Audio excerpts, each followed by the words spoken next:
Trish Bodie. Here. Gloria Gonzalez Delucia. Here. Anna Smith.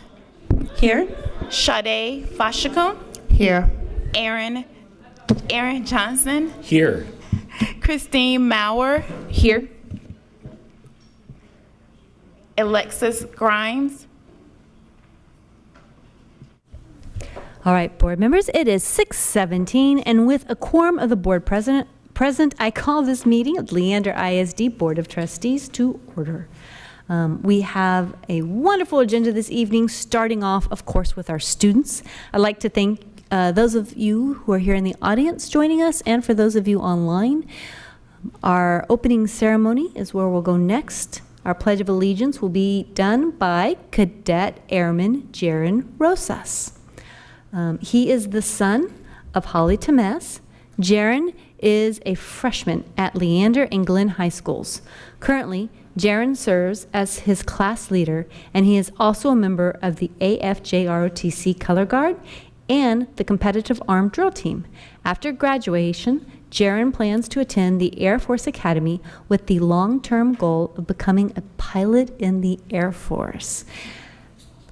Audience, will you please stand as Jaron, who just recently had a birthday yesterday, joining us this evening. We are so happy for you. Leads us in our Pledge of Allegiance this evening. I pledge allegiance to the flag of the United States of America and to the republic for which it stands, one nation, under God, indivisible, with liberty and justice for all. Honor the Texas flag. I pledge allegiance to the Texas, one state, under God, one and indivisible. If you'll join me in a moment of silence, please.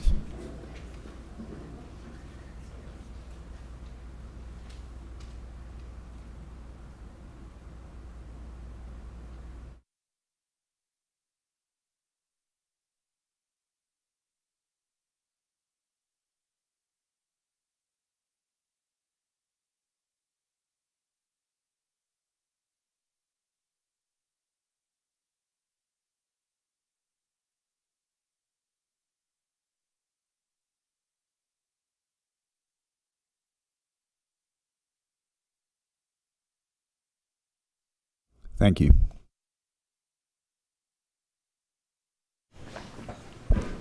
All right, board members, we will now go to the next highlight of our evening when we hear from our students. Our Spotlight on Learning Reagan Elementary School is here.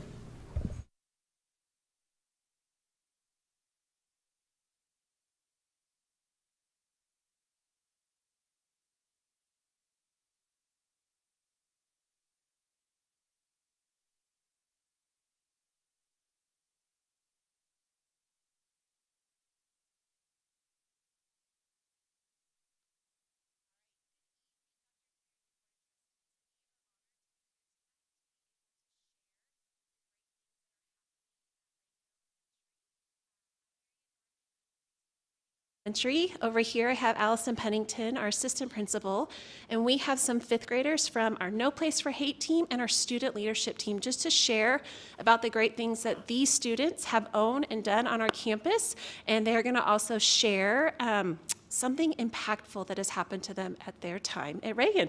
So I'm going to pass it on to our first speaker. Hello, my name is Taylor Quinn, and I'm a fifth grader at Reagan Elementary. And I'm a part of a club called No Place for Hate. And I'm going to tell you about some of the wonderful events we have done there. We have done a sock drive. We did that to donate to charity, and we raised over 1,500 new socks, which means we doubled our goal of 750. We also did a poster that could say, honk for kindness or honk for happiness. It could say anything kind on it, and on a certain day of the week, we all come together, grab our posters, go outside, hold them up while listening to music in the background. We do this to start somebody's day on the right foot. Thank you for your time. Hi, I'm Harper Key, and I'm going to share with you 2 other events that we do in No Place for Hate, 5th grade. The first thing is that we made a bunch of cards, and, the other students made a bunch of cards and we hung them up around the school. And another event that we are doing today and tomorrow are the International Fair, where we get taught about other cultures and other races, because No Place for Hate is about being kind to others. And yeah. Hi, my name is Luca Medina. I am part of 5th grade student leadership. We started student leadership so students can help make this school a better place and make changes to the school for future 5th graders and all students. Hi, my name is Sumvi, and I'm a part of our 5th grade leadership team. We do many things in leadership, but one of the things we do is safety patrol. In safety patrol, we show student leadership by opening car doors in the front of the school for other students. We can also be a hall monitor to make sure younger kids find their classes and to make sure everyone is following our hall's expectations. Hi, my name is Sawyer Shoup, and I'm a part of the 5th grade leadership team at Reagan. In leadership, we talk about problems and solutions to everyday occurrences. We also do kind things around campus, like giving teachers gifts on Valentine's Day. We also made posters for the Spirit Sticks, which help raise money for our school. Overall, the leadership team is working hard to make things better for our school. Hello, my name is Connor Letnanchin from Student Leadership, and today I will tell you about the Reagan Announcements team. Every morning, our team of 4 selected students lead the pledges, do a special announcement for birthdays, and does a theme, including my favorite, Wacky Wednesday, where they tell us a wacky fact, all spoken over the loudspeaker. Thank you. Thank you. All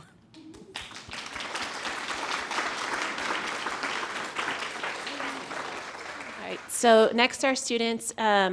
5 of these students have been at Reagan since kindergarten, and Connor joined us in 3rd grade, and so we just wanted to give them an opportunity to kind of share an experience or something that they have gained during their time at Reagan Elementary that impacted them.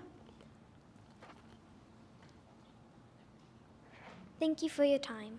I didn't know. What I've learned is this school was very kind and always accepted other people, no matter what. And thank you for giving me that experience. I agree with Taylor, and also the school has taught me so many things and how to make friends. What the school has taught me is that it's always good to give, and sometimes you'll get back, but it's always good to be nice and do kind things. When I left Maryland, where I was born, I moved to a school, so I was only there for 1 year. I didn't really have that much of a chance to make friends. When I moved here in Texas and went to Reagan, I've been here. Now I'm at 5th grade. I've had a big chance to make friends, and I've made a lot. I'm really thankful for that. Reagan has taught me a lot through all 6 years at the school, and I think one of the best things about it is all of the friends I've made, and everyone is such a supportive person in the community. One thing I'm super grateful for is all my friends that I've made, and all of the supportive teachers that I've had that helped me learn as much as I could. Again, we just want to say thank you for letting us come and share about how we've really worked on empowering our students to have a voice on our campus, and just the inclusivity of including all and being there for each other. So thank you all for letting us share.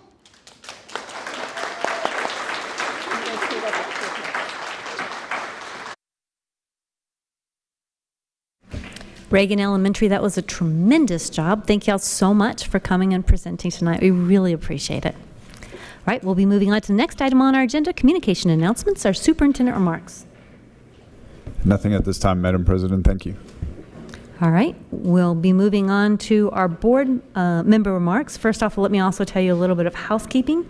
I'd like to thank y'all for filling out your debriefs at the very end of our agenda. The feedback from last week was affirming, so thank you for that. And remember, I'm going to ask you again this evening because you might have more feedback at the end of this meeting. Continuous improvement graph that we have over there, we're going to keep it going for a bit longer. I'm under the impression we may have data, though, to do something before the December team of 8th, so we'll let you know. But until then, please help me by continuing to fill that out. And our committee list this evening. When we go look at our committee list, if you can help our community who's watching, we don't have it broken out. We don't actually list our internal committees.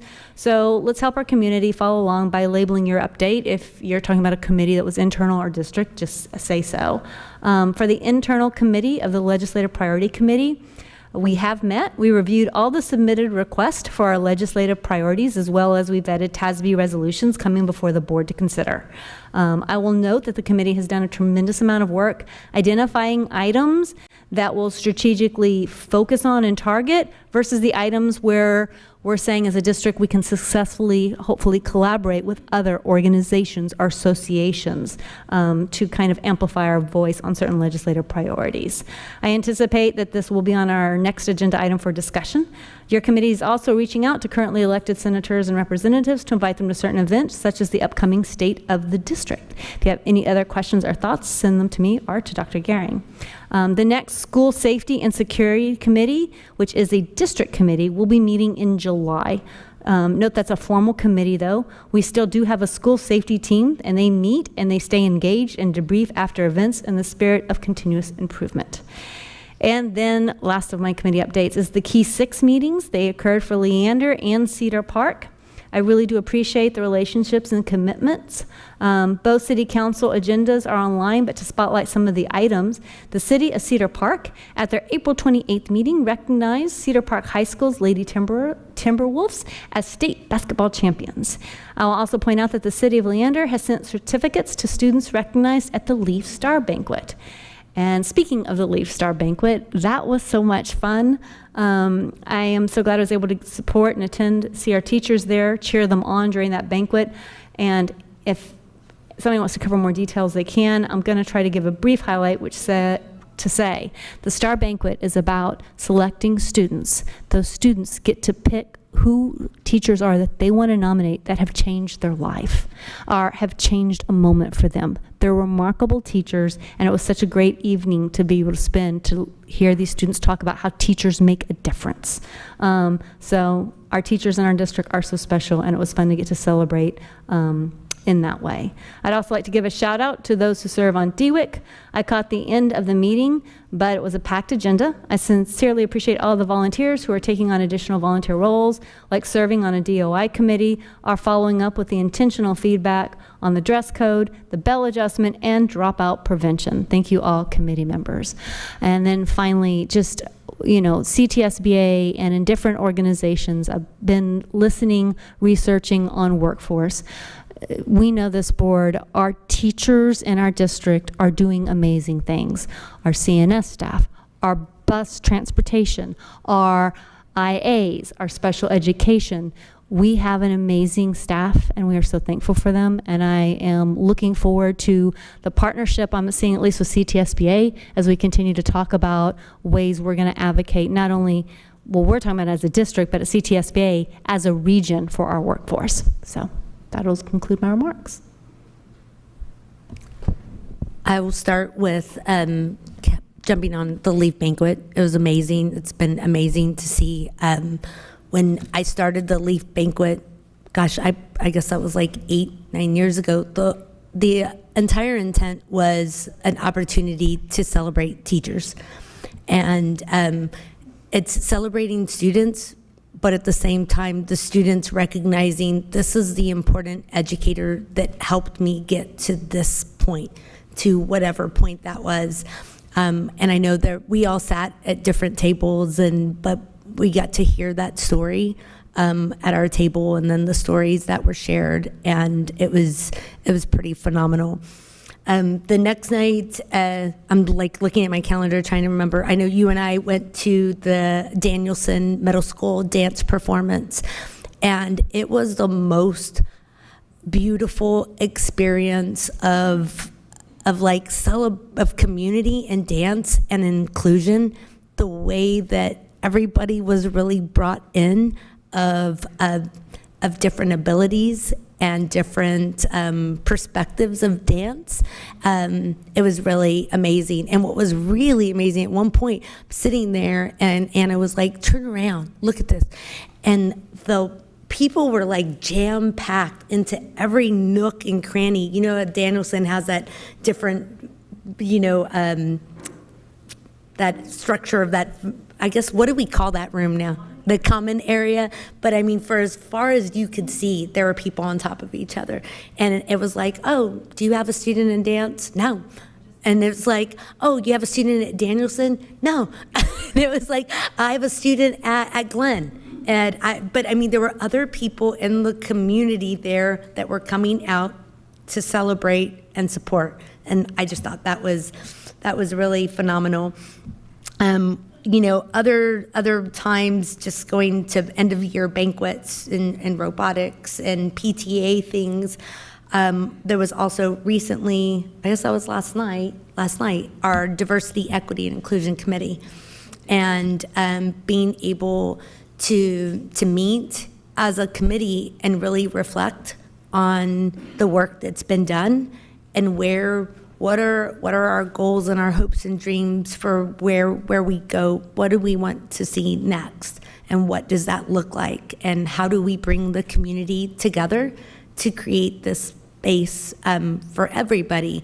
And so that was really a phenomenal meeting too. At that meeting, one of the teachers that was there, and I know we have lots of amazing teachers, but this teacher, his name is David Barnes, and he is a teacher at Glenn, and he served on the Diversity, Equity, Inclusion Committee, and he was a big piece of, I don't know if y'all remember when that was presented to us. He was there presenting.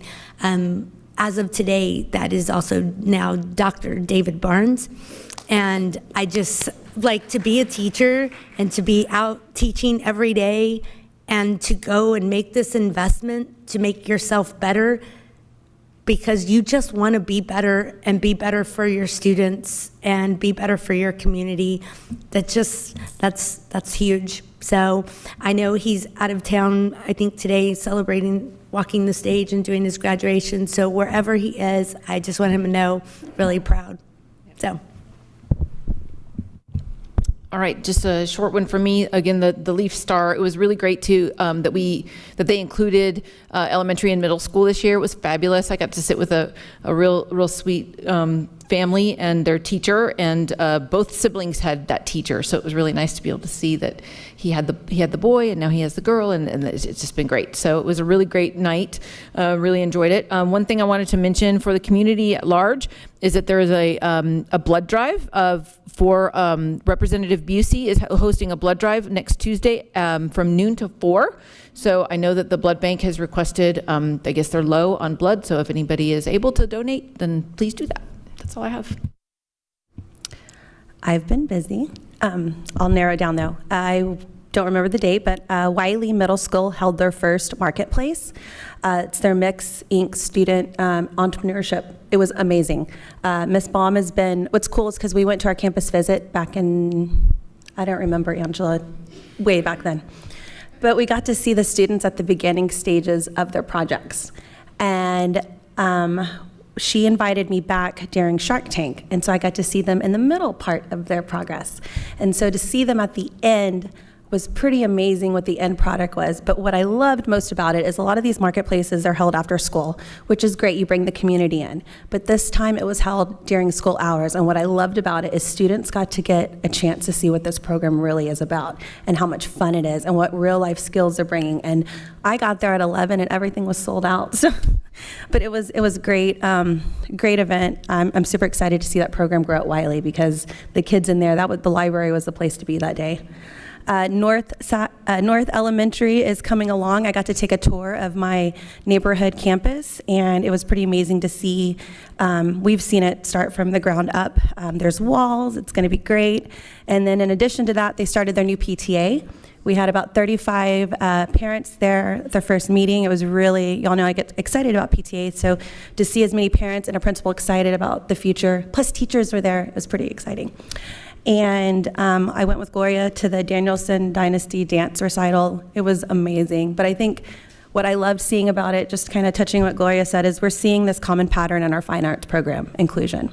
You're seeing students partake in activities we normally did not see, and now we're seeing it. So it's amazing to see it at every level happening. And last but not least, I got to attend last Friday the AP Capstone presentation at Cedar Park High School.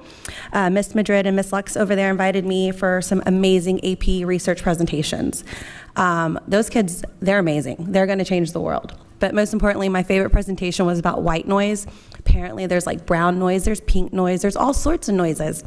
My youngest likes black noise, which is traffic noises. So anyway, it's great. Just so y'all know, AP Capstone is a college board program, and it's offered at every Leander ISD high school campus. So it was a great thing. And last but not least, my committee updates. Trish and I have been working very hard on the board operating procedures. We're looking forward to bringing that back next board meeting. I'm excited to have this conversation with my board members to see what we've been working on. I'm pretty excited. I think it's going to be good for us, good for the future. Most importantly, good for our board meetings. Second, I was also picked to be on the Mozba Strategic Planning Committee. Y'all know how much I love that kind of governance work. It's a group of 12 of us around the state of Texas, and I'm super excited to bring what I can bring to the table for that, and I'll be presenting at the Mozba conference on that. And last but not least, if y'all have anything to do, because I know it's crazy in May, this Saturday at Vista Ridge High School is the LASD District Art Show. So I hope everyone can go. It's from 11 to 2 p.m. 3 of the Smith kids will be there, so I'm sure I'll see somebody there. So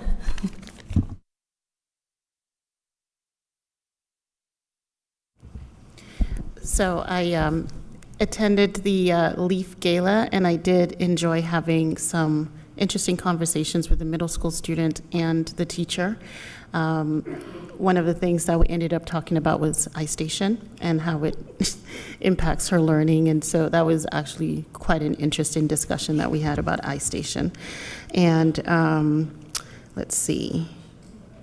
Yeah, I mean, I think that's, and then when it comes to the committee work, I think that, okay, so I am on the City of Austin Regional Affordability Committee, but doesn't look like that committee's been meeting for a while, so it would be something to follow up on and see if they've just rolled it into something else. Yeah, so it's mine. It should be my name there instead of Anna's. Any other committee updates? Committee's meeting reports? Okay. All right, we will move on to our next agenda item, our citizen comments. Please note that there are other ways you can communicate with the board, but this agenda item is time set aside for us during this meeting to hear from our community. We are restricted in the ways we can interact with you during this portion of the meeting per our board operating procedures and policy BED local, which states the board shall not deliberate or make decisions regarding any subject that is not on the posted agenda. Therefore, please note this format is not a conversation, not a back and forth discussion, so we'll ask that your comments respect that limitation, and as such, please refrain from directing your comments about an individual by name who would not be able to respond. Direct your comments to the board. Our board operating procedures enumerates further requests, but I will sum up by saying we encourage polite and professional conduct. Officers have also confirmed with the council that I will remind you of our request for polite and professional conduct if it becomes necessary that you need a reminder during your comments. We ask that the audience and those participating help us maintain the decorum of this meeting, and as such, there should be no outburst or verbal demonstrations during citizen comments. We will now call our first speaker. Speaker number 1, you will have up to 3 minutes to address the Board of Trustees. Remember to direct your marks up here, and when you hear the chime, your time is up, so please conclude your comments when you hear that chime.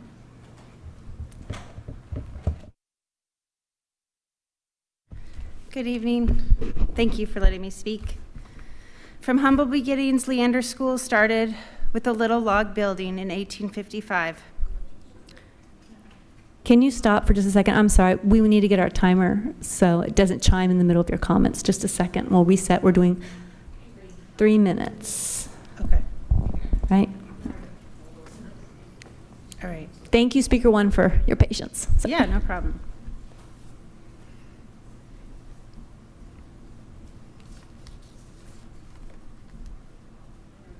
All right. Okay, now you're in. Thanks. Okay, thank you. From humble beginnings, Leander School started with a little log building in 1855. The original schoolhouse had one room and one teacher. Parents paid what they could afford, and the community kept the schools growing and going. In the 1980s, an $8 million bond was passed to create Leander High School, which housed 1,200 students.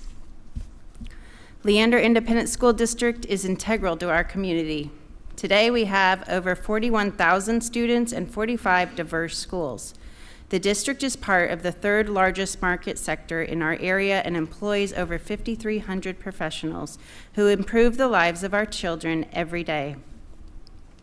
Our kids participate in a wide array of academic and athletic activities, from becoming national merit scholars to winning state and national championships and every imaginable accolade in between. LISD connects us to our community through the truly unique relationships educators establish. Students, families, and teachers join together to cultivate the next generation of incredible Americans. Families and teachers work side by side to ensure that all of our students have a safe and supportive environment which allows our scholars to thrive and succeed. Together, we nourish future leaders and lifelong relationships that create strong communities and neighborhoods. Leander ISD builds bonds that focus on both the heart and the home. When a student graduates, our entire community celebrates the joy of a lifetime of accomplishments that began in elementary school and will continue after high school. Working together, the possibilities are endless. Uniting for students, families, and teachers, we are all in LISD. Thank you. Thank you, speaker. All right, speaker number 2.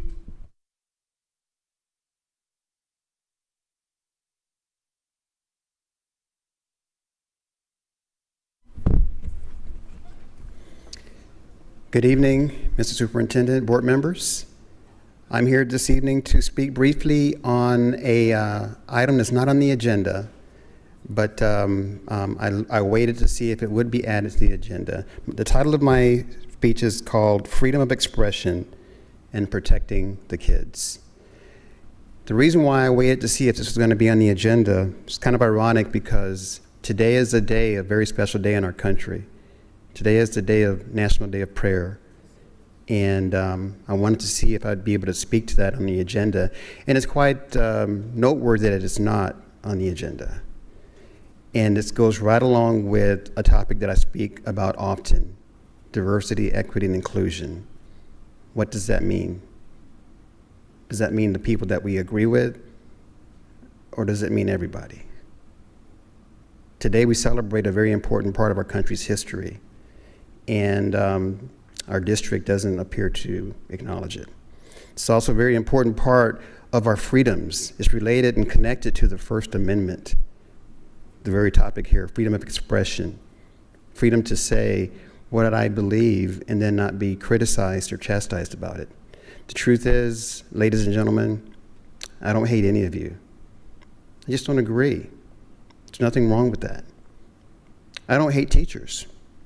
In fact, some of my best friends in this community are teachers. I've worked with them side by side for decades. I just love my children, and I want to protect them with everything. Just because someone doesn't agree doesn't mean that they're a racist.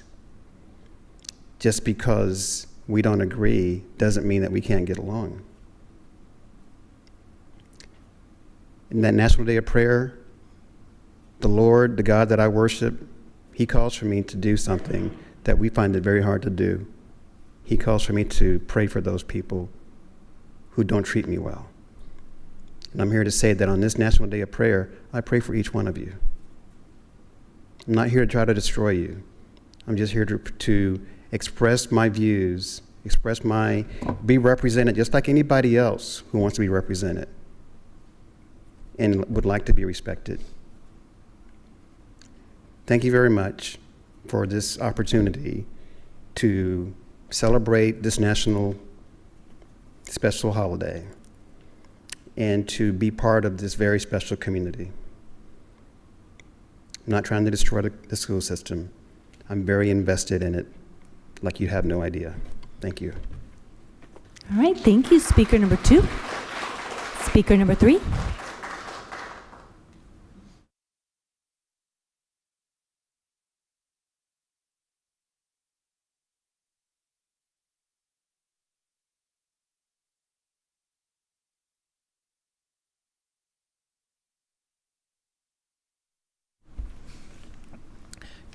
Good evening, Madam President, board members, Superintendent Gehring. I've been here before requesting that the staff and CNS receive a living wage. While I do appreciate that our team members will finally be receiving a salary that isn't at poverty level, 43 team leads were completely passed over in this discussion about a raise. Don't get me wrong, I am aware that we got a raise in December. It was actually one that was due us at the end of the 2021 school year. My raise was so fantastic, I can almost afford a bottle of Coke each week. When you look at the fact that most of those raises were below 0.5%, someone should be ashamed of themselves for thinking that any of those increases were actually raises. Please don't tell me that our wage is competitive with the market either. A new kitchen manager in a restaurant can start at $17.28 an hour. That works out to almost $36,000 a year. A new team lead is starting $6,000 to $9,000 a year less than that. What is even more appalling is that most of the 43 team leads within LISD have more than 5 years experience. Normally, that counts for something. The bare minimum of our department needs to run is 252 staff members. We are currently at 189. So heaven help us if someone calls in sick, has a family emergency, or just wants a day off. Just in case you were interested, in this past month, those 189 people served over 582,000 meals. When we are short in the kitchen, the staff and the team leads have to go above and beyond to make sure that we serve on time. We've been doing this every day since school started in August. I think it's time that LISD goes above and beyond to ensure that our team leads are given a fair and equitable raise and not some pittance that we received in December. One last thing, we have 14 days left in this school year. I challenge each and every one of you to come into the school, to come into the cafeteria and experience what we do every day. Most of us get there at 6 a.m. Bring some coffee, come join me.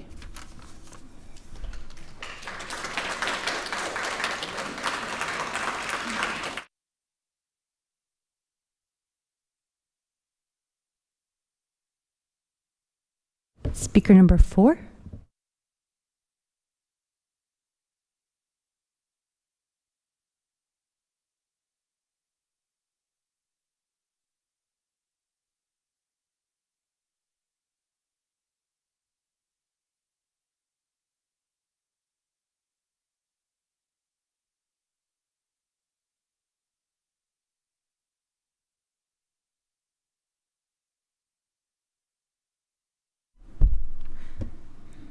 That team leaders hit a lot of different points. I won't even match up to that. But after reviewing the compensation package, it is needing to be updated a bit more. You have all the employees still working hard at Leander ISD, but yet the proposal wants to only offer 2% to 3% raise. An hourly employee that has been working hard, been underpaid, is being offered to make the same as a new employee starting next year. For an example, a current CNS employee only starts at $11 an hour. Could be raised up to $15 an hour, but starting next year, so does a new employee. Why can't the current employee maybe see a difference of $4 from where they are, so that everyone is getting an actual raise? A team leader for CNS has been in front of you speaking all year, talking about what we go through, but until you live it, there is not a true understanding, but yet the compensation proposal shows a 2% increase to our pays. That really is only about 34 cents per hour for each of us. That is sad. Is that what a respectable, hardworking team leader means to the board, marketing, payroll, the school district? This accounts for all departments: CNS, custodian, plant services, teacher's aide, teachers, admins. The list can continue, but the truth of the matter is we're hardworking employees still working for Leander ISD should not need to keep fighting for a respectable wage. They should be offered to us. If an hourly employee would all be compensated, all salary should be. This would be a start to all employees, including CNS and across the school district and other departments. I know we are worth more than 2%. The cost of living of Williamson and Travis County is even up 110%. Make a compensation proposal that across the board shows that current hardworking employees of Leander ISD are wanted and needed to stay within the district. Thank you. Thank you, Speaker. Speaker number 5. Speaker number 6.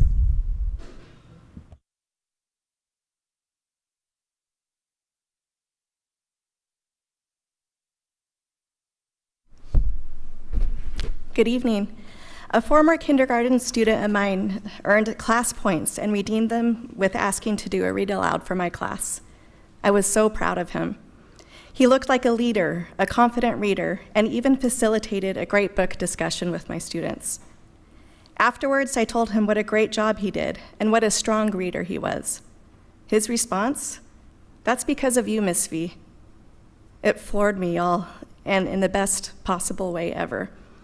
It also renewed my why of why I love the career I chose over 11 years ago. These are the untold stories that happen every day in our amazing district. It also reminds me that no, a small and very vocal group of folks who speak at our board meetings, some of whom don't have any children in the district, don't get to write the narrative of our amazing district. It is written by and will always belong to our precious students and the hardworking teachers who show up for them every single day. A meme I recently saw really kind of resonates with what I'm seeing. It says, "Parents, if you want to know what's happening in your child's classroom, I suggest a trip to the school and a dialogue with your child's teacher. I would not suggest listening to state lawmakers trying to scare you to win elections." Tonight, during this Teacher Appreciation Week, I also come to you to ask for a meaningful salary increase. A 2% increase does not cut it, especially when in the past decade, Texas teachers are making less money than they did 10 years ago when adjusted for inflation. Yes, we do it for the children. It really is our calling. It is our passion. However, just as important, it is my career. It is my paycheck that I receive every month, and it's an income that I have to support my own family. Soon, many district teachers will not be able to afford their rent or their mortgage. Leander teachers need to be able to afford to teach in Leander. Our hardworking IAs, CNS, and custodial staff and substitute teachers need meaningful increases as well. Many other districts are starting to understand this long overdue need and making the necessary adjustments.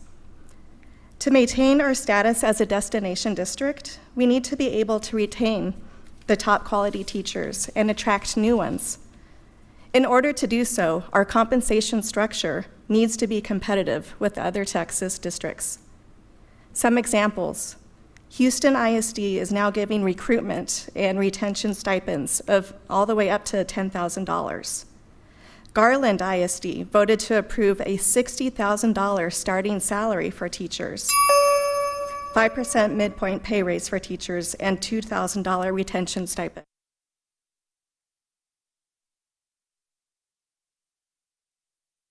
Thank you. Thank you, Speaker. All right, Speaker number 7.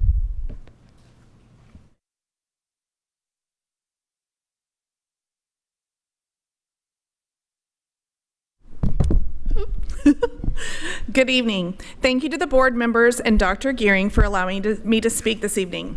I am all in for Leander ISD teachers and staff. I'm here this evening to respectfully request the consideration of raising teacher salaries as well as instructional assistant hourly pay in the district.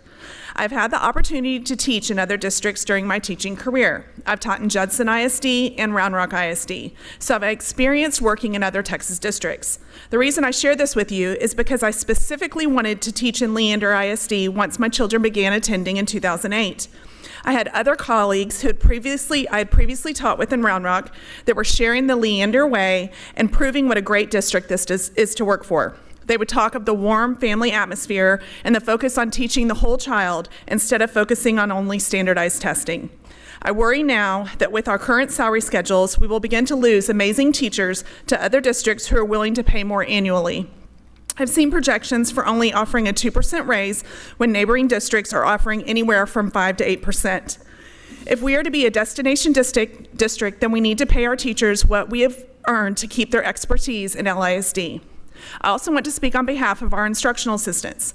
I was an ICAP IA in the district before becoming certified to teach special education, so I know what the hourly pay consists of. I also know one of our board members has done this very important position as well. Being paid approximately $15 an hour for what these educators do should not continue. One of my colleagues, who is an assistant, is only being paid $1 more an hour than when she started over 10 years ago. She has devoted her heart, time, and energy into working with our students who need the most support. The instructional assistants are vital to our special education department. They are side-by-side students all day, helping with academics, toileting, feeding, teaching important social and behavioral skills. In many cases, the expertise these individuals provide is invaluable. I cannot do my job without my marvelous assistants. Let us show our appreciation for an undervalued and underpaid position by giving them a living wage. I've heard story after story of assistants not having but a couple $100s left of a paycheck because they have to pay their medical insurance for their family, or they're working 2 and 3 jobs to make up for the low hourly pay. The living wage in Austin is only increasing, and $20,000 to $30,000 annually is just too low. Can you imagine working 40 exhausting hours a week and only earning $25,000 a year? You can make more than that working at a fast food restaurant or at a car wash. We're seeing teachers and assistants leaving in droves. We need to do whatever we can to keep these strong educators in our district. Please consider a salary increase for all educators, including assistants, that is more helpful than 10%. We will not be able to provide the same level of education if we cannot retain our current staff. Please help us keep LISD on top in the destination district that we all know we are. I'm all in for LISD educators. Thank you, Speaker. Speaker number 8.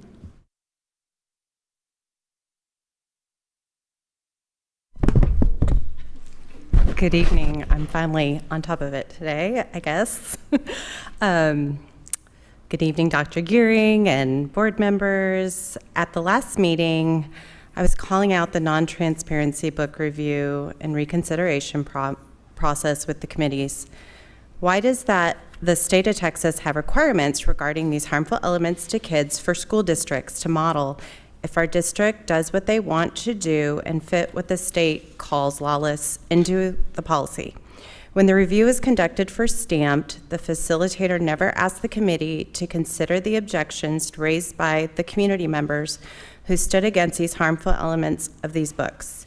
It would be fairer in the policy for the request for reconsideration process to include a submission of a non-voting member of the committee to be sure the concern they raised gets addressed. The committee's outcome was not shared with the person who submitted the request for reconsideration, and they only received an email with the final decision. A public information request even had to be submitted in order to look at the actual reconsideration checklist. Our district policy states it should be shared with the requester. Though the committee raised new concerns for the material and 3 members spoke out about it being inappropriate for a specific group of kids, there was no follow-up by the committee about these concerns with the qualified staff of this district. Just notes were taken. There were also only 2 staff members on the committee, and it's not verified if parents that sign up to review are staff. Mrs. Collins has stated that going forward, each member will clarify their role, and that is a tedious process to censor your child individually by scheduling a meeting with not just the principal, but also with the teacher and the librarian, make the request and discuss, then schedule again with all parties to meet with the student to discuss discretion. Then the library will look up the student account and put a note so that when the students check out a restricted book on alert them to censor. Wouldn't it be great to rewrite our local policy to model our state's legal policy? If this district enforced the legal vulgar clause from EF Legal, there wouldn't have to be such an unclear, messy, and challenging legal loophole that, in a sense, models for our kids sexual abuse and unhealthy relationships. I think the idea of having these books is to make kids comfortable with unhealthy relationships, sex abuse, and sex in general. But in reality, there is a reason why it would make them uncomfortable. Predator abusers do use the same tactic of showing illustrations, books, magazines, any way to normalize sex to their victims. Manipulating words to a child hides the fact that normalizing sex is abuse. But see, the books are doing that on their own. And maybe this district, board, and teachers have been deceived, thinking it's harmless and can now get the truth and understanding for the sake of the children. All right, thank you, Speaker. Speaker number 9.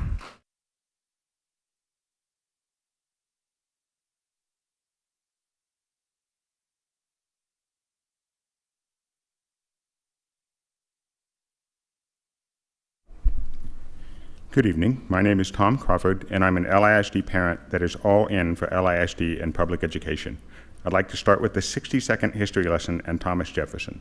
Quote, "The object was to bring into action that mass of talents which lies buried in poverty in every country for want of the means of development, and thus give activity to a massive mind which in proportion to our population should be the double or treble of what it is in most countries. And I know no safe depository of the ultimate powers of the society but the people themselves, and if we think them not enlightened enough to exercise their control with a wholesome discretion, the remedy is not to take it from them, but to inform their discretion by education. This is the true corrective of abuses of constitutional power."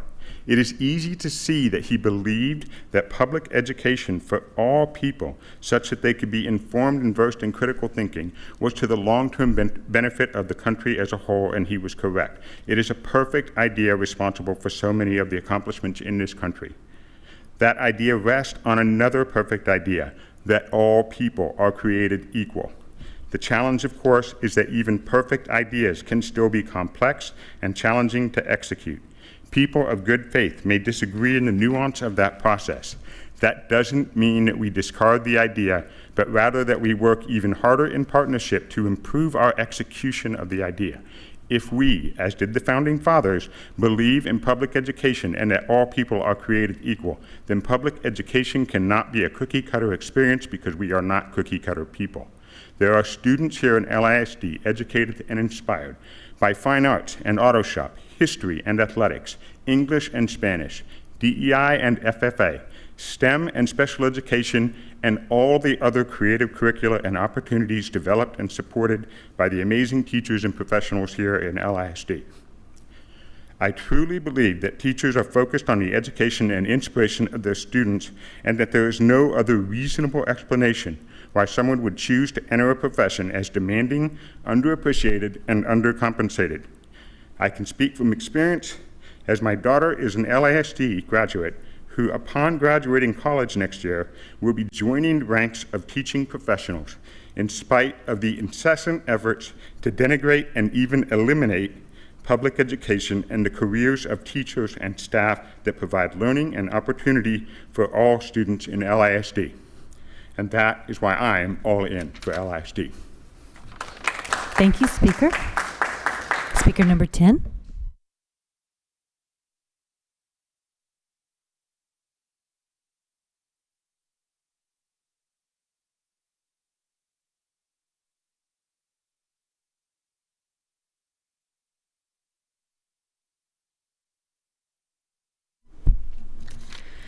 Today is May 5th, 2022, and there are a few celebrations I like to draw attention to. First of all is Cinco de Mayo.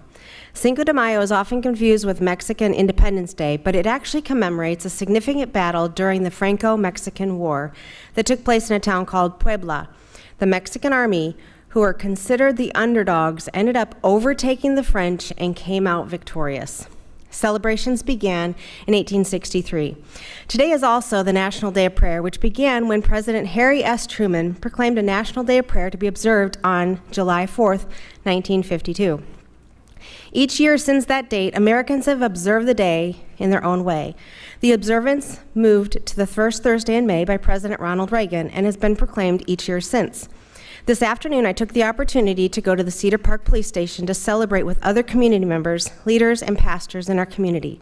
It was a beautiful time of declaration of health and safety over our military and first responders, our city leadership, our families, our churches, those who are hurting and battling illness, and for the protection over our children.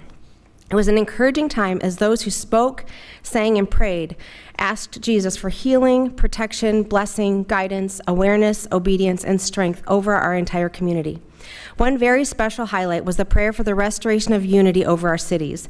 As the parents and children came together with the other community members, we prayed a blanket of blessing over all the children in our cities through those who were there representing them all.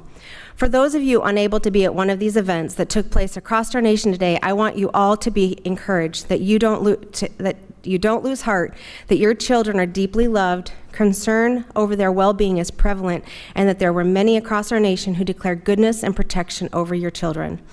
I prayed deep in my heart as I have been praying for months for his favor. I often have very specific prayers where I ask Jesus to remove obstacles and things that I don't want or agree with, and I know he is working to that end. His answer will be yes, no, or wait. Some of those prayers have been directed specifically to many of you in these four walls, and also to many who lead our community and our nation. Tonight, I want to declare that his will be done on earth as it is in heaven. He changes times and seasons, he deposes kings, and he raises up others. He gives wisdom to the wise and knowledge to the discerning. That's found in Daniel 2:21. In the next days, weeks, and months, we will all see his hand over our lives. I implore you to make your heart right with him. That is what he wants more than anything. I'm open to continued discussion over this with anyone who wishes to seek his restoration. Amen. Thank you. Speaker number 11. Speaker number 11 here? No? Okay. Speaker number 12.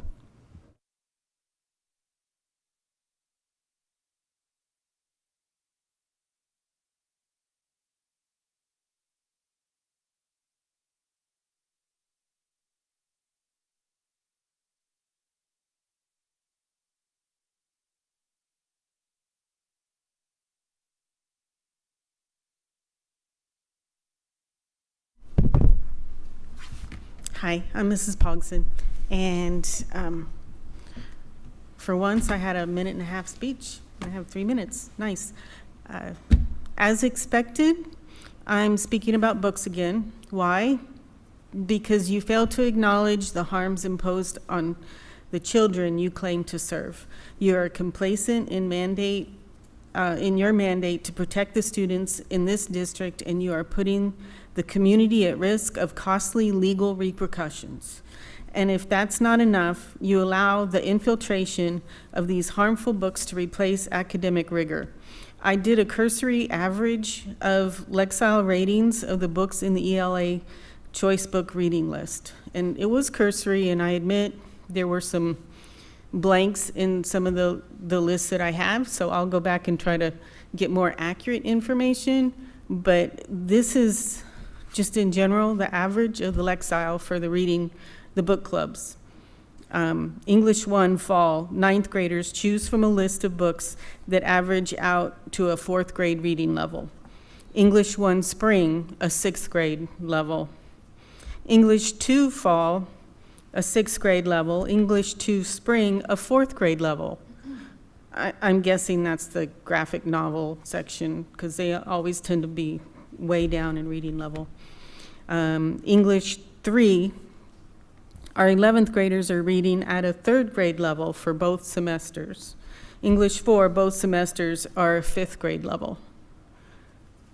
So when you chose these books and took out the other ones, I think you chose dumbing them down. And I don't know, I mean, it was said earlier that maybe you didn't know what was going on. And I know that some people, like Dr. Bent said, these came in under the radar, he didn't know, but it needed to be fixed. And that's what frustrates me, is I hear people saying, oh, they shouldn't have been included, but now you won't fix it, which tells me that you're not in control of what's going on. There are books in this curriculum that are listed as interest level adult, but they're 5th grade Lexile. That makes no sense to me. We're dumbing the students down with a poor selection that is harmful and educationally worthless. So, and I have to add that I talked to some 2nd and 3rd graders in LISD, and I just asked them, can you tell me the months of the year? And they could not do that. I really can't remember if my kids learned that in kindergarten, but I know they learned it by 1st grade. and you're just not focusing on academics. Thank you. Oh, and thanks for letting me speak. Thank you, speaker. Speaker number 13.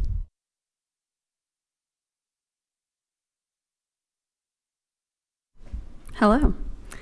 I am all in for LISD's community building. I grew up in a town of 8,000, attended a school of 750 students, and graduated in a class of 156. My classmates and I were in school together from kindergarten through 12th grade. We played rec league sports together and worked at our first jobs together, waved at our friends' parents as they drove past us in our neighborhoods. We were a small and tight-knit community. As a teacher, I worked for 2 years in 2 different cities in Tennessee before I moved to Texas. Both schools I worked at had populations of under 1,000, and their communities were close, just as the one I grew up in was. When I moved to Texas and Leander ISD, I worried that I would lose that small community aspect. I remember sharing in my interview for LISD that I wanted to be a part of a community, someone students and staff could count on to be there, in the classroom and at events. I wasn't sure how that would look in a school double the size of my own high school and in an area that is still seeing rapid growth, but I've been pleasantly surprised. I taught freshmen for the last 3 years, and this year I've gotten to teach those same freshmen again as seniors. In those 4 years, I've witnessed students coming back to visit the teachers that taught them in past years. I've seen students' faces light up with excitement when they spot their teacher at their fine arts performance or in the stands at a sporting event. The joy students have when teachers show up outside the classroom is a direct reflection of the relationships teachers so painstakingly build with their students. Not only do teachers truly make an effort to build relationships with students and families, they also make relationships with other educators. In my time at LISD, I've met wonderful friends and educators at all levels. On my campus, my PLC and department have helped me grow my instructional planning and delivery immensely. Colleagues across my campus have taught me to be more thoughtful and inclusive in my teaching. Peers from elementary, middle, and high schools across the district have shown me how to help students go deeper with reading, writing, and thinking. The relationships between students, teachers, and families are what sustain teachers. It's why we teach. We teach because we love reflecting on our work to become better for our students and our community. We teach because we love to see a student's excitement when they realize we are proud of all that they have accomplished. 4 years ago, as I prepared to move to Texas, I worried that I would be leaving community schools behind. But I found myself immersed in a community stronger than any I had ever experienced before. LISD creates an environment where that is possible. That's why All In LISD wants to do everything in our power to continue building up our community and supporting the best possible experience for our students and our teachers. To learn how you can help continue this work in our district, please visit allinlisd.com. Thank you, speaker. Speaker number 14.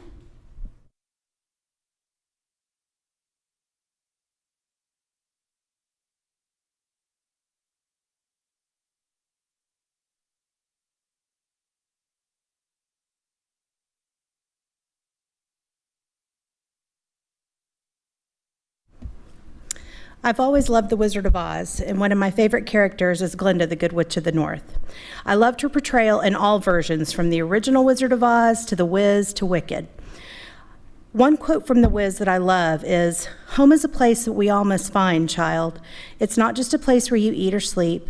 Home is knowing your mind, knowing your heart, knowing your courage. If we know ourselves, we are always home anywhere."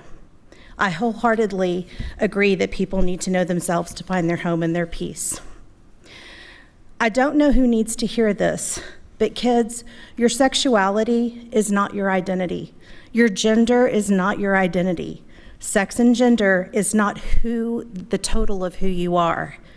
It's a characteristic, much like the color of your eyes or the color of your hair or whether you like cilantro or not. It's just a characteristic, and do not let anyone convince you otherwise. It breaks my heart to see kids being manipulated to validate adult agendas. Shame on any adult that tells children that who they are is found in their gender and sexuality.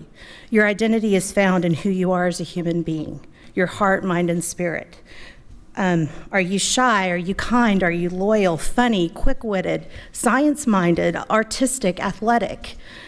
This is where your identity resides. Identity is not found, it's found in the person that you were created to be, not what is or is not between your legs. If you're an adult that is pushing the notion that gender and sexuality is where a person's identity is found, then perhaps you need to hear this message as well. and I encourage you to seek healing in whatever you personally are facing that has led you to that conclusion. We do not need this in school, period. As a district, you are supporting this false narrative by supplying materials to minors that are pushing the over-sexualization of children. The material is vulgar and sexually explicit. You know this, as several of you have stated you wouldn't let your own children read some of the material, yet you continue to permit and expose other people's children under the false umbrella of DEI. Encouraging or promoting sexualization of children is not diverse, equitable, or inclusive. It's creepy, confusing young minds, morally corrupt, and in any other setting, criminal.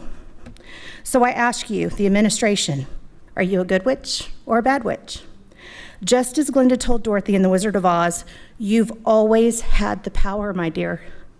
I say to you, the administration have always had the power to stop this madness through EF legal policy. To the board, you have the power to include most of the essential part of EF legal into EF local, but have failed to do so. Perhaps it's an oversight. Use your power for good, use EF legal, and clean up our schools. Thank you.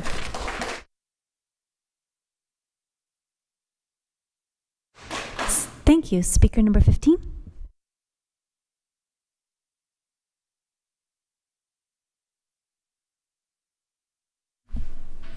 Warning, parents, if you have children listening, remove them from the room, as what I'm about to read is not suitable for minors, despite being available at the Glenn High School Library. And if you are a staff that deem this to be inappropriate for minor children, then you're not fit to be around children and you should be fired. A request for review will be submitted, although it's really not necessary given the district's ability to remove all the material that are perversely vulgar through the power of EF Legal. I ask the district to exercise that ability to remove this book from this very resource available in the district. This piece of LISD library-approved literature is called What Girls Are Made Of. I watched Seth roll the condom over his penis, and I rested my head on my pillow and watched his hands push into the flesh of my thighs, spreading them apart, and I watched him maneuver his latex-wrapped erection as he pushed and tried to get inside. I tried to relax, I tried to let him in, I wanted to let him in, but I just couldn't, and Seth was sweet, and he said it was okay. We try again, and then I went down on him instead. I pull him out of his underwear and he softened my hand. I don't look up at his face before I open my mouth and I pull him into it, and I pull and I suck until it grows hard and he makes sounds that means he likes it. And I keep going, and when he says I'm going to come, I don't pull away. The jet of him is warm and salty and tastes like thickened sweat. Yet I, least of all souls, take him in my hand, eat him and drink him, and I do with him what I will. That's what she wanted to give Jesus head, and I totally understand it. Chewing the flesh and drinking the blood of Jesus every Sunday in church, swallowing Seth's cum on the trail, is it different? Is it? My legs were shaking, so I sat down on the edge of his bed, and my legs fell open to make room for his mouth. He licked and licked like a cat at a bowl of cream, and when the inside of me felt as wet as the outside, we tried again. This time Seth touched my face and looked into my eyes, and as he fit his penis up against me, and he pushed inside. When I get up to go to the bathroom, a runny path of semen like egg whites trails down my leg, and I'm horrified. It feels like I just peed myself. The other times when we didn't use a condom, Seth would pull out and come on my stomach, or those 2 times on my back. It's a vibrator, he says. Then I do get it, and I feel melted by the shame. It's no big deal, he says. It's no big deal, Seth says. He's giving me this thing, and I don't want it. My back arches and I hiss in a breath of its first wonderful, terrible contact. A jolt of pleasure shoots through me, and I yank the vibrator away before placing it back against me, this time very gently.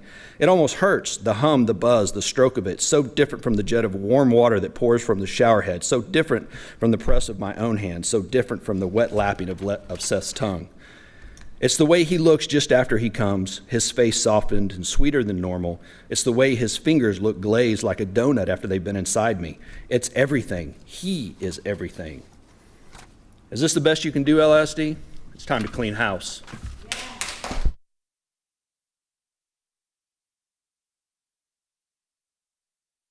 Thank you, Speaker. Speaker number 16.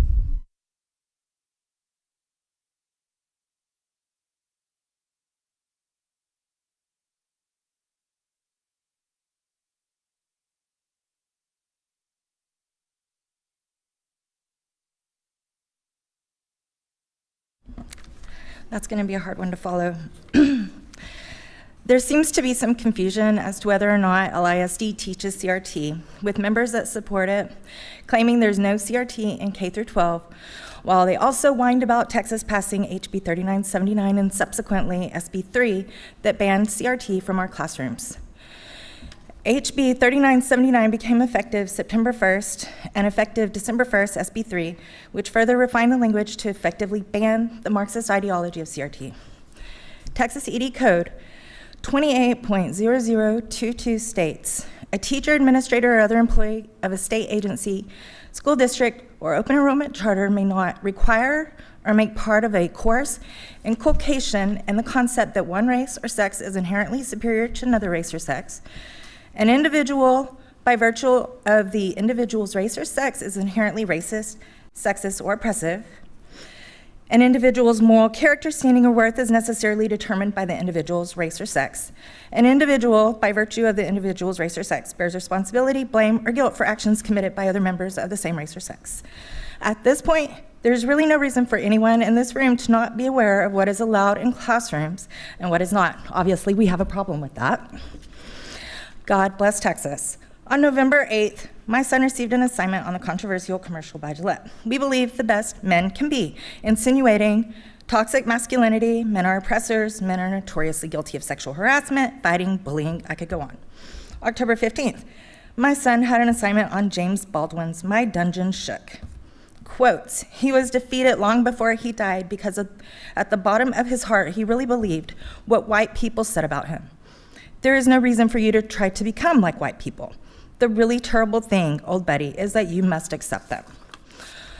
October 21st, he had an assignment about a social media posting from Rachel Cargill.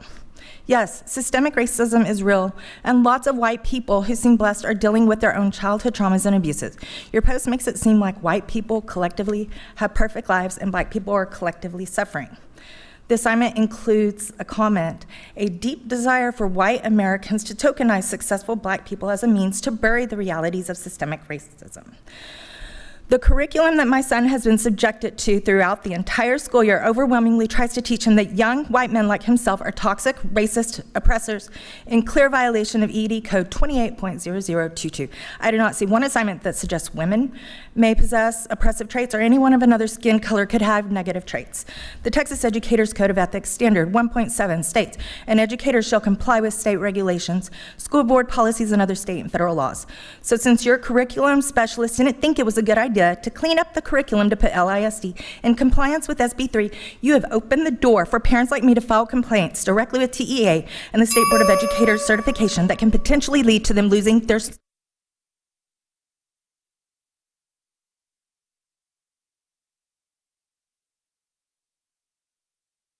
All right, thank you, Speaker. All right, that now concludes our citizen comments. We'll be moving on to the next portion of our agenda, our public hearing.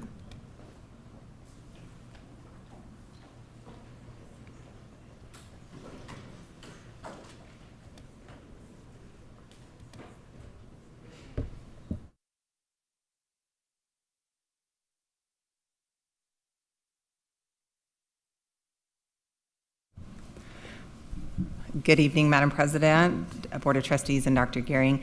We're here tonight to present information on a public hearing to consider an annexation request that we received. So again, tonight, we did receive a petition from citizens in the Larkspur subdivision requesting that their portion of the Larkspur subdivision, which exists in Liberty Hill ISD, be annexed into Leander ISD.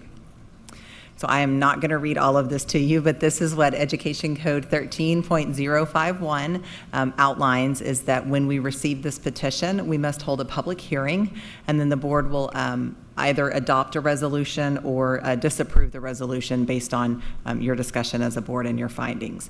Both school districts involved in this are undergoing this, so we will have a public hearing here, and then Liberty Hill ISD will also have a separate public hearing. Again, this just kind of outlines everything that we're going to be talking about tonight. A couple of ways the findings could go is if both boards do approve the petition, we would send this to the Williamson County Commissioners Court. They would file an order redefining these boundaries. If both boards disapprove the petition, the decision may not be appealed. And if one board approves and the other disapproves, the citizens may appeal this decision to the Texas Education Agency. So that's kind of the three outcomes of this. So here's a timeline. Back in early March, we received an initial request from Larkspur residents requesting to be annexed. We then did some research, learned a little bit more about 13.051, and have gotten this information back to them. They submitted their petition on April 18th. The builder actually submitted the official meets and bounds survey for the territory, so that's kind of when the process began. We then had to verify the registered voters that lived in the area. The petition that they submitted has met everything that they needed to do. We published a public hearing back on April 25th to meet our requirements. And then we're here tonight to present a public hearing to you, and then we'll be asking for either your approval or disapproval of this petition at the next board meeting on May 19th. So this is the impacted area, and if you look at the red outlines, that is the Leander ISD border. And you will see that the yellow section there is a piece of Larkspur that is in Liberty Hill ISD. So if we zoom in just a little bit further, this is the particular area we're looking at. All of this has not been developed yet, but there is a portion over there where you see the roads. These are where the residents are. These are, as I'll describe in just a minute, students that we erroneously enrolled in Leander ISD. We caught this back in December and we brought this to you. You thankfully passed a resolution to allow these students to finish out their school year here with us. So this is the particular area that has been requested for petition. As I said, we received a formal meets and bounds surveys. We've attached this in board book for anyone who's interested in looking at this as well. So while we're here tonight, so as Texas Education Code states, is that as a Board of Trustees, you are required to consider the educational interest of the current students residing there or future students expected to reside in the area in this affected district, and you're requested to look at the social, economic, and educational effects of this proposed boundary change. So 37 students currently reside in this area of Larkspur. 10 of those have a home where the boundary actually cuts through their home. So as taxpayers for both districts, they have the opportunity to choose which district those students attend. 27 of those students do reside in Liberty Hill, and as I said, we did enroll them in Leander ISD, and thanks to you passing this resolution, those students have been allowed to remain with us through the end of this school year. Little bit of information on this page that we wanted to note is that Leander ISD schools are closer to the neighborhood where these students reside. We looked at Larkspur, Danielson, and Glenn high schools. So some of the social effects, obviously the students who reside in the Larkspur neighborhood could attend school in the same district, which would allow for that extension of socialization outside of school. However, additional students in Leander ISD in this particular fast growth area could also result in the need for us to add additional portables to accommodate the 315 students who are projected to reside in this area once it's fully built out. And you see on there the number of elementary students that would attend Larkspur. As of current attendance zones, 73 students at Danielson and 100 at Glenn, and then the portables that would be needed to accommodate these students. So some of the economic effects that we considered is that there are transportation routes currently in this area transporting students to these schools. Again, the 315 students in this area are not currently on our LISD demographer report because they should be attending in Liberty Hill ISD, so just something to consider. You'll see there that Larkspur is projected to have portables next year. However, adding 142 students to their overall growth would require up to 4 additional portables. Danielson is also projected to have portables next year. However, we could need 2 extras to accommodate 73 students. And then Glenn High School is anticipated to need portables in the 24-25 school year. And again, if you choose to add 100 students at Glenn High School, it could require an additional 3 portables. So some of the educational effects, we know that students will have access to a quality education, whether they are in Leander ISD or in Liberty Hill ISD. However, there could also be a possible disruption to a student's learning environment as they transition into a new school or a new district. And so at this point, we will turn it back to you, Madam President. All right, we do not have anybody signed up for public hearing. Nobody signed up. So we can move back. I don't believe this is up for a vote tonight. Do you have any other things, or this will conclude our public hearing? No, ma'am. Sean and I are here if you had any particular questions you needed to ask. Otherwise, we will be back on the 19th. So for next steps to next At the next meeting, we'll be asking you to make a decision on this, and at that time, you'll have to have a resolution that includes your findings on these criteria that Dr. Arterberry has articulated for you. So if you have any specific feedback on those criteria, we'd appreciate that, receiving that feedback either tonight or if you can send that to us individually so that we can ensure that we have a resolution that meets your needs. Board members? Is this within the scope of this decision whether there is another neighborhood that is currently zoned to Liberty, that is currently zoned to Leander ISD that is contained in our demographer's report, but might want to go to Liberty Hill ISD so that there's more of a neutral swap there? Is that part of this? Well, I think Dr. Arterberry has laid out what the actual criteria are for that. Now, those educational social considerations apply to the kids who would be affected by this change, which are the kids that are in that zone, but understand too that that's also potentially the kids that are already currently enrolled in our district. So for instance, if we're having to add portables, that does have an impact on students in those particular facilities. I would just comment that this is really a standalone resolution, and so any subsequent conversations that may or may not happen between Leander ISD and Liberty Hill ISD are kind of irrelevant to this consideration. We have to think about this independently. That is correct, sir. All right. There's no other question? I have a question. I know last year we did a restructure of our special education and early childhood hubs. And I know during this conversation I made wondering, Larkspur was one of them, which was in an area of a lot of growth. Larkspur is an early education hub. Is there any consideration to removing that? Because that's a good chunk of students, and that would alleviate the portables at that building. I'm just curious, has there been conversations about that? I think there's about 70 students in early childhood programs at that campus. I can look into that further. I don't have that information with me right thank this you. minute. Yes, ma'am. All right, thank you all very much. That will conclude this agenda item. We'll move on to the consent agenda. Board members, do I have a motion to approve?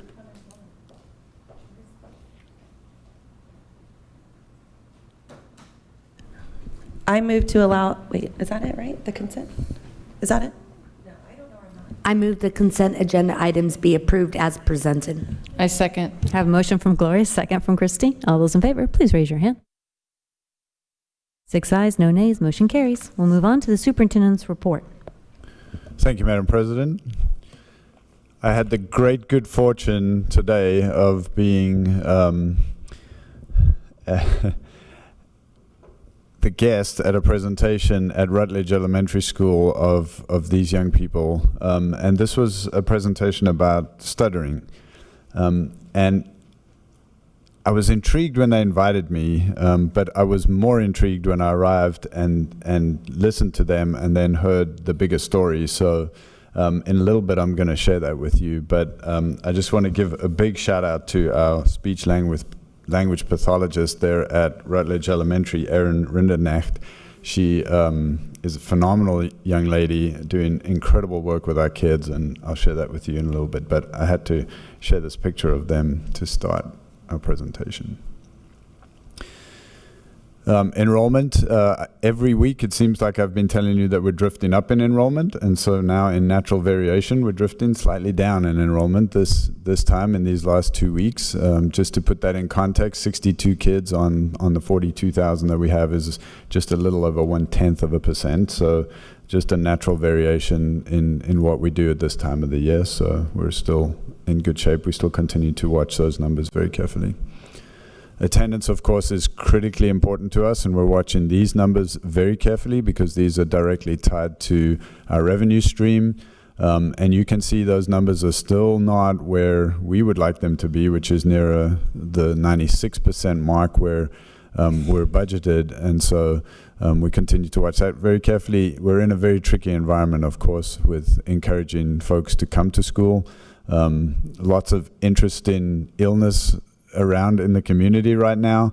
Doesn't seem to be a lot of COVID-related illness, but other kinds of illness, and so that just does continue to make encouraging students to come to school tricky. But we'll continue to watch this one carefully as we see the year play out.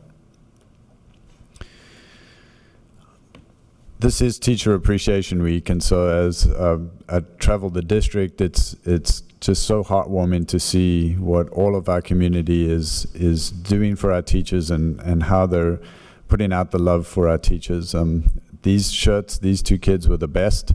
They said, their shirts say, "I have the best teacher." I then discovered that every kid in that class has that t-shirt and is wearing it, and the teacher has a shirt that says, "I'm the best teacher." So I thought that really summed it up. So let me tell you a little bit more of this story about the stuttering presentation that I was at this morning. These kids are phenomenal. They have been in speech language class with Miss Rindernacht for all of this year, some of them for a lot shorter than that, and they have identified this need that they have, this challenge that they have, and that's one of the big things that they're working on in this class. Stuttering, I learned, and I did not know this, is not something that can be fixed. It's not something that you can get over or that you can provide therapy out of. And the kids are the ones who taught me that today. And so this became a topic for the speech language pathologist because she had an intern last year from UT who came and worked with her, and that intern has been working with Dr. Bird at UT, who's an expert in stuttering, and so brought this interest to Ms. Rindernacht for her to start working with these kids.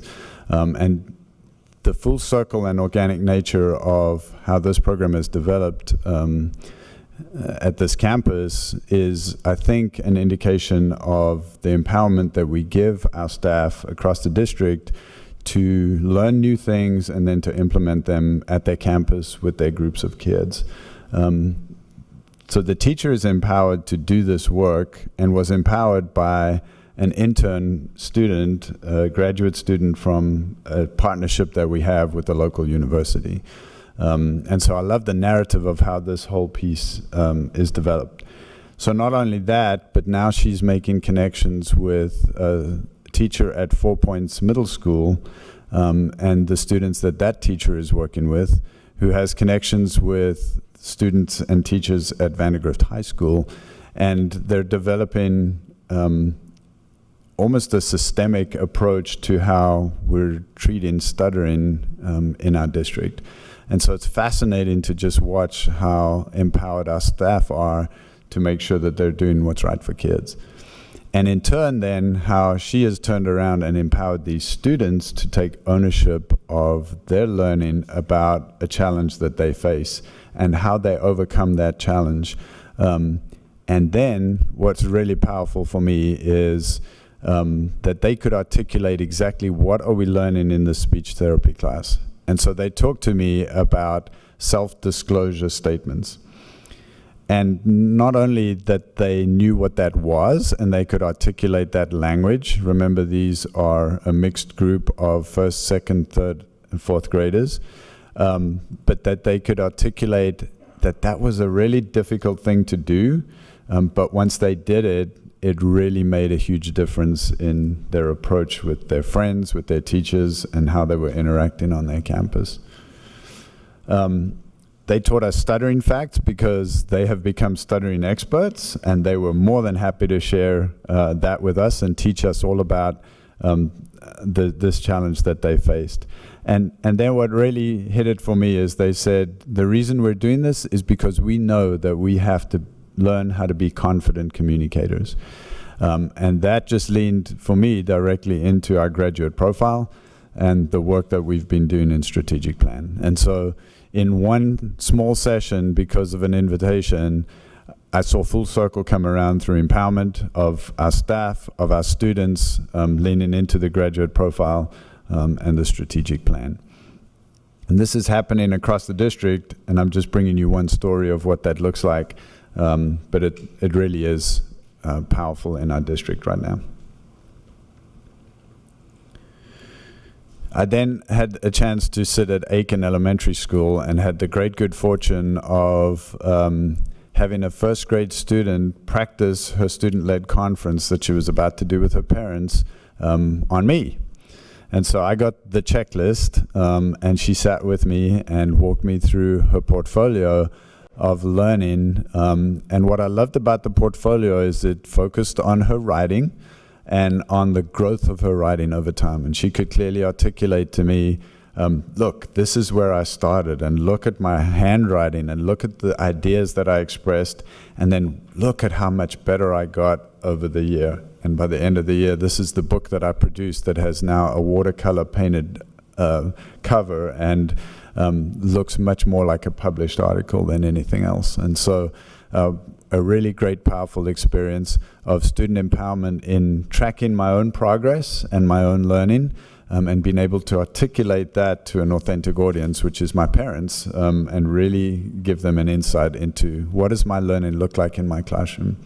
The really great part of this is in that little gift bag you see at the back of the table is the super secret parent task, which is a card that they get to fill out once they're done, that will then get mailed back to their child at the very end of the year, so that they get this personal affirmation of the growth that they've made in the year over time. Also at Aiken Elementary, I don't know if you recognize any of these, but there is a lot of David Langford continual improvement tools going on. On the left there, you have a parking lot, which has a plus delta chart on it, and then the other two at the bottom, which somebody's going to have to teach me at some of this point. But you can see the fishbone diagram on the other side, where they're looking at barriers and drivers, and really working towards solving this problem that they had of too much talking going on in their rotation schedule. And so they had attacked that problem, and they were taking care of business using those continual improvement tools. This was fascinating to me. So this is a kindergarten classroom, and these students, and hopefully you can see in your packet, but they were doing number sums and cutting those out and sticking them on the card, and then cutting out the 10 blocks and painting with watercolors the dots on the chart so that they could do those additions. What impressed me though really was the fact that this was totally differentiated. So on the left, you'll see things like 8 plus 6 and 1 plus 5. But on the right, and that's the principal sitting on the floor, by the way, with the students, you'll see 42 plus 21. And this is a kindergarten child who's now having to figure out how many of these blocks do I have to cut out so I can get enough dots on here.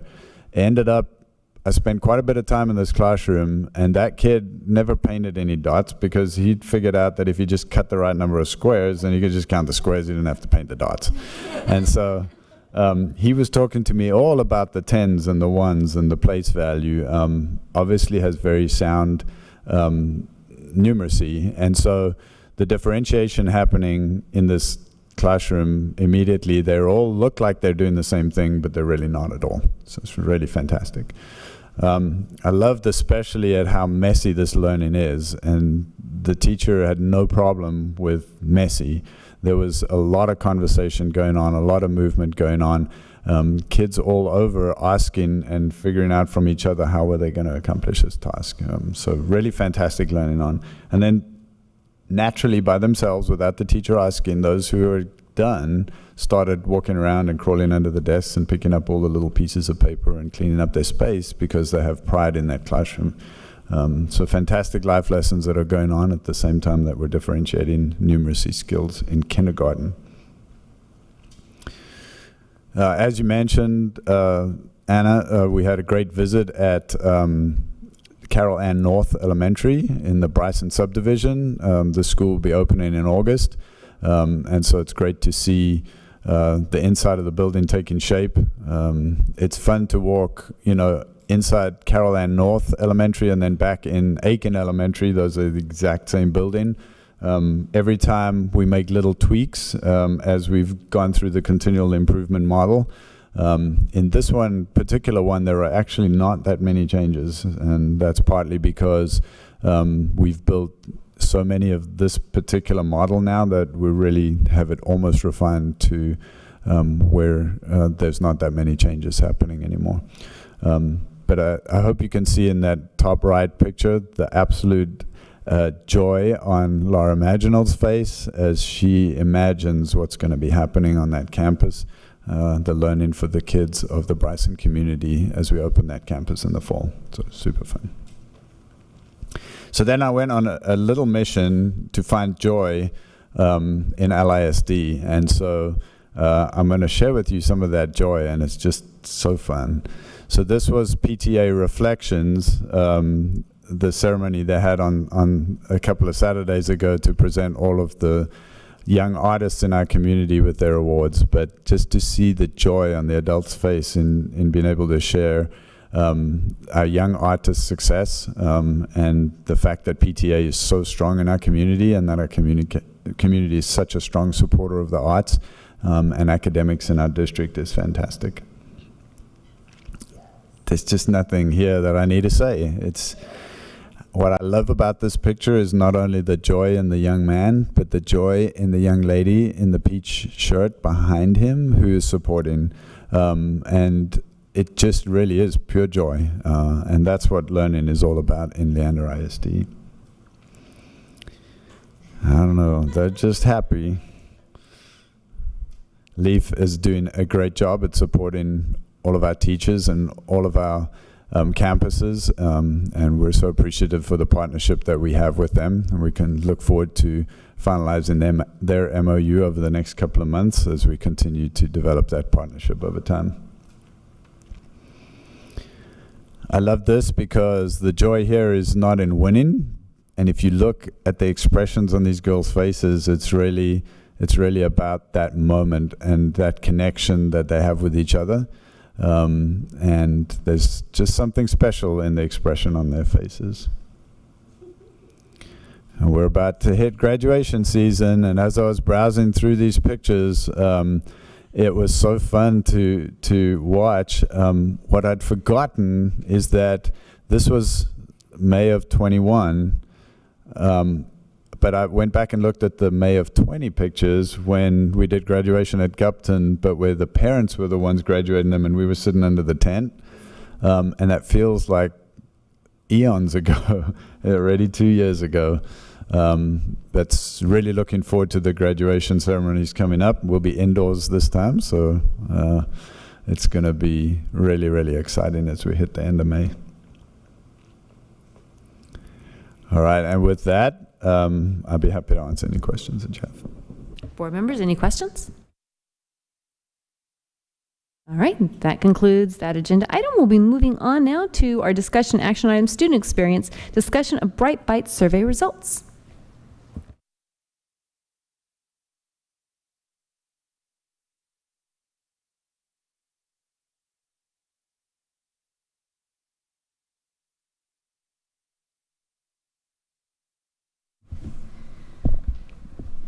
Madam President, Board of Trustees, and Dr. Gearing, good evening. Thank you for having me. I'm excited to talk a little bit about our Bright Bites survey. So this evening I'll start with the purpose of Bright Bites. We'll dig into a little bit of our data, and then we'll talk about how we're using the data once we've worked through that process. And so, as you remember, Bright Bites is one of our online survey tools that we use to get information around technology usage from our students and teachers this year. And then the teaching and learning module also is one of the measures we have for the 5 C's within our district. So creativity, critical thinking, collaboration, communication, and citizenship. So we decided to up our survey collection and did our Bright Bites survey in January. We have our 3rd through 12th grade students participate in this process with us, and then our teachers as well. We chose not to send this out to our parents this year as a change because we've not been getting necessarily our statistical significance when sending that out. And we began using the Bright Bites survey since 2017, so it's nice that we have some trend data to look at this evening. And just a reminder, it's still on the trend data list, but that 2020 year, we launched the survey in March of 2020, so we have a little bit of data, but not enough for it to be statistical significance for us. So I'll just remind you probably a few times in that. So for overall, we are in the advanced category, and the Bright Bites survey uses the 4 domains, so we'll kind of dig into each one of the domains here in just a moment. For our trend data, you're going to notice that we had a slight decrease in our overall. We are seeing that overall we're calling it kind of the COVID dip.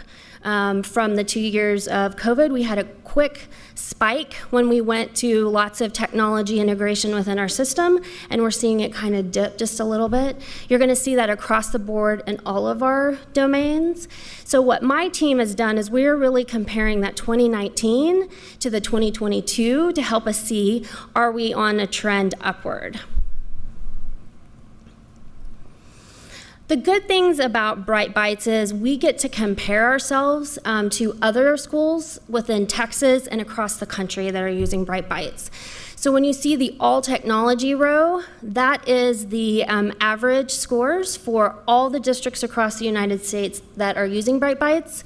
And then the Texas allows us to compare ourselves to other Texas schools that are utilizing the Bright Bites. And so as you can see, we are quite a bit in the advanced category compared to some of the other, our comparison districts. So digging into the classroom, which is where we spend a lot of our time looking at, you'll notice the use of the 4 C's. That's going to be 4 of the 5 C's, and then we're going to combine that with digital citizenship, which gets us that 5th C. We did have a slight decline within our classroom, and teachers' use of the 4 C's and students' use of the 4 C's is a big area of growth that we're continuing to work on. Moving into our access, we stay pretty level in our access, and that's access to technology and to devices, as well as what students and teachers have access at home with. So we've maintained our access. We have really good access. For our skills, the skills domain is really looking at some computational skills. Can I just do the foundational type of skills with my computer? For kids, it may be, can I drag and drop? For some of our elementary kiddos. For our middle and high school kiddos, can I get into a spreadsheet and do something within a spreadsheet? So it gives us some of those foundational skills. It also gives us information on some of their online usage and what can they do with their multimedia. So when we're looking at that creativity part, we're really looking at, and communication, can our kiddos take the information and then communicate it through some form of technology to showcase their learning? And so that kind of helps us in that skills category. We've pretty much maintained within the skills category as well. And then the last part of the case domain is environment. And that helps us look at our policies, our procedures, professional learning. One of the questions we ask teachers within the survey in professional learning is, how do you experience or learn more about using technology in your classroom? Is that something you're doing on your own? So do you invest in a webinar? We're seeing an increase in some of that due to, I think, COVID and having access and people realizing you can have professional learning in your PJs now. I don't necessarily have to go face-to-face, but then some of our teachers really like and miss the face-to-face interaction. So taking some of that information and really analyzing, how are we providing those opportunities, and thinking about, are we meeting all of the needs of our teachers? So our next steps with our Bright Bites data is every campus has an Mlisd empowered learning team. And that team may look a little different if you're on an elementary campus versus a secondary campus.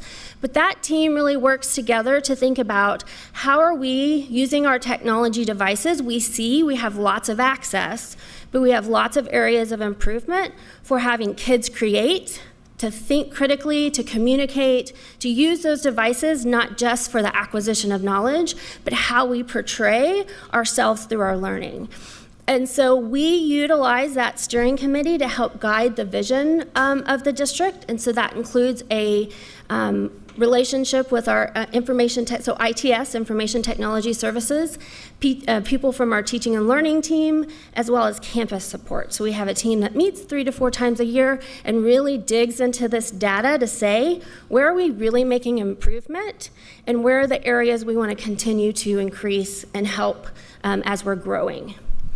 And then the other part is my team has created kind of a packaged professional learning where campus leaders or that empowered learning steering committee, depending on the campus, can take that and help teachers really get to the information. What we're seeing is we're giving the survey, we're giving the information to our campus leaders, but sometimes helping teachers dive into that information is where we want to continue to grow our practice so that we're having more campuses get that to the teacher level. All right, board members, any questions? I have a couple of questions. When we say 3rd through 12th grade students, what percentage of our students is that? It's a statistical significance, so we're hitting our number of what we need, but I can look at I can look up the percentage for you and get that back to you. Okay. Also, when we're comparing to other ISDs in Texas on the chart, can we also get a list of who those ISDs are that are participating and like maybe a rough how many ISDs? So when we say these are the ISDs in Texas, are there 100 ISDs using it or 2 ISDs? So I have more of a reference point. Yeah. I can ask our vendor and see if that's available. I know I can get how many ISDs. Okay, and yeah, I'm curious, do they share which ISDs? Because I think that's important too when we know the size and what kind of ISDs are using, so that I can really I can have that reference point of how to, the perspective of when I'm looking at this data. I'm curious in regards to the technology piece, in regards to each campus, because each campus has different access to technology, and so I'd like to see what that looks like broken down if possible, because what's available at Glenn is not available at LHS, so I'd like to see what those 2 campuses or all of the campuses look like in regards to that particular, the environment technology piece. Because there's a tab that says schools there, and it will be helpful to see the breakdown by each school. Okay. Any other questions? Dr. Carey? I'd just like to take this opportunity to congratulate Dr. Carey Spanigal. Thank you. Thank you very much. And I have my homework, so I'll work on that, and I appreciate your time this evening. Thank you. I am really good at homework now. All right, thank you, Doctor. We will go on to our next item on our agenda, board members. This will be the last agenda item we take up before we take a break. So we're going to move to 9B, governance, discussion, board agenda, and planning calendar development.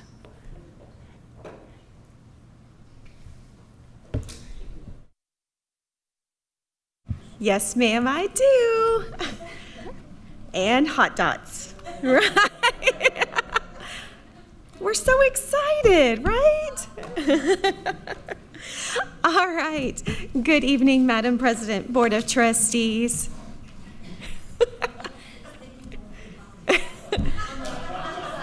That's the next meeting, right? We'll bring those the next time. All right. Good evening, Madam President, Board of Trustees, Dr. Gearing. Dr. Martinez and I are here tonight to get some input into the development of the board agenda planning calendar. If you recall, not too long ago, there was a request from the Board of Trustees for administration to develop a plan, a process for getting input and really looking at what is that board agenda planning calendar and how do we make sure that we're talking about the most important work that you see that we need to discuss here in this meeting. So a couple of meetings ago, we brought to you a process that really looked at what's our board purpose, along with the vision, mission, and graduate profile. So why do we come together, along with what are we trying to accomplish, and that those things should really drive that board agenda. And so we're going to look at that tonight. Last meeting, we brought to you the draft of the board purpose statement. And so just a reminder, here was the statement that we brought.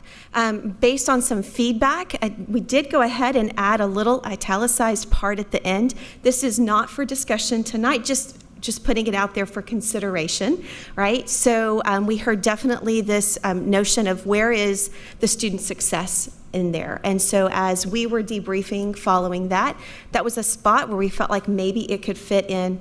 Again, we do not have to talk about that tonight, just wanted to throw that out. I mean, we can if you want, absolutely, it's at the board's pleasure. But this is really looking at the why. What's the heart of why you come into these meetings and serving as a board of trustees? I think she's really hinting to just keep a note on that for a while. We'll get back to it later. So let's put a pin on that one. We'll come back to it. I promise. Just let that marinate a little bit. See what you think.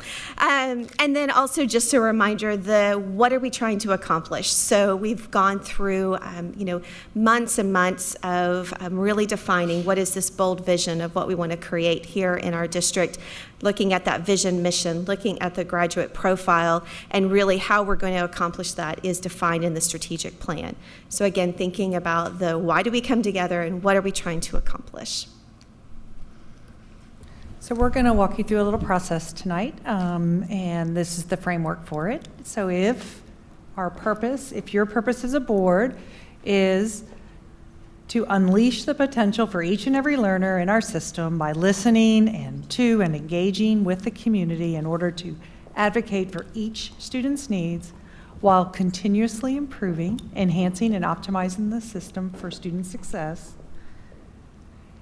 And this is what we're trying to accomplish, which is your vision, our mission, and the graduate profile. Then the question is, what should we be spending our time talking about or discussing in board meetings? And so we're going to do an affinity tool. This is something you guys have done before. You have a big old stack of stickies. Just let me remind you. That's okay.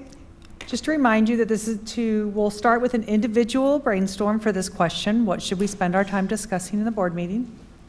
You're going to write one idea per sticky note. And then once you've had a chance we'll give you 5 minutes or so. We'll see how it's going. Once you've had a chance to create all of your sticky notes, we'll join together on this wall, and we will start to group those.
You all are writing so intently.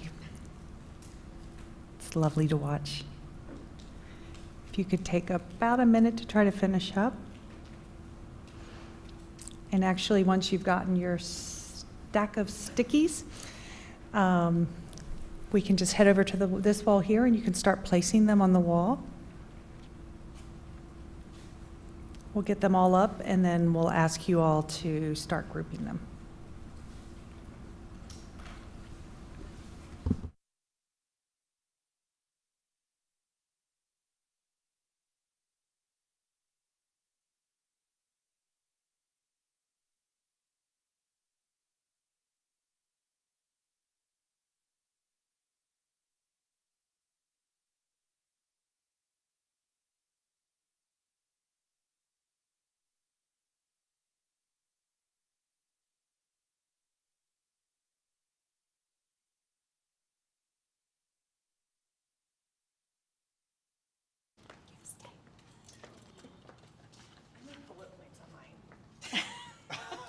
One idea per sticky. You had one job,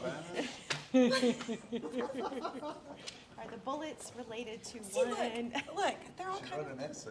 No, that was Okay. No, that's good. Okay. Anywhere's fine. I did, yes. If it makes sense to you, you can go ahead and start.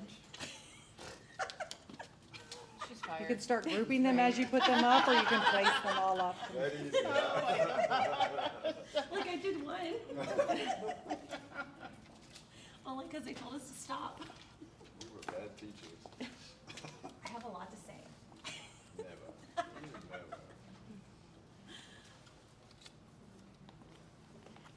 And if you could just stay, we're gonna work together as a group, so. Not really. Not really. Like where That's your if you job, Aaron. see where you think one might be. Oh, That's all, I mean, yeah. Still learning. Aggressive.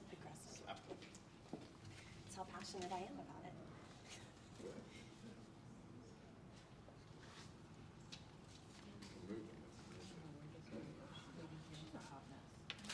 I'm always a hot mess, y'all know that.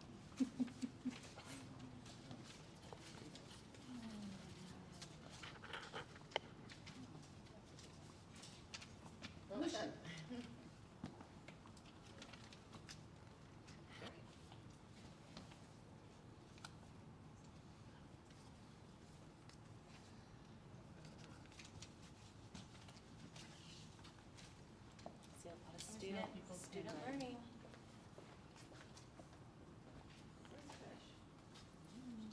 She's still right. See, she's got me beat. She couldn't fit them on there. If y'all would have given me more stickies, I would have done more. You ran out. Here, I want to do a little of every time. No, I got it all listed. You got it. If you're not sure, you can set it aside. You can start to cluster them. We're gonna ask everybody to stay together so that we will be clustering them. I'm gonna go to the restroom. Take a break.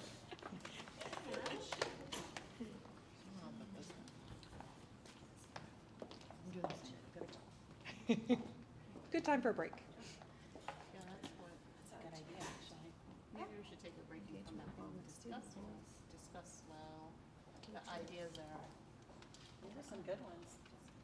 Oh, that's a good one. That's you. Yeah. There's a page where there is. You have it up there somewhere with policy. Because of my housekeeping. That's one I haven't. I didn't do that. Advocacy, yeah. Who has This. You're hilarious. Okay. It's so affirming. It is. It's so affirming. It's somebody else. Oh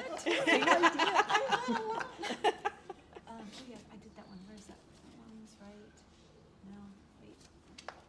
Strategic I think we might need to take a break. I think they already did some Yeah, damage. they did. What's happening? What time? I did. You get them out of the chairs and you lost them. Yes. Yeah.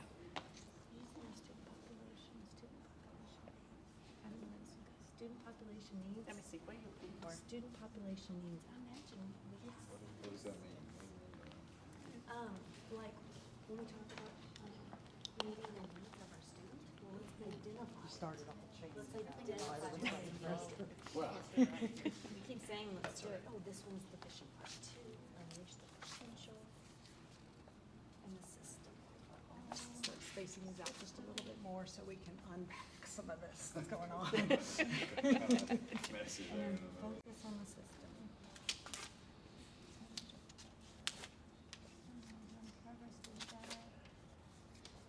Huh. I know this one. Whatever category all by yourself.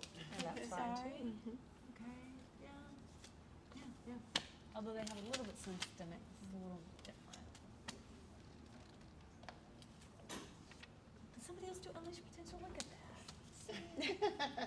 Awesome. So do they go together then?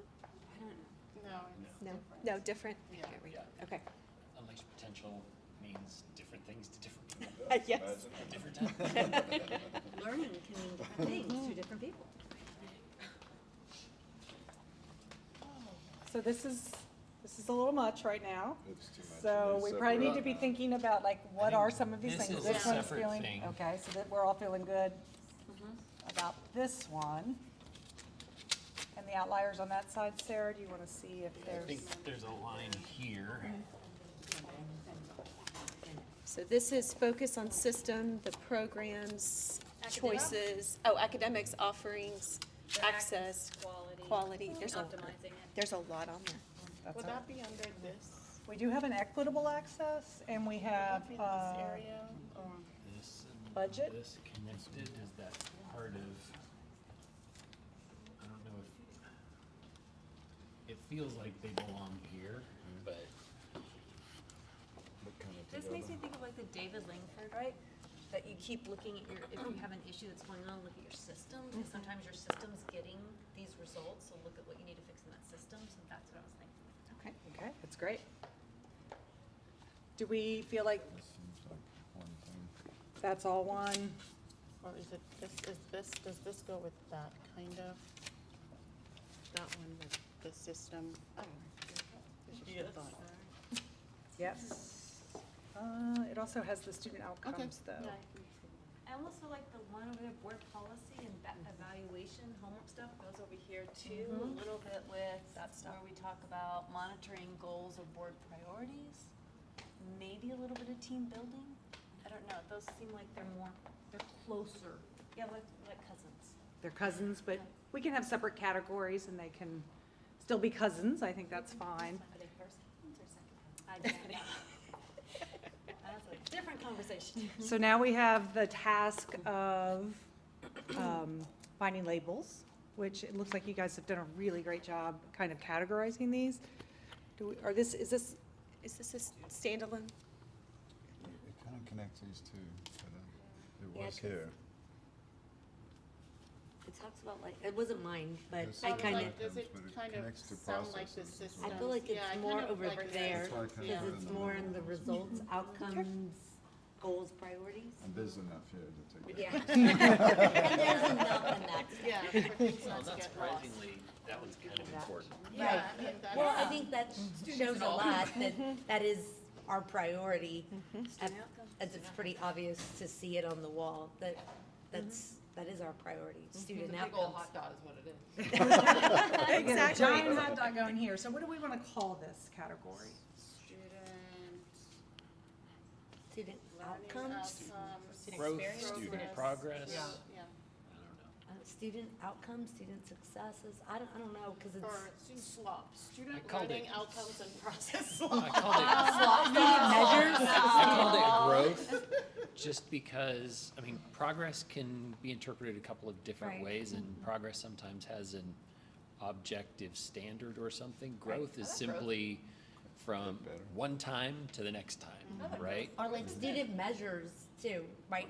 I mean, where it's just the, I see what you're saying, it's the not assuming anything, it's just simply at this point and at this point. That's right. I mean, measures follows after you figure out what you want, right? Can we name it What both? the goal is. Well, my only question with growth is, because I love where Erin's going with this, I agree, I think growth is what we talk about, cultivate, right? It's going along with some of our mission.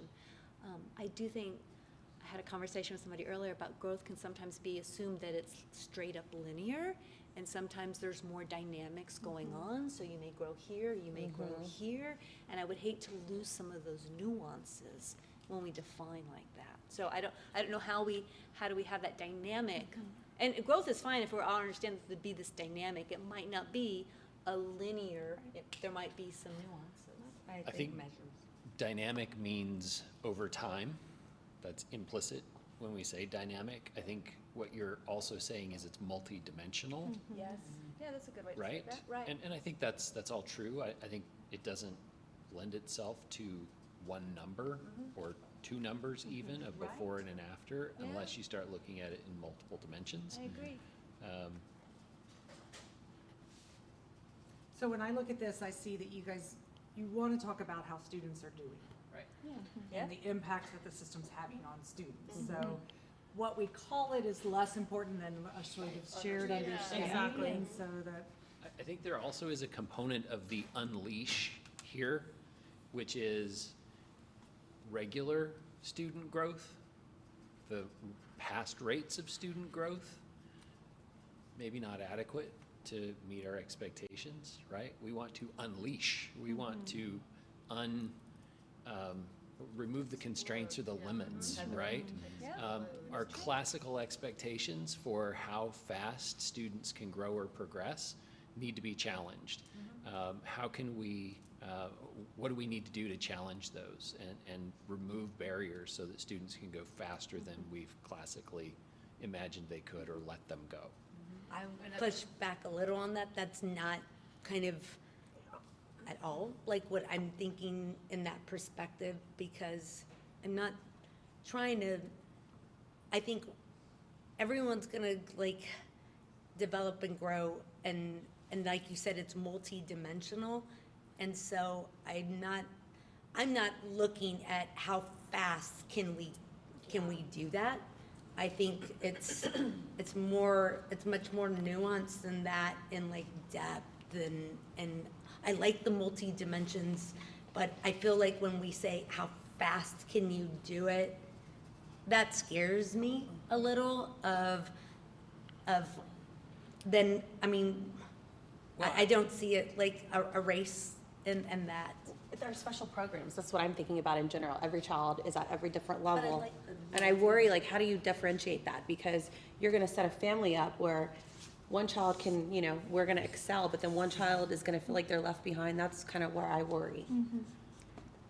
I like the multi-dimensional. the goal- I just don't see it in terms of a race or speed. Well, unless a student cares about that. If this is self-directed for students, right, and we want to unlimit them, Right. and a student wants to go faster, why are we Well, preventing that's them, great. right? Well, that's great, but I don't think That's that's unleashing. part of the thing, because, okay, unleashing, but I'm not saying faster, because some students may say, I don't want to go faster. I want to learn, and I want to learn at this this pace, and I don't need to be the first one or the fastest one. So I guess unleash is fine. Removing the barriers, I think I don't like when it's as fast as can be, getting them Like to a race to the top. And that's like what our student advisory committee had talked about. So I think this conversation is super helpful as we are then going to take all of this and actually map out what would be a board agenda, planning calendar, because then we can think about how do we show student growth? How do we bring to you the conversation around student growth?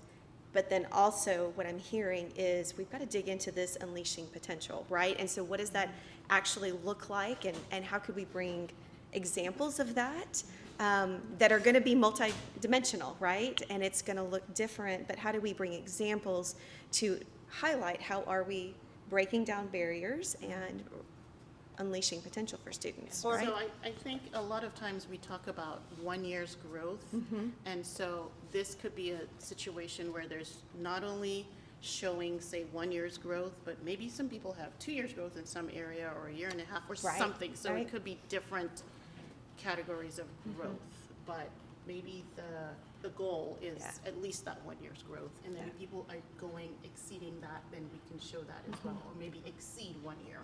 It could be 1 year's growth or exceed 1 year, something like that. Go ahead.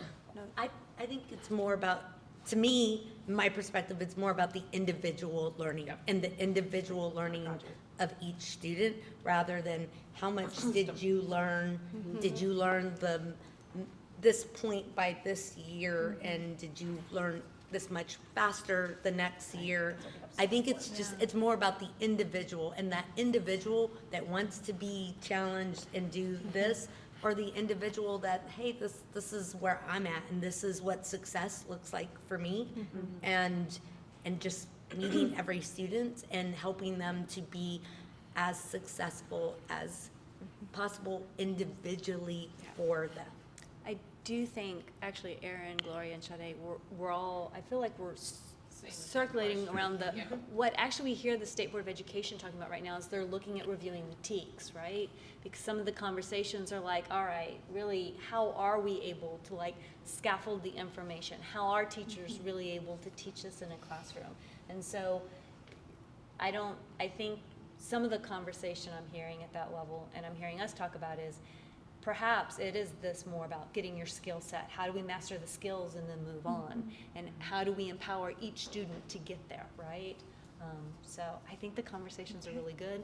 I don't know how y'all are gonna get it all wrapped up for us on the agenda, but. So this is a very encompassing, and clearly it is the category that we need to be paying very close attention to as we start to build out what's the calendar gonna look like. And I see things like, you know, variety of growth, academic growth, but also I'm hearing contextual and personal growth. I'm also seeing things about student experience. So that this rich conversation really helps us as we go back and kind of process and think through the requirements that you have to cover, and then what are the things that the staff need to be bringing to you that are going to meet your needs the best. Is teacher experience, is that here, or is that under students? No. Good. Different. Good call. And Can I use also Dr. Gehring's word of iterative? Because I think when we start this, Erin might be like, oh, wait, what about this? Or Gloria's going to say, hey, I wanted this information. So it also, once we build out the calendar, I'd like to see a part in there where we can do this continual improvement, where we can keep making it better as we go along. Absolutely. And this is going to be a very robust part of the agenda discussions as well, because it's a little nebulous, right? And we have different views about what that actually looks like. So we will probably miss the mark a few times coming to you with what we think these are, and we'll just have to continue to iterate on that. So let's get our other labels done. So this one is really about, it says board policy and board evaluation, meetings. Oh, no, I wrote it. I got to go look at it. Sorry. Oh, yeah, I was writing it quickly. Yeah, that's fine. So, no, I can't.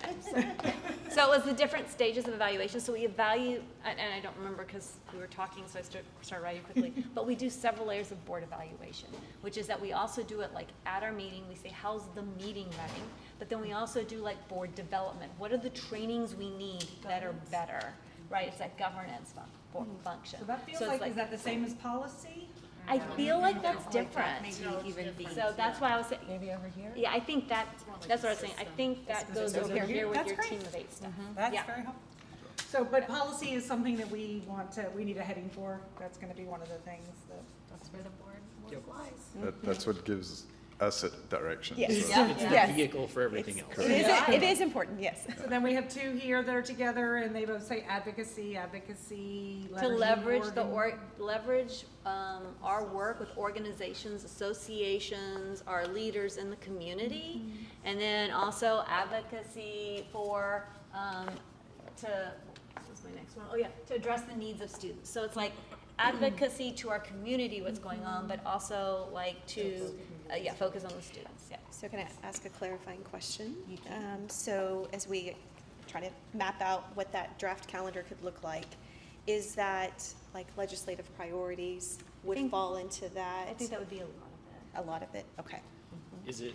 But I don't think it's all of that. No. Yeah, is it inclusive of community, right? I was wondering if maybe that's all a larger community bucket, Right. or there are communications out that are advocacy, there's communication in, there's dialogues and all that sort of stuff. Community engagement overall, That's- and then there's different outcomes from that bucket. Well, and learning looks different now from when even I was in the classroom. Okay, I'm not that old, y'all, but learning looks different. I'll just say that. And there are, you know, things that I think help is when we get out into the community and go, look, this is happening and this is going on. Like, I love that Dr. Gehring, we have our students come talk to us and Dr. Gehring talks about the vision, but does our community know what's happening in the classroom and what's going on? So there is that advocacy when I say in there about the students right there, that was the second part. So the first part was more the legislative, and the second part I agree is that outward type of engagement. Then I want to clarify, so the community engagement piece, what does that look like in a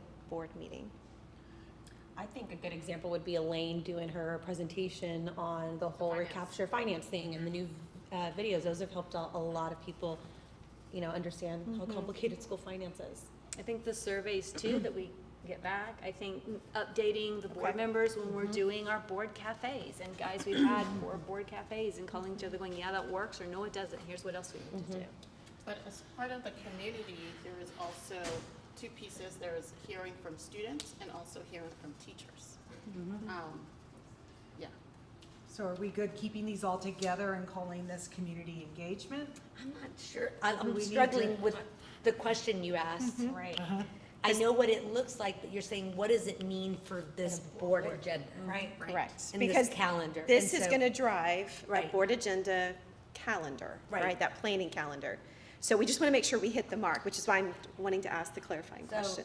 that's a good question, because Because a lot of your advocacy work happens outside of it. outside, and Yes. so does that community engagement. Right. That's all Yeah. the events, Right. that's all the school visits, that's all the things that during Yes. that first part of the meeting that we're talking Right. about, The how board we're member- engaging with our community. And that's what we do when we talk about it in our board remarks. That is our That is, advocacy. but- And that is part of our, and we that's can take not- it off our meeting if we don't.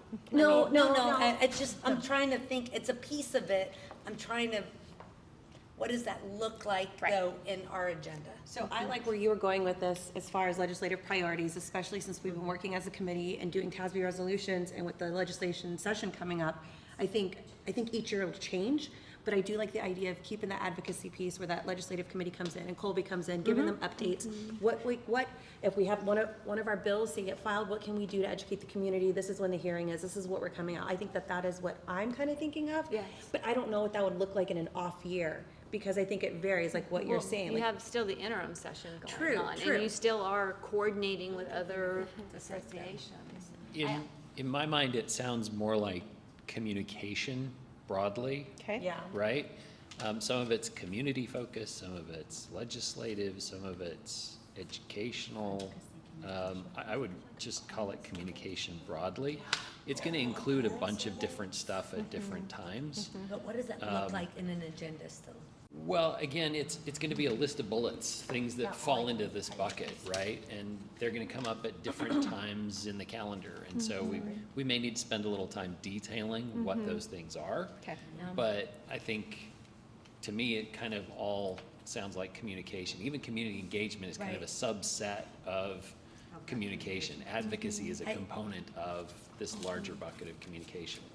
And it made me think of something, and hopefully the veterans on here don't want to like kick me after this, that communications, I'm here for this, what? you know, our communication policy, We or what was wanted it a called? communication goal. The communication goal and the And we wanted that- communication plan that was in there. I know when I was first elected, I think Pam and Grace were on that committee, and then I was on that committee, and you were on that committee, and then we were working through some stuff there, and then I think COVID happened, and then it was like, communication is our hair is on fire, and we're trying to keep, you know, Everybody alive. everybody in schools. And so maybe it's also us going back and revisiting what that looks like and what the goals were for that. And how that looks as an And, agenda item. and, yeah. I think that's right. I think that those are all good comments. I think we've talked about this in terms of district communication in the past, but if we apply this at the board level, what does the board need to do from a communication perspective in terms of inputs and And we had outflows talked and about that that sort in of that thing, policy right? though. We did, Yeah. yes. And there was a lot of like, that We need discussion support happened. from SCR, right? Right, But of we like, we no, have that's kind of a board. different Yeah. lens. I like that, that angle. I like that a lot. And I do want to say too, with legislative, legislative priorities, when we're gearing up for legislative year, it'll be more meetings about those things. But then once the bills pass, then you've got the rulemaking process and following up the SBOE. And these things are impacting our district, whether it's how 4545, are the reading academies, are SBEC rules that are going through SBOE, are the TEKs that are changing. I mean, we have so much discussion about curriculum. Well, TEKs at the SBOE level really outlays for us a lot of what that curriculum needs to look like. So I just feel like advocacy, legislative could actually be that and the rulemaking. So I see those two together, but I don't see them taking a very long time, just in case you were wondering. Can I be a little that's bigger. logistical for a second? So, Yes. like, if we say board policy is important to us, Yeah. then what they're going to have to do is turn this into what does an agenda item look like? Yeah. And how does it fit on this calendar? So for me, that looks like when there's a numbered update, you're going to see it show up on the agenda, and we're going to run it through it by policy committee is working outside, and then it comes back for first reading, and then it goes to second reading, right? So that's how specific they're going to have to get under policy at that point. Advocacy is, for me, like, how often do we bring Colby in for a legislative update? Are we going to do that quarterly? Then we need to lay out, okay, if it's quarterly, what months does that have to be in? That's right, he would be Is there a quarterly, difference yeah. between when we're in session, when we're out of session? Yeah. You know, how do we deal with emergency issues that need our attention and need some kind of action from us? And then also, I think the board needs to think about how do you, in the meeting, make sure that the board is doing the advocacy work that's necessary outside. So committee updates, those kinds of things need to focus on, if advocacy is important, then how do we make sure we bring that to the board's attention repeatedly so that we don't drop the ball on that thread? Does that make sense? Yeah, and as far as that advocacy piece, what are we, I think we need information on what are we allowed to say, what should we say? I mean, things like that. I mean, it's going to be important come fall, right? We know that. We all need to be on board to be out there talking to the community, doing the things that we need to do to get some things passed so that we can function. So I think having that updates from Holly or Sean or whoever, that's that part of that advocacy piece is understanding what our role is as board members and what can we do? What can we post? What can we talk about? What can we, all of those things. So I think having that information come summer, fall is going to be really, really important. And then like in community engagement, I see it breaking down into, there could be several strands inside community engagement. So one of those might be, we have partnerships with various entities, PTA, LEAF, those have MOUs that have to be probably annually renewed or reviewed. So how do we do those pieces? Because that's one strand. One strand might be the feedback that board members are given about the work that they're doing outside of the boardroom, every board meeting, in those board comments or committee updates or things like that. So that might be another strand of communication to make sure that we're really engaging the community. And then, are we going to schedule regular board cafes, or are we going to just let that happen as issues arise? So if we are, then we need to get them on this agenda planning calendar so that we know and understand when those happen and what that looks like. And that just creates a much cleaner understanding of what these issues are. Well, and the parent climate survey, that I see that as in community engagement as well. When we hear our parents tell us, hey, here's what we so think. a presentation around that for y'all to discuss. What do you see in that? All of the stakeholder surveys, I think. All of them. I say all of the stakeholder surveys, but with student growth, I'm curious, when we have our students do the climate survey, would we want that under student growth section, or would we see that under community engagement? I see that under communication, because it's not a measure of growth. It's, it's feedback. It's just seeing how it is, yeah. How do they feel in our system? That's great. Although with the strategic plan and the graduate profile, some of the ways we're going to be measuring students' engagement, students' acquisition of the graduate profile will be done through survey, and we'll be looking at trend that way. So it's kind of both. Yeah, and there's naturally going to be overlap between this, so you're never going to get them. Right. Where was that sticky you wanted to Oh, really? Okay, let's focus on this one because this one also has a lot. And let's make sure we've got a good name for it. So we have teacher, staff pay and benefits, finance budget, long-range planning, resource management, major business systems, budget, status, position, actual, finance tax rate, attendance, absence, growth, and rezoning. Yeah, if we don't get that advocacy done, that's going to be a terrible discussion. So it looks like basically we just want to know a lot of updates on the finances and some details about where the money is going or how it's coming in. And then that way we might be able to spot some efficiency opportunities. I'm curious, what does the board see? Because we know that Elaine is very conscientious of bringing us like the budget timeline and developing those discussions. So what do you see different in here from what we currently do?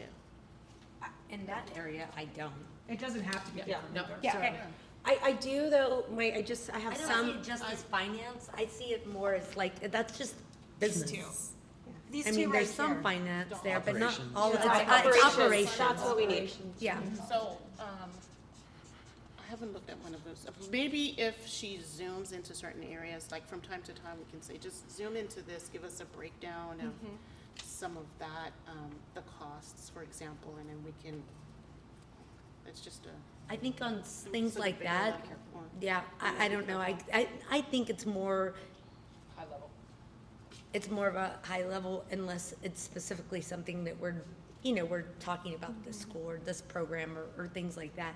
But I think things like that sometimes are individual board member questions. I don't want to see that on the agenda. And I was like, because 1 a.m. I'm like, because we all have those questions individually, and I know we're all making those phone calls throughout the week and talking to people, and I think that is important to do, and I don't necessarily, we don't need to do that on the agenda unless it's relevant to the overall operations, but otherwise. I'm just with the growth and rezoning issues and long-range planning. I know that one just kind of gives, I understand the operations piece, but I feel like it's going to be such a large part of our discussions coming up in the next year.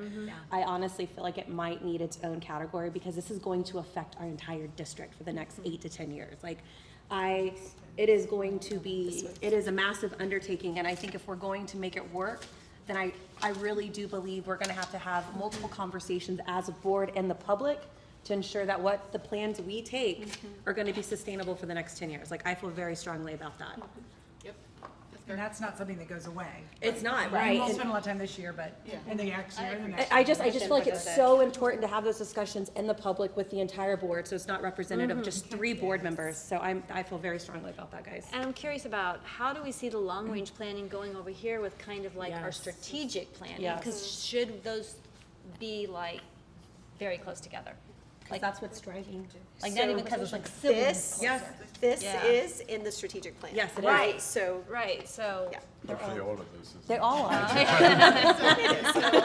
Otherwise, I didn't do a good job. It's all about zooming into specific areas. Right, So I think right. that it's fine on its own. So are we good calling this sort of strategic planning? Yeah. That's a focus where we're going to spend some time on governance and strategic planning, or governance and strategic plan, 2 different things? Board development work. Because what we have here is strategic plan, DIP-SIP, team building, vision and strategic plan, vision, unleash potential, continue using continuous improvement tools, housekeeping, board eval, monitor goals, board priorities, and connect processes and tools to student results and outcomes. So is that all Near enough, I think. Near enough. I think Okay. there's strands in there again. Again. That we could separate out Gives strands us- of it, but it all belongs there. Oh, we didn't talk about these two. We have not yet talked about these two, and you have one on the end there. I was going to make one comment too before we leave finance and Yes. operations. I know we probably don't have all the minor bullets under all these headings, but staff development and some of those kinds of things seem to me to be really important. We don't have a lot. Oh, there you go. There you go. I don't see a lot around teacher and staff support Okay. and connection to all the rest of this. There's a little, there are components, but You make another, I just don't want to lose that. Yeah. I do, I feel that it's on some of these Post-it notes, but Erin, that's a great job of pulling it out, because I don't know if it's a small bullet. I feel like it is a bigger bullet. We may have missed it had you Yeah. not done that. I feel like these yeah. would be under here. Yeah, because they're there on the Post-it notes. there's one other small one, which is audit, which is also kind of standalone. But Is that That's fall under under policy? operations. I put that under Operations. finance That's and finance operations. Yeah, let's put Oh, are under- you talking about internal audit? yes, I mean, I'm talking about internal audit, which is our Not other operations. employee, which is kind of a separate thing. I mean, finance and operations, in my opinion, is largely our relationship with Bruce and the district through Bruce. Oh, I see. Audit Oh. is a separate relationship. So that would be under. Well, but how often then? Yeah. Because I want to know what we're talking about, because are y'all wanting then a report from audit every Well, meeting? I 'Cause think when No, we- not I think how necessarily, long- right? So when we're doing this, we're talking about where's the bulk of our time going? And so I just want to be clear from the board, since we're having a discussion. I'm just trying to be comprehensive, right? So we have some, Yeah, we do Erin have and I will something. provide some We have some insight into that later question on today. Oh, there's an asterisk on that then. Yes, put an asterisk. There's more, More to come. more to come. But I'm thinking exactly what we're currently doing, where we have those updates. Yeah, it's just talking about documenting But Well, it what we still so- want in needs the to be- We calendar, still need right? to talk about it. So, Right, so no, I'm remember, saying- so remember, we're laying out, you know, what happens every single year. Right. And where it happens Yeah. and how often it happens, still doesn't mean it has to happen more frequently than it is. It's just so that we can put it in the right spot.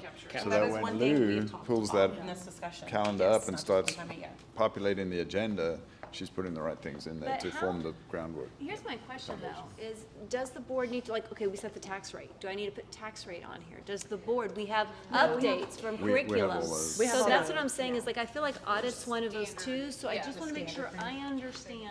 Yeah. Well, do we need to tell you all the standards that we think, because there are some. Yeah, so our intention is to use this information and this discussion to really lay out a proposed calendar of. Got it.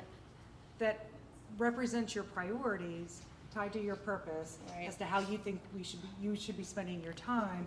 And then we're gonna go back in and populate all these compliance things that we know you have to do, Gotcha. right? There's Okay. certain board functions That are that standard. just have to Right. be, you know, And we're- MOUs have to be approved. Yeah, and, you right. know. And we're gonna pull our existing calendar and see what are the things that we don't even have captured that maybe we just need to make sure are in there, whether they're compliance or not. Cool.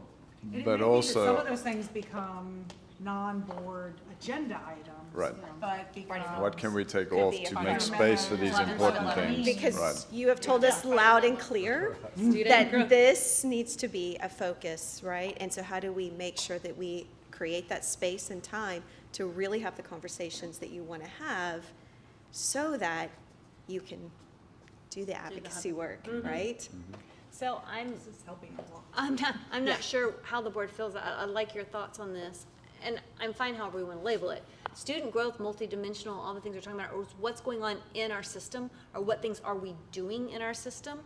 And so under strategic planning, I put under there's a little bit about the vision, innovative, like next steps, what are we going to be offering our students? And so I'll give an example. Dr. Gehring said, hey, what are we doing? Let's talk about graduate portfolios. How do we get all of our students' work in something that they can use to shop out, to help them in the workforce, to help them in colleges and community. To me, that's not necessarily student growth, multidimensional, it wouldn't be an outcome, but it is those kind of next step things we need in the program. Which is in the strategic plan, and So so as we'll long as have that updates gets, because I around think that that's work. important, kind of where where we're going to go to, like what are the next things? I mean, the world is changing in that way. We need to set them up for success. Exactly. So that's part of that strategic planning. Right. Okay. That's right. So I would think of, innovation and looking around the corner. that's is right. part of that. What's changing, what's new comes through the strategic planning first, and then it lands elsewhere. Okay, we have two others that we just haven't categorized yet, maybe three. This is equitable access at all campuses. It could be over here. I have access over here. Put it over there. So is access a separate, do we need to be talking it's about? student growth. Student growth. Okay, awesome. Actually, yes, because, yeah, it is here. I do see something Where'd yours else I go? saw. Oh, there it is. It's, no, No, I was looking at Trisha's. So mine was about like our I, work. sorry, I like seeing space. Mine's like our workforce. This is good To make sure my teeth are straight. Teacher workforce or like workforce for students? Teacher workforce, okay. Teacher workforce. So where do our M&O dollars go? Got it. So Okay. it's M&O dollars, workforce programs versus our INS dollars. Yeah, and that was here, finance budget include program details, like how the money goes to what. What was that bottom one that we just moved under there? This workforce programs. Budget designed to. Is that student focused? No, Workforce teachers, focused? so like teacher workforce. Teacher I see. workforce. What's our M&O and IS dollars? Are they meeting the goals that we set Oh, out? it's not a future workforce, it's No. our. No, it's our our right now. workforce, Our workforce, the our teachers. employees right now, yes. Recruit and retain. Okay, last one. Does it go up under there, or does it go? You'd have to rip it in half, but I it's think really it about goes- the budget for that. Okay. Are we paying for that? Okay, got it, yeah, no. They're gonna pay for that right there. There you go. We're just going to break all the rules. Okay. Sade is really bothered. No, because this one it was covered, so we wouldn't even see it. Uh-oh, is it gonna have more lines? Time identity. Identifying the needs in our student population. Nice, that's a good one. Okay, so last sticky. Yeah. Focus on system, the programs, academics, offerings, access, and quality optimized. There's a lot on this. All of it, all of it. Are we Just put it saying in the right middle. here? No. No? Do y'all remember when we did the whole? It's one Post-it note. Yeah, when we did. It's one Post-it note. It can go, I mean, Do y'all remember when we talked about silos? And a long time ago, I said sometimes Yes. I feel like we discuss these in silos. And so, Oh. how Oh. are they? I remember. And You was in this, it was in the middle of our last Play No, boxer, so man. this kind of comes along. with what's the system doing? Is the system overall getting the results that we Strategic want? planning So then. sometimes if you're talking about, say, Because the system's also finance, right? The something system's of this, you also have to growth. put the finance side by side with something from, Just in- duplicate because it. you have to do it side by side. So she's just saying, whatever it is that we're 1 times doing, 5. we need to consider and, There you go. yeah, So- and interdependency, yeah. Which is great. I just need to know, what does that look like on an agenda? Nobody can reach it, that's why I put it up there. Figure out the dependencies and then include them side by side, because sometimes it's like we're trying to make a decision and we're like, I need to see the budget next to it. Yes. Yeah. Okay. All right, board members, it is 8:51, and as promised, this will be concluding our agenda item, unless y'all want to tell us next steps. Wait, let's, We were going to tell you next steps, but I think we're good. do you go ahead? I think we're pretty clear. We're going to take this back now. We are going to try to build out the first draft of a calendar that pays attention to the things that you all want to prioritize. We'll come back with a proposal, and then we'll iterate. Okay, all right, any questions, board members? All right, we're going to take a 10-minute break. We'll be back here at 9:02. Oh my goodness, thank you.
All right, board members, it is 9:02, and we are back in open session.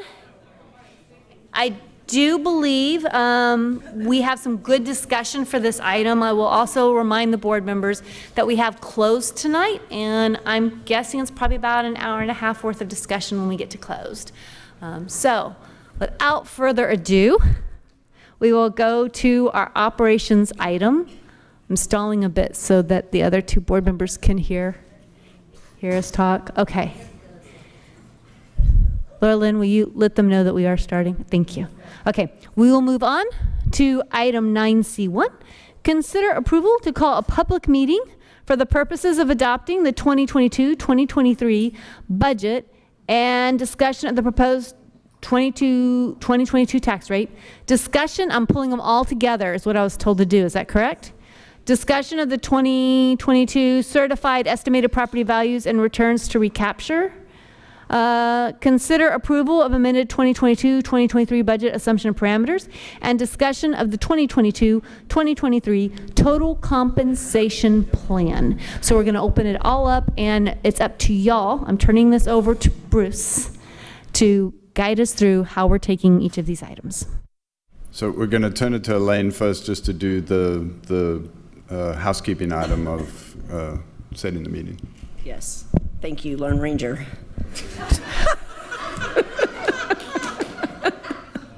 I'm so confused. I thought this was a serious meeting. Okay. This item is asking the board to call a meeting for June 23rd to adopt the budget and discuss the proposed tax rate. Typically, with this action, we let the board know what will be published as part of the notice of the public hearing. We are proposing this action proposed publishing with the 5-cent VAT-RE. What we publish in June is going to be republished in August, so what we publish in June won't mirror what the tax rate is going to be in August, so it's kind of a moot point, but I'm looking for approval of the meeting in June, on June 23rd. Elaine, to clarify then, is this the highest it could be, is what we end up doing? Is that the number we choose? So it's the highest amount, it's not the one we've settled on, because we know we're talking about adopting what, well, right. We've been discussing a possible. And we typically do publish the highest rate so that we don't have to republish. In a normal year, we would only publish once, and we would publish the higher rate. Okay. Question though, with that motion, it's not just the tax rate, it's also the budget that was attached to that, correct? To that discussion. When we publish, there will be a budget number, but that's not what you're approving tonight. You're approving calling the meeting. Can we reword the motion then? Yeah, I guess I'm fine with us making a motion to have a hearing, but I'm trying to say this in the, this is a motion for a hearing. It is a motion for a hearing, so we're letting the public Right, know but that it's up not- for possible vote that night could be the approval of the budget and the tax rate. Those Okay, would both we're be on the not agendas. making any assumptions of what that budget or tax rate are in this motion. No, you're just calling the meeting. This is just simply calling the meeting to have a discussion about what is proposed that night. That night, you will adopt the budget. And so legally, you have to call the meeting to set the budget and have the public hearing. And this isn't different from our previous Right. motions. I just wanted to so. make sure, like, there was a lot of other language on here, and there were concerns that we were making a motion to have a hearing based on the budget and the payroll scale that was presented at the previous meeting. And so I want to make it clear that this is not that motion, that this is a motion to have a public hearing over what is being presented on that day. On June 23rd. But there's no assumptions being set in this motion about what's going to be in that budget. No. We've already had some of those discussions, and we'll be having more of those discussions. Yes. Okay. So I still need a motion then. we've discussed the motion. I need a motion.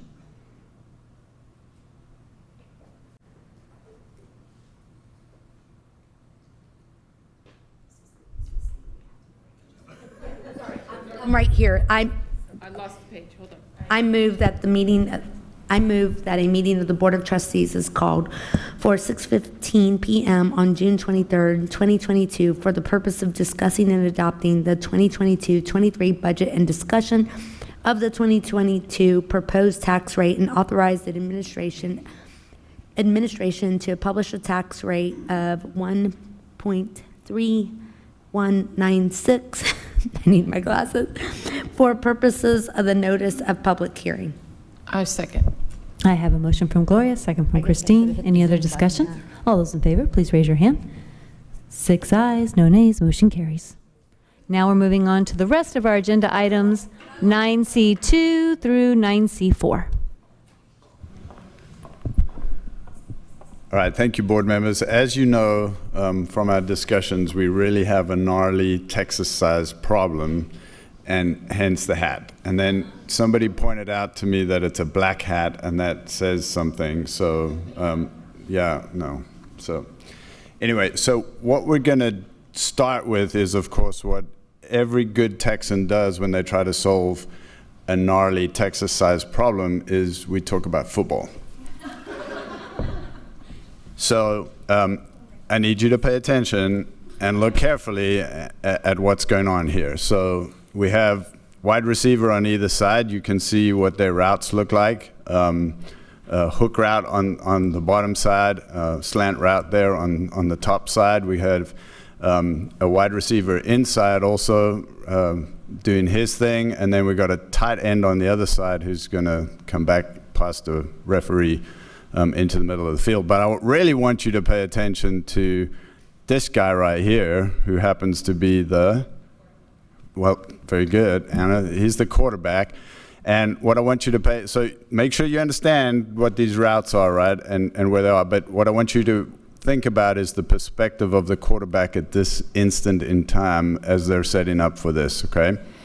Now, don't worry about who this is and what they're doing. Here's the perspective of the quarterback as he gets the ball from the center, right, after the snap. And so I want you to think about what the quarterback is thinking about and feeling at this moment in time, because he's got several 300-pound monsters who are trying to kill him at this point in time. And so in this instant, he's thinking very carefully about how well his team is running defense. So you can see Elaine and Carrie Lynn and some others over there. This guy not doing so well on this side might be me. But that quarterback is thinking very carefully about how well his team is doing in protecting him from the here and now, the instant of those 300-pound monsters who are trying to come and get him. But at the very same time, he's also thinking about where his guys are going. And so you can see this wide receiver's route, and you know what's happening with that tight end in the middle, and he's got a couple of wide receivers on this right-hand side who are getting in position, and he's thinking and he's looking and he's thinking about where that ball has to be in 3 or 4 seconds from now, right? And so then at this instant in time of release, there's a decision that he's made, and he's releasing that ball with a certain velocity, a certain direction, but he's not releasing it to a player, he's releasing it to where that player is going to be in a couple of seconds' time.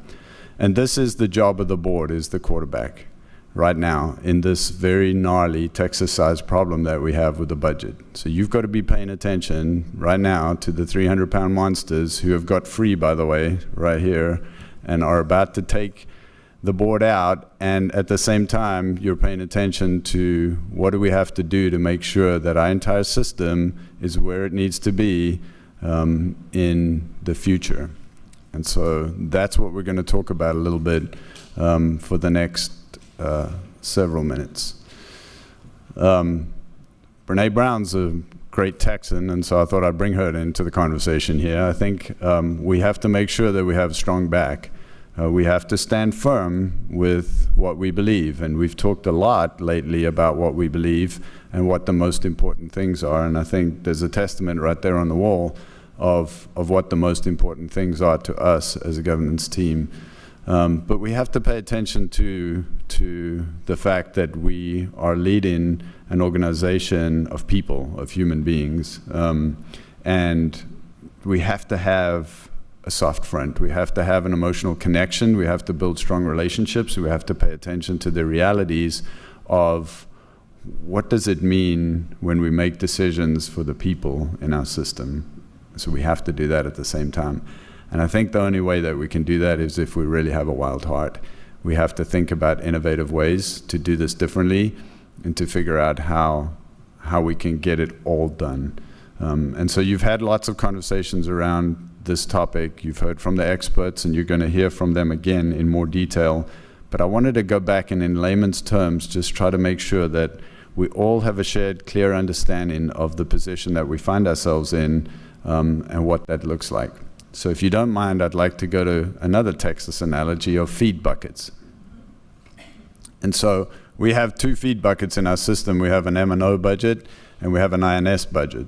And you'll notice that the M&O bucket and the INS bucket are different sizes, and so let's examine a little bit about what happens on each side of our M&O bucket is filled essentially under HB3 now with weighted average daily attendance. Okay, so depending on how many kids we have in our system and depending on what they look like exactly and how they fit into different categories fills up this bucket. I'm not going to get into the nuances of how much of this is local tax appraisal and how much of this is state value, but just know that there's formulas that are driven almost entirely now by WADA that fill up this bucket.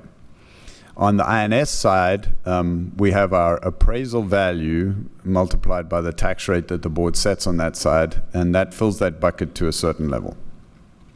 All right. So what happens in the environment that we're in with really strongly rising appraisal values? And these are rising at a level that's unprecedented, we haven't seen before. So what happens on each side? So let's examine what happens. Well, on this M&O side, we know that the bucket is filled by water, but there's also an influence of AV on this side. And what happens is the bucket starts to overflow because of the additional revenue that's coming into us from increased appraisal value multiplied by the tax rate. As that bucket starts to overflow, it collects on the outside, and that is what we call recapture. And so you'll hear from Elaine in just a little bit exactly what that looks like. We told you that we would be entering into recapture next year. We told you initially, and we're not in recapture this year, so we haven't paid anything back to the state this year. We told you initially that would be $1 to $2 million next year. Because of where appraisal values are, it's looking at this point in time more like something like $29 million in 22-23. So people are seeing this on their tax bills, sharply increasing AV value, but on the M&O side, we don't necessarily see the benefit of that appraisal value. There's another nuance because the state is compressing our tax rate on the M&O side to provide some relief to taxpayers because of these sharply rising appraisal values. And that tax rate compression doesn't really affect our bucket at all because it's really reducing the amount of recapture that gets paid back to the state. So the state gets a little bit less in recapture, but taxpayers do see the benefit of those lower tax rates on the M&O side. All right, so what happens with sharply rising appraisal values on the INS side? Well, we get excess building up in there, and that excess, that bucket is big enough that the excess can continue to fill our bucket up. And none of that disappears back to the state, none of that is recaptured, and it allows the board then to buy down debt quicker than what is in our current schedules. All right, and so the board has been doing a fantastic job of managing the tax rate on the INS side for a very long time and getting the district in the position where at times that makes sense, we've done defeasance and then refinancing of existing debt to help pay down that debt quicker, which saves taxpayers money in the long term, and saves the district money. Okay. So we've been talking about how do we manage tax rates on the INS side and the M&O side, knowing that this bucket is getting fuller and we get access to all of that money, and the M&O side is full and overflowing, and the rest of that money disappears.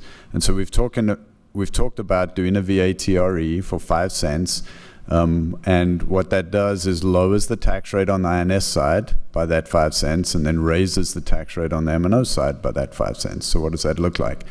Essentially what we're doing is cutting off a piece of our bucket on the INS side and growing our bucket somewhat on the M&O side. The important part to understand here is that on the INS side, we get 100% of those pennies. So all of that money on the INS side is ours to use to buy down debt. When it comes on the M&O side, we get about 67% of the copper pennies that come over.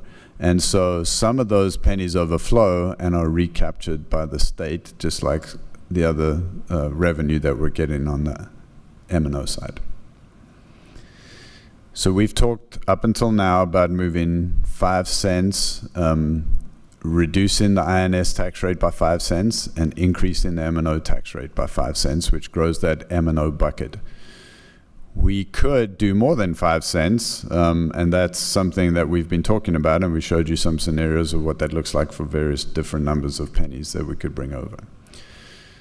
Aaron, a couple of weeks ago, asked a really important question. Because of the efficiencies of the pennies on the INS side, he asked the question, is there anything that we're still spending out of M&O that could possibly be spent out of INS? And that caused us to go back and talk more in depth about that. And Elaine reminded me that when she first got here, shortly after I did in 2019, one of the things we talked about was major maintenance, and is there a possibility of us moving major maintenance over from M&O, which we had 2 pennies set aside in M&O, to the INS side so that we could free up those M&O pennies. And so it turns out that there's about $4 million in major maintenance in this year's budget, and another $1 million in portables that could easily move from the M&O side over to the INS side. And those are expenditures, and so I've depicted them a little differently here, and they're moving in a different direction. So the pennies, as we reduce the tax rate on the INS side and increase it on the M&O side, increases the capacity of our M&O bucket. And then we create more space in the existing bucket when we take expenditures out of there and help them to come over here to the INS side. So we've been talking up until now in our compensation plan about a 2% raise. That's what's been in our parameters the whole time. And we've then talked about, could we do an extra percentage for teachers if the VATRE passes? So we've had this 2-3 conversation. What you're going to hear tonight and what we're going to bring to you is the ability for us to change the way that these buckets function in the way that I've been describing can allow us to look at 5% teacher raises and 4% for others, and continue with the conversation we've been having around bringing our auxiliary pay up to a $15 minimum and then adjusting the pay raises as we talked about the last time. So it requires us to make these changes, and that's where we're going to start to talk about a shift in our parameters in order to be able to do this. But there's a couple of things I want to remind you about as we start to have this conversation in more depth with the actual numbers.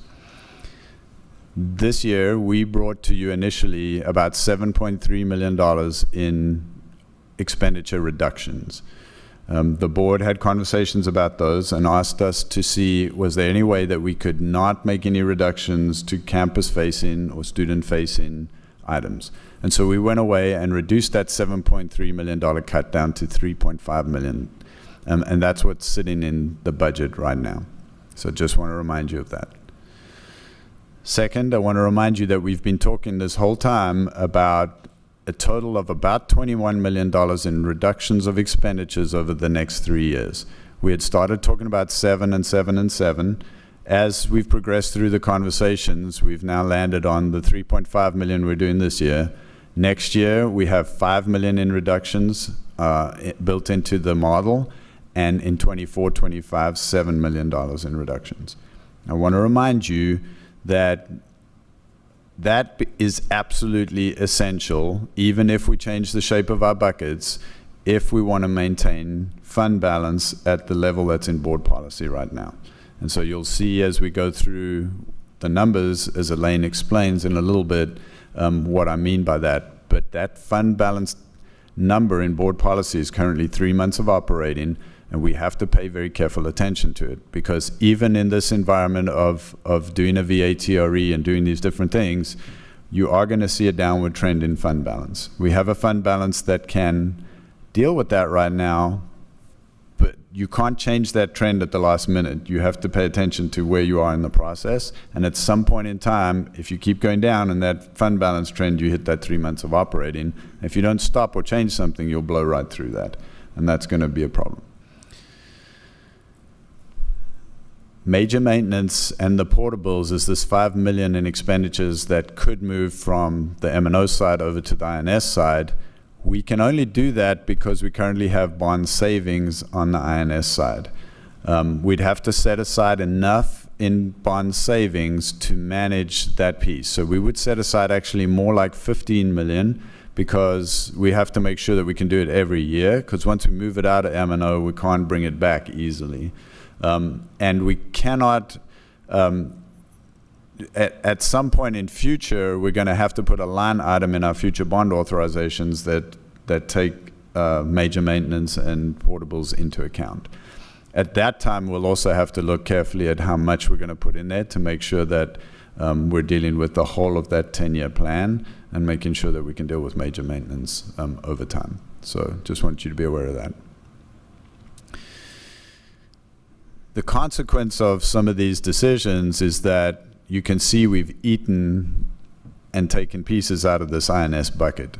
And so what that does is limits our capacity in the future for bond authorizations, for new bond authorizations. And Elaine will walk through very carefully with you what that looks like. And you have some sheets at your table that Blake has worked on to make sure that we understand what that looks like. What I need everybody to understand is that when we do some of this work, we will potentially be able to do bond in May of 23, if that's what the board decides, for somewhere in the $575 to $800 million range. I say there's a range there because we know we can deal with 575, but of course you don't sell all that money at one time, and so as you go through years, even if you've had authorization, you still have the ability to build capacity over time as AV values continue to rise. And so you could potentially have more than 575. But as we go further out, it is quite possible that we will not be able to have future bond authorizations after that without having to raise the tax rate on the INS side. That is not something that we've done as a district or as a board before. And so that would be a change in our ordinary practice. And so I just want everybody to be well aware of what some of the consequences of these decisions are as we go forward. The good news is really for our taxpayers, because on Saturday there's a constitutional amendment on the ballot that seeks to increase the homestead exemption from $25,000 to $40,000. If that passes on the weekend, then that gives taxpayers a tax break. This system would also give a total tax rate decrease of 6 pennies for our local taxpayers. So, for example, if you're a teacher living in our district, then you'll see a benefit from the homestead exemption, you'll see a benefit from a decrease in the tax rate, the overall tax rate, and you'll see the benefit of whatever percentage raise the board finally lands on and approves in the compensation plan. So there are a lot of benefits to us having this conversation. I just want to make sure that we are very clear about the consequences of these decisions as we go forward, and what some of the guardrails are that we have to put in place to make sure that we have a good understanding of where we're going to land.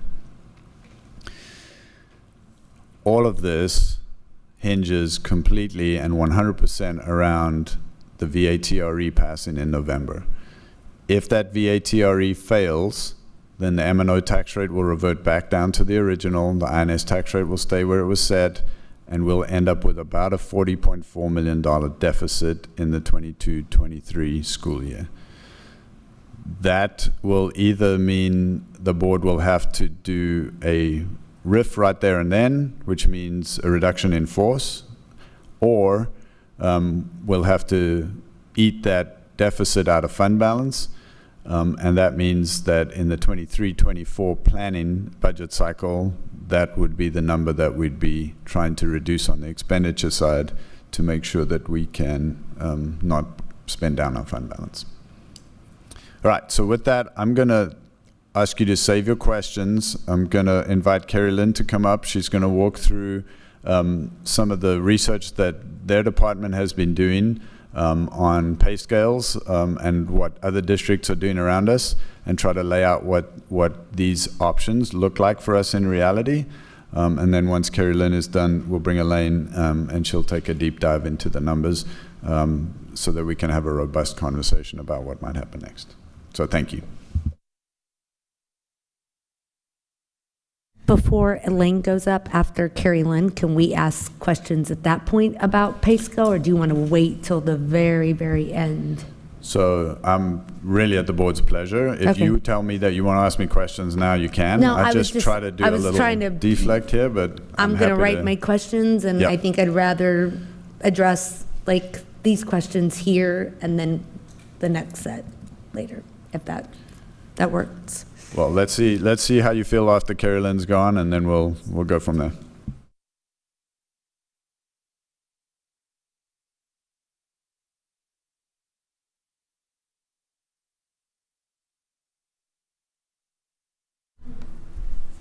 Mic is on.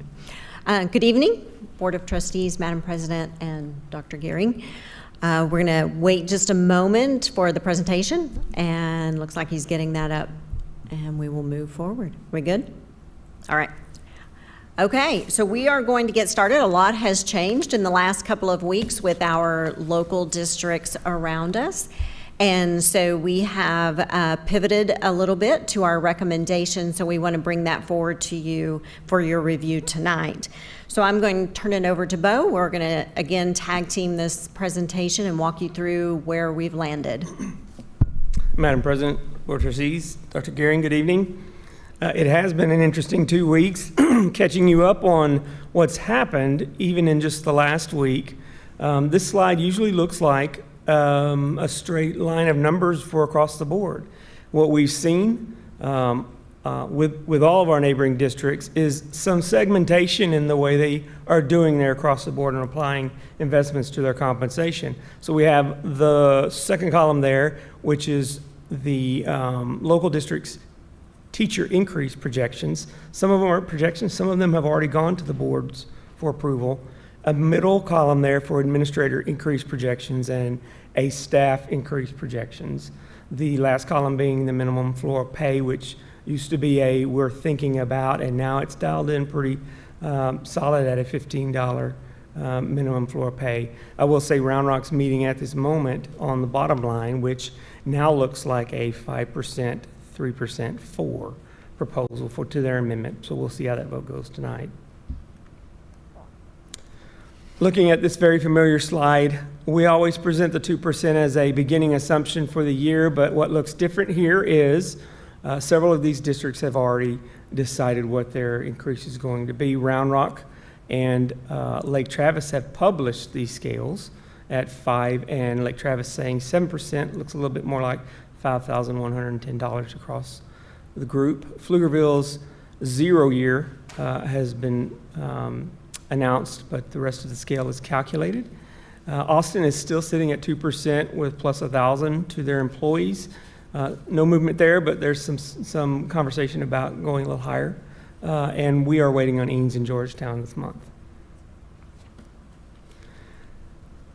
just as modeling, this is what a 4% increase would look like against those 6 scenarios. Very similar to what we usually look like when we begin a year after a modest 2 to 3% increase. It took 4 to get us there now, but still a lot of yellow in there, particularly in these bottom neighboring districts there have already made some decisions. We have a 5% model for you that looks a lot more like what our 3 did 2 weeks ago and approximates a 65th percentile placement for our hiring scale for teachers. Okay, so we've shown you what the teacher recommendation would be, and this would, of course, going back to the VATRE proposal, and if you can see here that we've gone from 7 pennies to 9 pennies to fund this. In addition to the 3% for teachers, we're also recommending 2 additional salary increase for all other staff, bringing it a total of 5% for teachers and 4% for administration. How that would play out would be employees would see that 2% across the board increase beginning July 1, whenever their first paycheck of the 22-23 school year begins. And then after the VATRE passes, everyone would receive a delayed sum lump payment to catch them up depending on how many days they had worked up until that point. They would see that in December, and then in January, that additional increase would go into play. So we would catch everybody up in December and then flesh it out for the remaining pay periods of the year. Again, this is completely dependent on that VATRE passing in November. Before we move on to just a revisit of our additional recommendations. This is a bit of a follow-up from our last meeting where we were talking about the scales themselves being a bit of a ecosystem or a relationship between them and a balancing when we're looking at increasing those scales. This is just an example of our campus administration scale on the left and how it aligns to our district administration on the right and how those promotional or lateral transfer paths work between those 2 scales. Very similar alignment with the operational services scale and the IT scale to the right as aligning to the district scale. A little different visualization here. We talk a lot about the educator career path. This is a visualization kind of showing you how the teacher's scale on a daily rate basis lines up to the district's administration scale daily rate and how those roles, the AP management title roles, present some mobility options for teachers. One of the things I would say here is that when we talked about grade overlap 2 weeks ago and how too much of it disincentivizes employees from considering options to move into different roles. What we've approximated here, and I will tell you the 3% is more of a TASB guideline than Leander's, but it's one we're using here. If you're looking at a teacher daily rate at year 17, that would be a 3% increase to the specialist role on the district scale. Now that is holding those calendar days exclusive. There's still a little bit more earnings beyond that when you actually add the days. But when you're looking at that equivalency of the daily rate, there is that overlap at the 17-year. Just to revisit our additional recommendations, the slide has not changed. This is the cost of the $15 an hour minimum floor pay for regular employees. We've chosen the middle option as the one that best addresses the minimum floor, translates some of our midpoint compression into the ranges, and leaves us some room for, again, employees to have some mobility and also some differentiation between jobs. Those numbers on the right in the bullets are still true and remain. The largest proportion of this investment in compensation is at grades 1 through 3 of the scales, and then some into 4 and 5. This is new. This is a little bit of some examples of what this actually looks like inside of this crosswalk. The top 2 rows there are auxiliary grade 1. Our day custodian in grade 1 if we did not move this scale, and a minimum to minimum, this is known minimums in these 6 peers that we compare to. If we did not move the scale to 15, they would be sitting and starting the year at 78%, at the 78% of market. So our first hire of the year would be offered, having no experience, 78% of the market rate for that job. Moving to 15 puts us at 100. What does that look like in terms of the average hourly rate for employees in those 2 different roles? Right now at $12.98 is the average hourly rate for a day custodian. That moves on July 1st to $16.93, a 30% increase. That is the increase to the grade itself, as well as the number of employees impacted inside of that grade and the sum of the increases to the employees in that grade on the first year. Office paraprofessionals, very similar, 92% if no movement, 104%, 105%. I wouldn't feel real good about being above 100 right now because we do have 2 other school districts who have signaled that they want to do better with educational assistance and instructional assistance. That's likely going to hover around 100 when everybody comes in. Right now, the average hourly rate for a grade 1 pre-K IA is sitting at $14.27 an hour. That would move to $16.42 an hour on July 1st. That's a 15% increase to that grade. So not going through the whole chart with you, but I know there's been some conversation about what are they doing in terms of placing my pay. Well, they're keeping their relative position in that range. It's actually placed on their experience, and these new ranges have the same number of experience steps, same placements, and they're actually moving to that next year experience placement. Just a reminder that we are not finished with this year. A lot of the groups that we just talked about are staged and ready to get their last $1,000 retention stipend for us.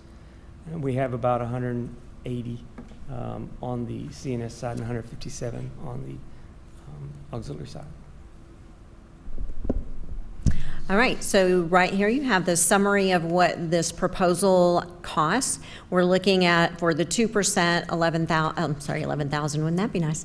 11,314,000, and then of course for the additional 2% for all other staff, 3% for teacher, counselor, RN, brings the total to 18,900 for the additional Bader recommendation. And then just to bring it all together, again, you saw this slide last time. The only change within this slide is the additional 3% of midpoint for teachers and 2% midpoint salary increase for all other scales, with the increase from the 7 pennies to the 9 pennies for the Bader. And we'll answer questions. So, Dr. Gehring? Yeah, I'd prefer it if we could bring Elaine up and let her run through the numbers in detail. Okay. But of course, at the board's pleasure. Are we okay with that, board? I guess I'd really prefer to ask the compensation questions now because but we'll wait. We'll wait. You guys can stay up there and.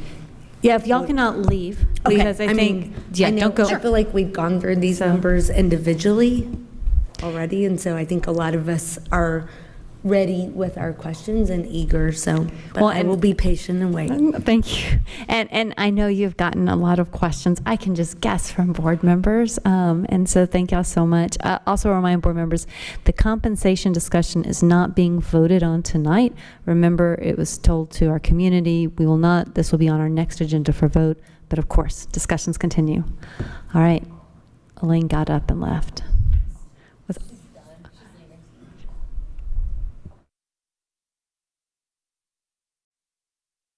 I feel like I'm sitting next to the teacher. I don't really need to do this. He's already done my presentation, but we will take a deep dive into the numbers when it comes up.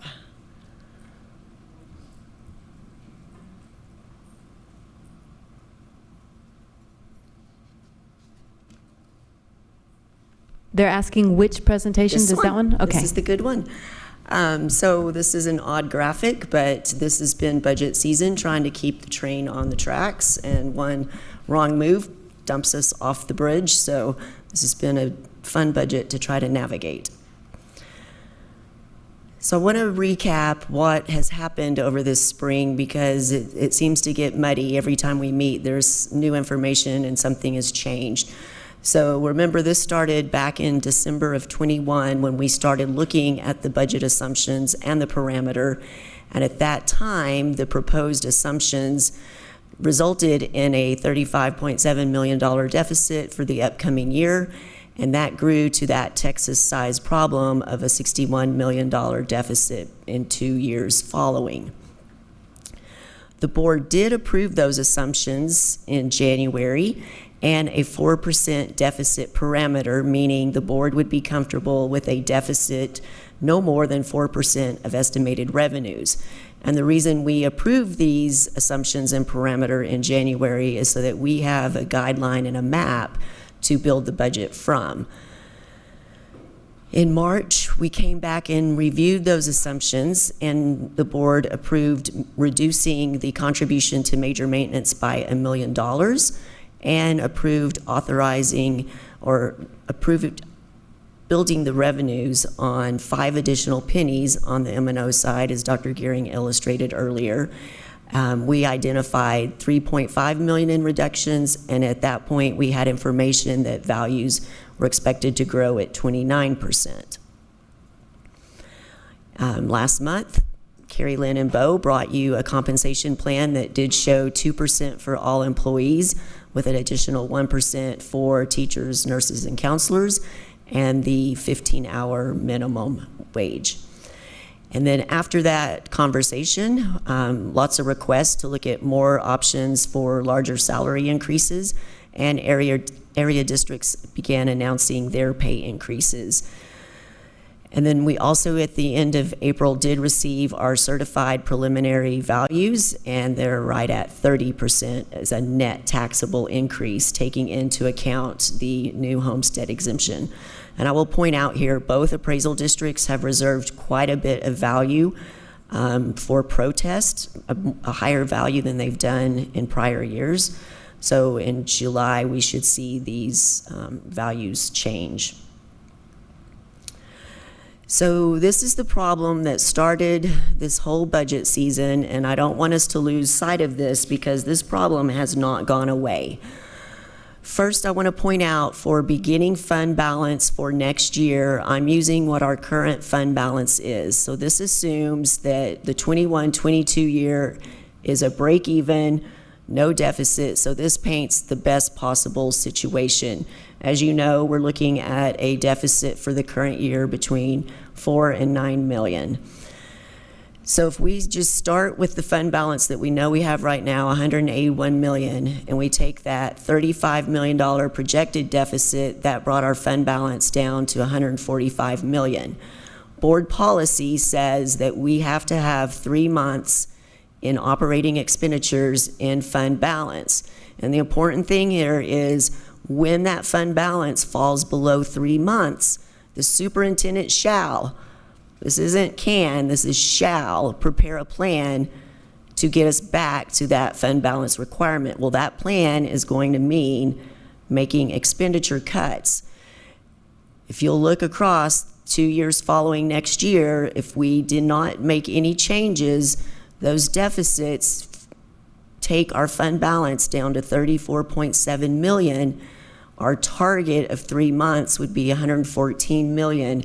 So we're $79 million short of our fund balance target. So that's why we're having these conversations. So the board has requested, don't cut costs forward facing to the classroom. I have a green check here because we've been able to do that thus far. And then, can we do more than 2% raises is the question on the table.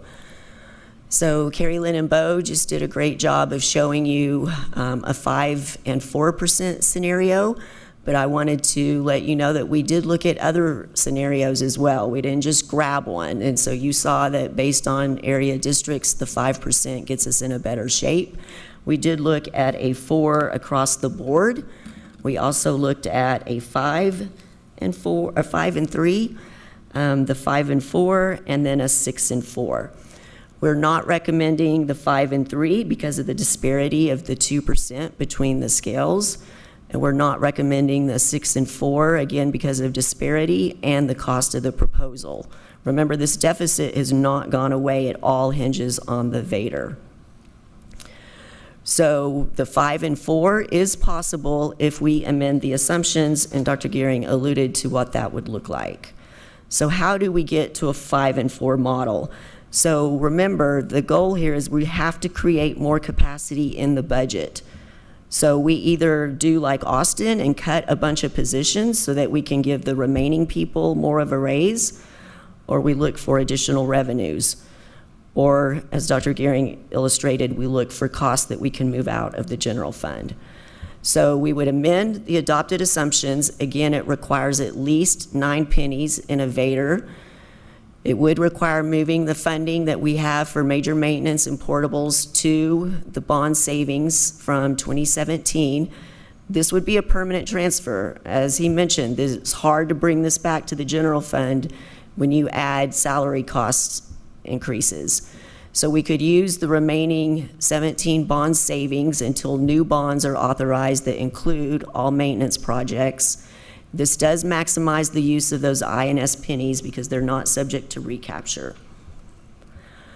And again, Carrie Lynn and Bo mentioned this, the timing of the raise is super important here. We're still recommending everyone start at 2, and then after the successful Vader, we catch everyone up in December with a one-time payment and then adjust checks for the remainder of the contract. Treating it that way would make all of the salary for 22-23 TRS eligible. So I want to show you what the numbers actually look like when we put all of this together.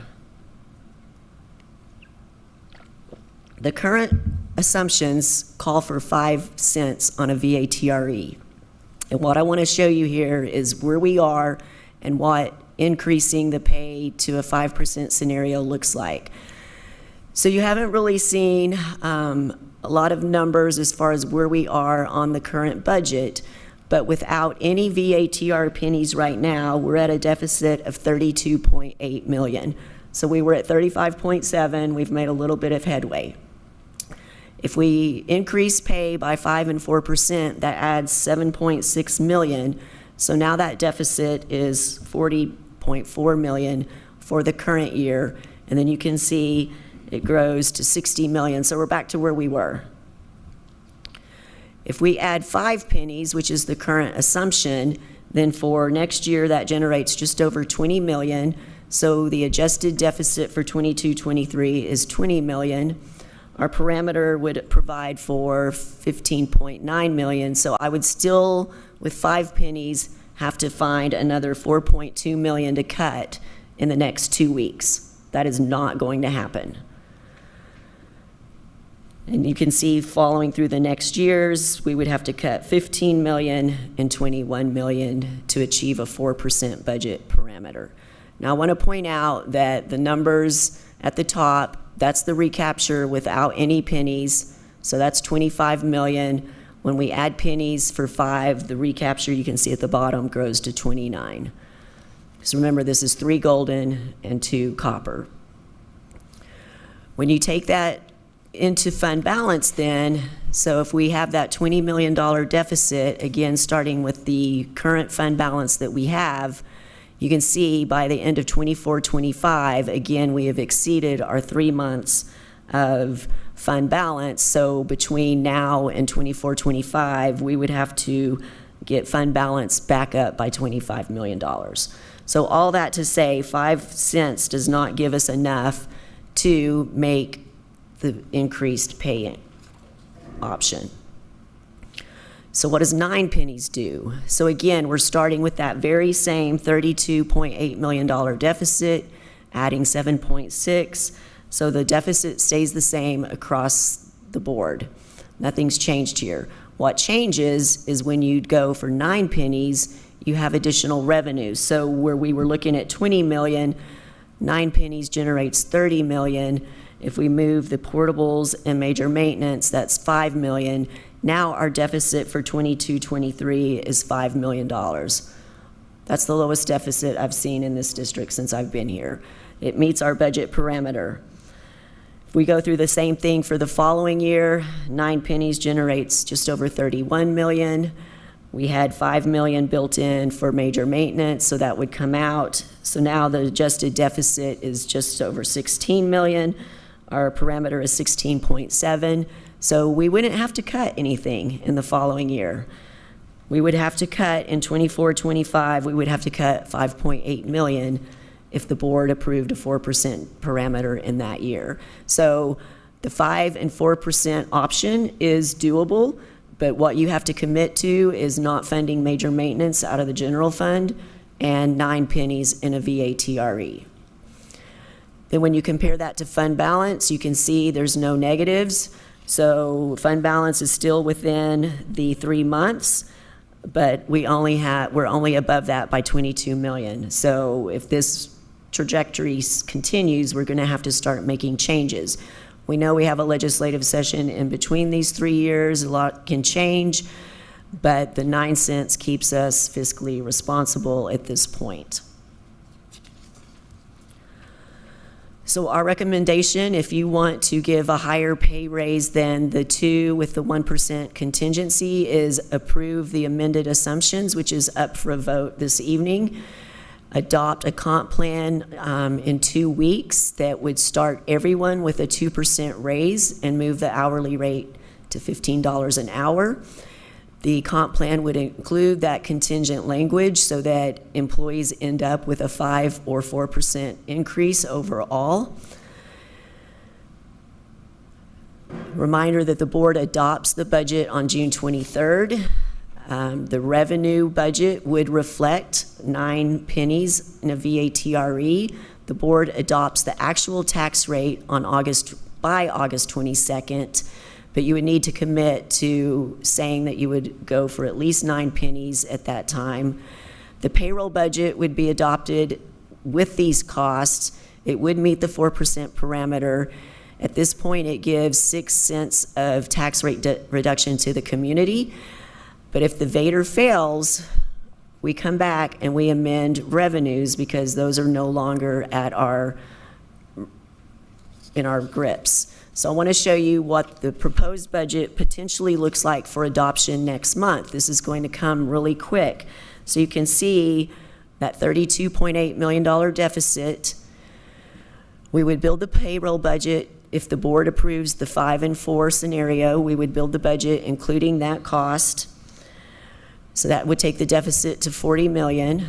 We would base revenues on the 9 pennies, so we would increase revenues by 30 million. We would remove the 5 million for major maintenance and portables.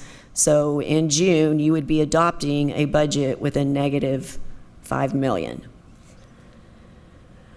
If it fails, we come back, so we have that adopted deficit of 5 million. We're going to remove those VATR revenues, and this scenario is if you give the compensation increase, if you make this effective July 1 and you don't do the contingent raise, then we would remove the revenues, so we would have a $35 million deficit.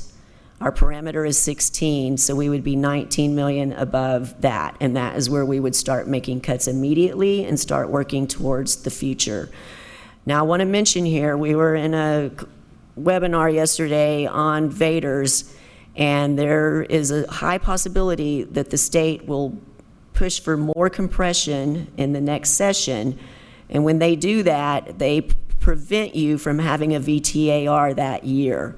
So we could potentially lose the option for having a VATR in 23. So it's extremely important that this thing pass this year.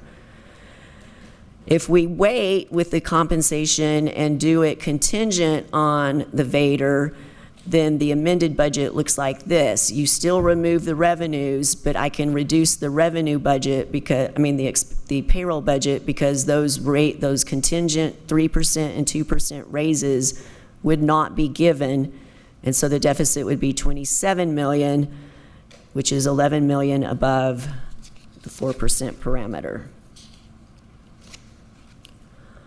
So how do we keep this train on the tracks?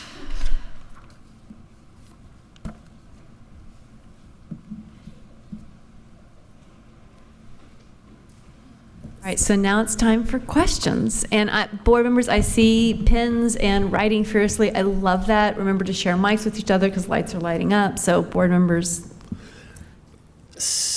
Can I make a suggestion that we also include discussion of the certified estimated property values? Yeah, I think adding that to this conversation is important. We can take it all up together.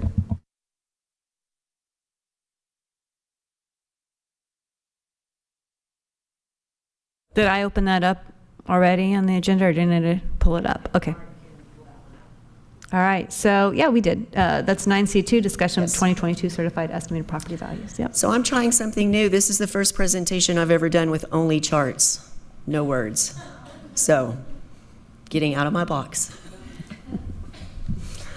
Okay, so property value growth is a huge component of this whole budget. That is what's driving a lot of these decisions.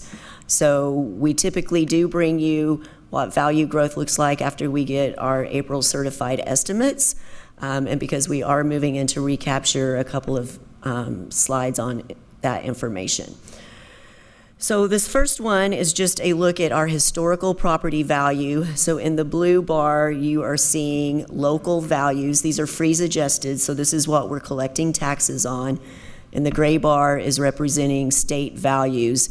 State values are highly important, and so that's why we're showing you those here. They typically trend where state values are higher.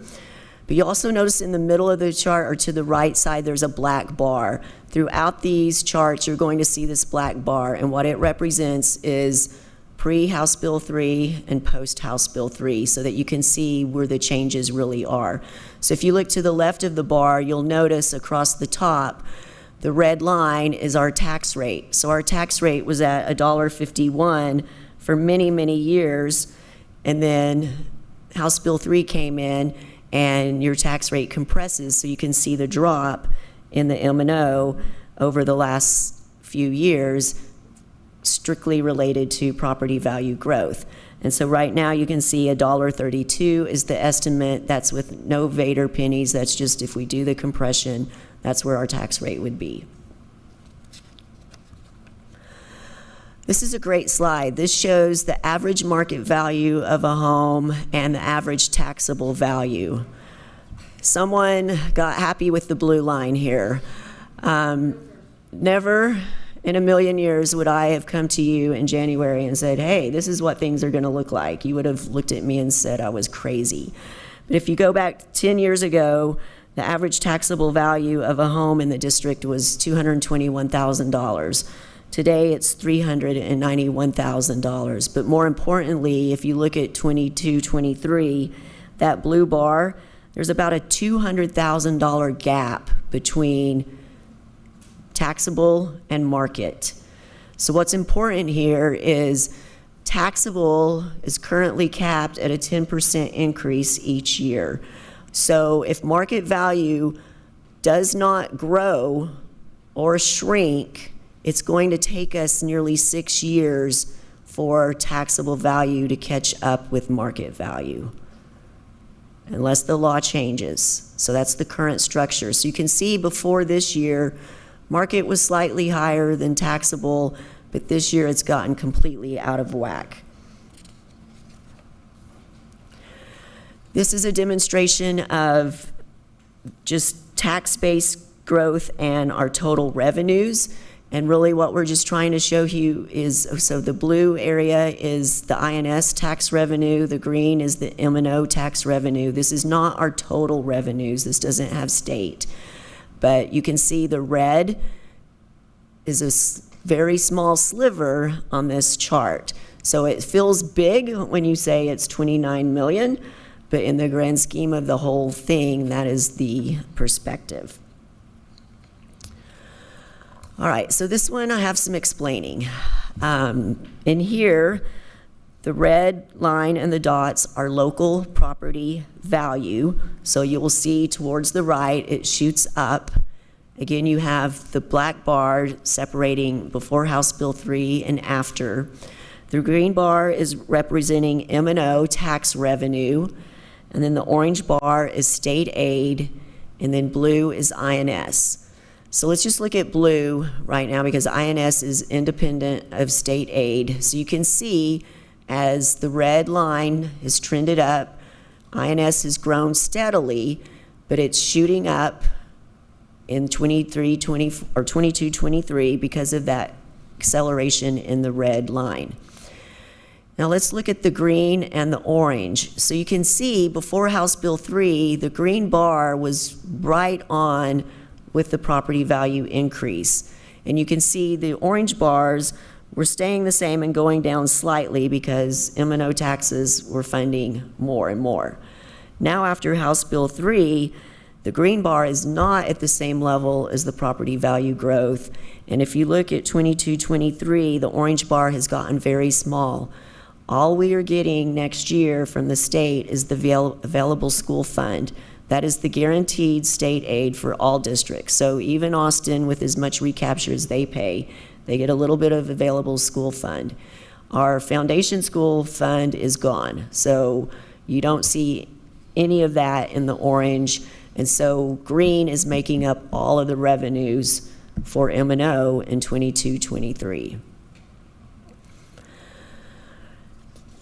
Then if we look at this by revenue per ADA, again, before House Bill 3, you can see revenue per ADA is, I don't really know what happened in 15, 16, 16, 17 because it was pretty flat, but then in the years following it grew by $155, $152. Now you can see in House Bill 3, our revenue per student is started around $83.41, grew to $83.82. We're hovering around $8,400 per student for the middle 3 years there, and then it goes up slightly to $85.11. But again, the green is making up all of the revenues here. The state portion has declined substantially since 1920. And then I love this chart. This is showing you the impact of value or revenue growth compared to the debt payment on the INS. So the red line represents the annual debt payment. And so you can see that where the blue line is exceeding that, and because of the extreme value growth we're seeing this year, the revenue on the INS is really greatly outpacing what we need for debt, and this is what's giving us the ability to move some of those pennies, lower INS, and still make our debt payment and move some of that over for operations. And again, INS was not impacted by House Bill 3 and is not subject to recapture. And then finally, looking at recapture, so on the left-hand side, you see with no VADR, so whether we were looking at a VATRE or not, we're in recapture. It does grow because those copper pennies are subject to recapture, and in this chart, we're using a 9-cent VADR. So without VADR, we're looking at 25.8 million next year. Or 36 million with the 9 pennies, and then that grows. So you might ask, well, then why in the world would we want to do a VADR and pay more recapture? At the end of the day, it generates more for operations, so the gains outweigh the negatives here. And then the impact of a VADR on our revenue per ADA. So on the left, again, the $8,400 per student for the 3 years with no VADR. And then you can see with the VADR, the revenue per ADA grows to over $9,000. So we get more per student by seeking these additional pennies. So I want to give Becky Garcia a special shout out. We worked on a gazillion different models, and she did a great job answering my crazy questions. We can do this graph this way and that one that way. And so I apologize that this was really late today getting posted, but we wanted to get the right data elements in here. No, thank you all very much for doing that. All right, board members. Who wants to start with the first question? I'm looking over because I'm thinking you're ready to start. Oh, let me mention this. I did give you these Ready. models. Okay. This is as big as I could get. Well, yours is actually bigger than mine, so hopefully you can see yours. You have 5 models here on the debt side as far as what is the impact to INS if we do make this transfer. So I want to walk through what these models are first. The first one you see should be scenario A, and this is with our internal projections of value growth. So we're using 30% for 22, and then dropping it down to 15, and then 10, 10, 10. 10, 10, 10 is based on that chart that I just showed you. It takes 6 years to catch up to market value. So it would take a decline in market value or market value not growing at all after this year for us not to achieve this 10%.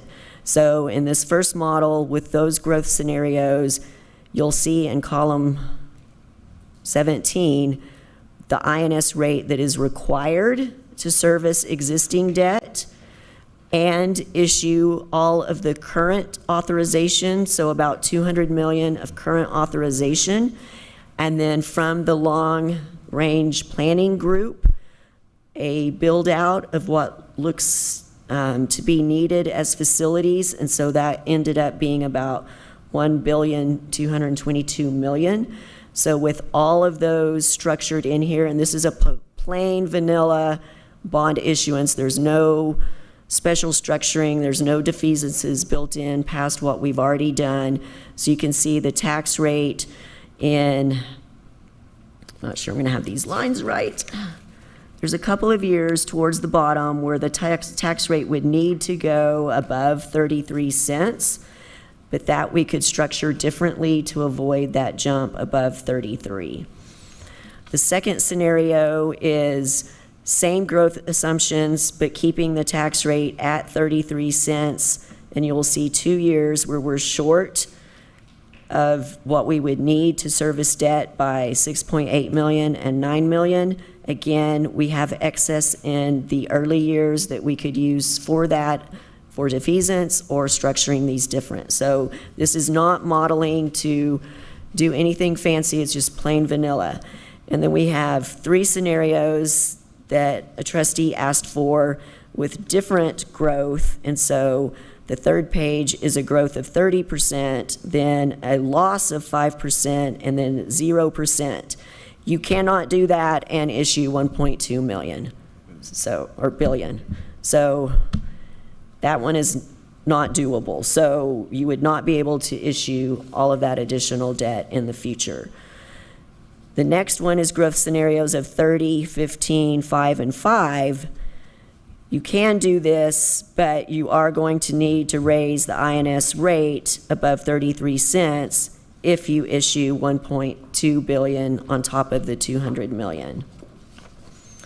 And then finally, a growth scenario of 30, 25, 15, 15, 15, a little bit more aggressive than what I modeled, and that one is totally doable, issuing 1.2 billion and the 200 million.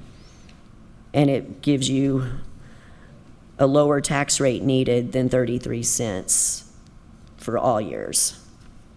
So where will values be over the next 3 years? I'm not even going to try to guess because it would be wrong, but there are several scenarios there to show you what 33 cents on INS looks like. So now.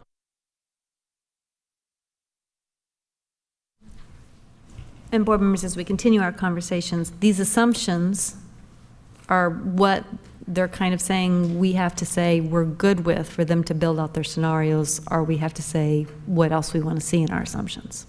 All right. I think as I look at the assumptions, I really need to think more about compensation. And it just, they go together. I know the assumptions, you know, we have our assumptions on our fund balance and you know, we need to make sure we meet those and we address those. But I also have questions about compensation and how it leads into that. One of the, I do appreciate that, you know, we looked at how we could be more aggressive in that. that compensation. I saw one of the things that Round Rock uploaded tonight, and then I've seen some other districts address. I think Georgetown is going back and looking at some of theirs too, where it was 5% for everyone up to, they're looking at it in terms of 5% for everyone at this pay scale to a teacher, counselor, nurse, and then the next level, everyone else above that is 3%, and then cabinet level is, 2%. Can we talk, have we considered something like that so that we're investing more in the people who are on our campuses? Sure, and we've looked at all various ways of doing that, but again, it goes back to our system is all tied together, and so when you start making these variations, you imbalance the system, and so I would not recommend doing any more than we're already recommending to imbalance the system, because it makes it very difficult for people to come into those roles. And so as we're moving people through their careers, if we continue to imbalance the system, we're going to get it flipped. And so people won't be able to go into those jobs without taking a pay cut. I feel like we've created a system where I know there has to be that reward, like you said, of wanting to move to management, but I'm also like, where's the reward for staying in the classroom? And being in the classroom, and so trying to consider those pieces. The other piece, and I'm going to save some of my questions because I want to pass the mic, so I'm going to come back to some of the other ones. The other piece is, I do think that it's super important that we pass the VATRE. I think it's critical, and I don't think that it passes when it's, I'll give you a little bit now, and maybe if y'all do this, I'll give you this other piece on the other end. I know it's scary and it's a risk. I think it's a risk not to do it and not take care of staff now, because they're looking at everyone else is taking that risk too, and they're risking on their staff. And so I'm not comfortable with the bulk of it being after. When I look at the slide, if we look at in Lane's presentation on that 14, when we see what happens if it fails and the compensation is given before, it's 19. If it fails after, it's 11.5. It's a lot. If it fails, it's gonna hurt either way. And so let's do everything we can to make sure it doesn't. And to me, that's like investing in people and letting them know, like, hey, we believe in y'all and we need y'all to go out and be champions for this. And I feel if it's the reverse and it's like, I'm gonna give you this bit right now, and if this other stuff happens, then maybe you'll get this other piece. I don't think that's what drives people to vote. I don't think that's what's gonna drive people to be champions for us. And so as we look at these numbers and we're saying 5.4, I'm like, what about, putting, and I get the Vader is important, and maybe it's a 1% on the other side. So it's like, okay, but we're gonna do the bulk of it right now because we believe in our community, we believe in our teachers, and we think this is important to do right now.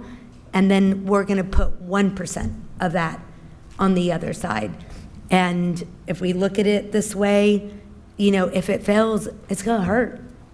And so I think I have to look at it as we do everything we can so that it doesn't fail. And I think when you hold it, to me, I feel like holding it hostage that way, it doesn't elicit a good feeling for me. It wouldn't compel me to be a champion. And I want our staff to know we believe in you, and this is a risk and this is hard, but we believe that this is important and we're willing to take that.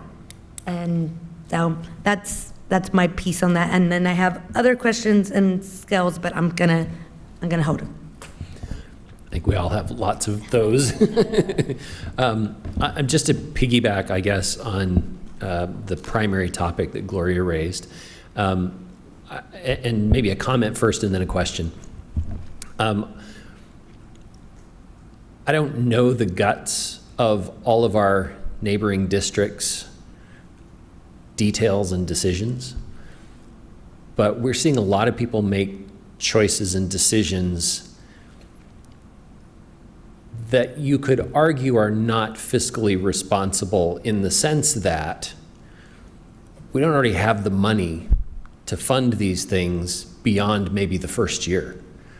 And so we're putting a lot of faith in something or someone to provide a floor for these compensation increases, right?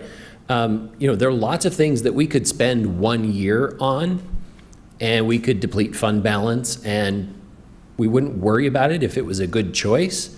But when we start raising salaries in this manner, that's not a one-time expense, that's a recurring expense, a commitment long-term to maintain those salary increases. Now, that's not a discussion at all about the value of those increases for the people that receive them or the value of those people in our system. That's just a financial reality that a lot of people are making choices and decisions that may not be fiscally responsible in that limited sense, right? I don't know all their details. I don't want to accuse anybody of being not fiscally responsible, but it creates a lot of question marks for me. That said, I have always approached and will continue to approach these discussions from a market perspective and a competitive perspective, right? If Leander ISD doesn't remain competitive in our market, we have a long-term problem with recruitment and retention, and we can't allow that to happen. So then the question becomes, how do we ensure that we are maintaining our market position so that the people who currently work for us want to continue to work for us, at least on the basis of compensation, and that we can effectively recruit the people that we need to add to our system?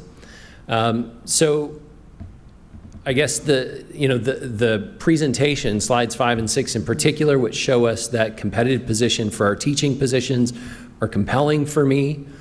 What's more challenging for me is the staff increase, because I don't see what the market impact is, and maybe that's because that's a little harder to calculate with all of the moving pieces, with all the neighboring districts.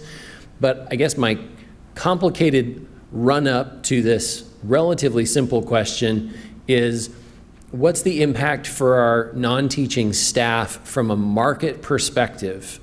Help me understand what the current recommendation, right, of 5 and 4 means from a, I think it's 5 and 4, what that means from a market perspective for our non-teaching staff, because I've seen for the teaching staff, but I haven't seen what that means for non-teaching.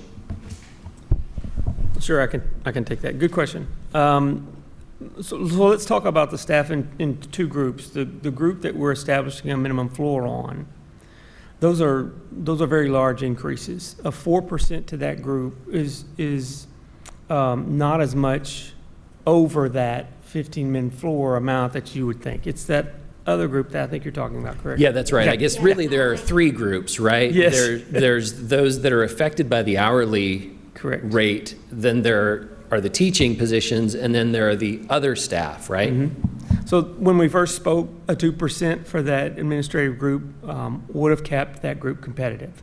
We've had 2 districts come back in, both of them with 4, that are actually moving that market that we initially measured against considerably. And so it's not a leap to say if half of your market that you're measuring against is moving at 4 and you're going to stay hard at 2, you're going to be behind the market, because our margins there were pretty thin. If you remember, it was like 99%, to 100% for most of those. For those positions in the admin group, I would also say those are very difficult to fill. Those are not large groups of employees inside of one job, you lose a person in that group, then you have a long search, interruptions in operations. So you want to maintain some balance with the market there. The biggest pressure there is if all of these other scales are moving very briskly, how do you make sure you stay there? And one example I would say is, and I'm probably giving you more than you want, the office paraprofessional scale is sized almost perfectly coming out of a 15 minimum floor. But if we move that too much more aggressively without addressing the scale, the very top of that office paraprofessional scale will go over the first scale in our district admin. That's how tight these tolerances are between some of these scales. And that's not to say in any kind of value that those should stay underneath each other, but those folks that are at the top of that office paraprofessional scale have a path too into those roles. So something to be careful about. I guess just one last comment, and I'll let somebody else take a minute. But I would characterize this year's effect on compensation schedules generally as being a shock, right? There are going to be second-year consequences that we're going to have to figure out and fix. So we're not going to get it perfect. I recognize that. I guess the reason for the question primarily is I don't want to put us in a position where, because of choices we make here, we have more cleanup to do later, right? I'd rather try and keep us close at each step so there's less surprise maintenance down the road, right? Bo, can you clarify, so we know who the teacher, counselor, nurses group is, we know who the $15 an hour, the auxiliary piece is, but it's a little more vague in who that third group is. So can you clarify for us who exactly is in that group? Sure. So if you remember one of the slides, it was comparing a campus administration scale to the district. Campus administration scale is largely your assistant principals and principals. District administration is kind of this group in the center that a lot of paths roll up into there. A lot of single incumbent jobs, a ton of jobs there. Same level, same height and stuff like that, but a lot of single incumbent jobs. And then you had the IT scale, very specific, very skill driven, less on tenure and things like that, very skill driven. And you have an operational services group that is kind of on top of our facilities and operations there. So those are exempt level jobs that are salaried, that are maintained on separate scales there, that also have their own kind of interconnectedness, ecosystem, if you will. So I think to answer that a little more clearly is there are many of those jobs in the all other staff category that are campus-based. You know, we have very few positions at central office on those scales. So the vast majority on the paraprofessional scale that are outside of the 15 that will see the 4% would see the 4%, as well as campus administrators that are not assistant principals. They're, deans of instruction, facilitators. Those people would be in that 4% all other staff category. So many, many more campus positions are in that all other staff category. Yeah, and I just want to remind everyone, when we're looking for employees, we're competing with this tight labor market. So IT is not competing with other school districts, they're competing with IT workers. And so when you don't keep those salaries competitive, we're not going to be able to hire people. I had an accounting opening. I had 2 applicants. One didn't show up. I got super lucky because the person we hired is awesome. But when you start falling behind on your non-teacher salaries, you're just hurting the system all over. And to your point, Erin, you're going to have a lot of maintenance in the future. First of all, thank you, trustees. And I don't know if y'all hear it, but it's not exactly my question, but it was close enough. I'm like, okay, great. So I can mark that off my list and that off my list. Let me just ask 2, and we'll see if other trustees share the mic. And I bet you all ask some of the other things I'm wondering. One of my questions is, we've had discussions before about how do we help encourage or grow positions in the teaching classroom. So in other words, so the only way for you to make, right now, if you want to make extra, we need to move you out of a teaching classroom. And we've talked about how do we keep our teachers in the classroom, reward that. We've gotten questions about people saying, look, I've been in here for 10 years, or I've got my master's. What are y'all going to do about those people who are experienced? How do we show that, and how do we give those teachers raises? We've talked about different programs, but I understand that's not going to be part of this discussion. And I understand y'all are looking at it, and I'm having a hard time even formulating what the word is. So can you tell me, because I'm going to ask about it again, because those are conversations, right? And those will come back, but they're not part of this. That is correct. I think the term that we most go back to is master teacher. So they have time in the classroom, but then they have also time outside of classroom to mentor other teachers, to develop their skills and, enhance the curriculum skills of the other teachers. So it's this balance of keeping them in the classroom, but giving them an alternative to increase their pay as well as grow other teachers. And it wouldn't be for just like tested subjects. Our fine arts teachers could be master teachers as well. Absolutely. Okay. And so that way I can go ahead and put that subject over here. I have questions, but that's not for this. Okay. My other one is, as we're talking about the raises, I do have this struggle, because I understand we don't want it to tell our teachers, oh, we're going to hold this back until we know we're going to have the funds. But there's the other part of, but we do need those funds. I am curious if do you have any idea, or can you tell me what is the reduction in force look like? Because I imagine, there will be support, but there will also be people who might not support. We don't know. It goes out to the voters. They tell us, and then we have to take their whatever they vote on that ballot back, right? So what does that reduction in force look like if we end up doing it, we have two different options, because those are real positions. Or if you don't have that number, you can tell me later. Well, maybe just a quick observation too. I think in the presentation we saw kind of two approaches to solve that, right? One was a reduction of fund balance, the other was reduction in force. And they're not mutually exclusive, right? You can dial one up and the other down to... As long as we don't get to that 3 months, right? So we won't get to the 3 months the first year is the thought, right? So in the scenario that the VADER fails in November, it's highly unlikely, in my opinion, that the board would say we're cutting positions out of the district in the middle of the year. So that forces you then to take that deficit out of fund balance for this first year. It also forces you then, as you enter the budget process for the following year, to adjust what you're going to do. And so that is where the reduction in force would come. And then, as to Erin's point, you can dial that up and down depending, how fast you want to drain down fund balance. So I'll keep noodling. Okay. So the ones that I have are, I just want to make clear that we had some folks come tonight to discuss IA pay and CNS pay. And I understand that $15 is the minimum to start.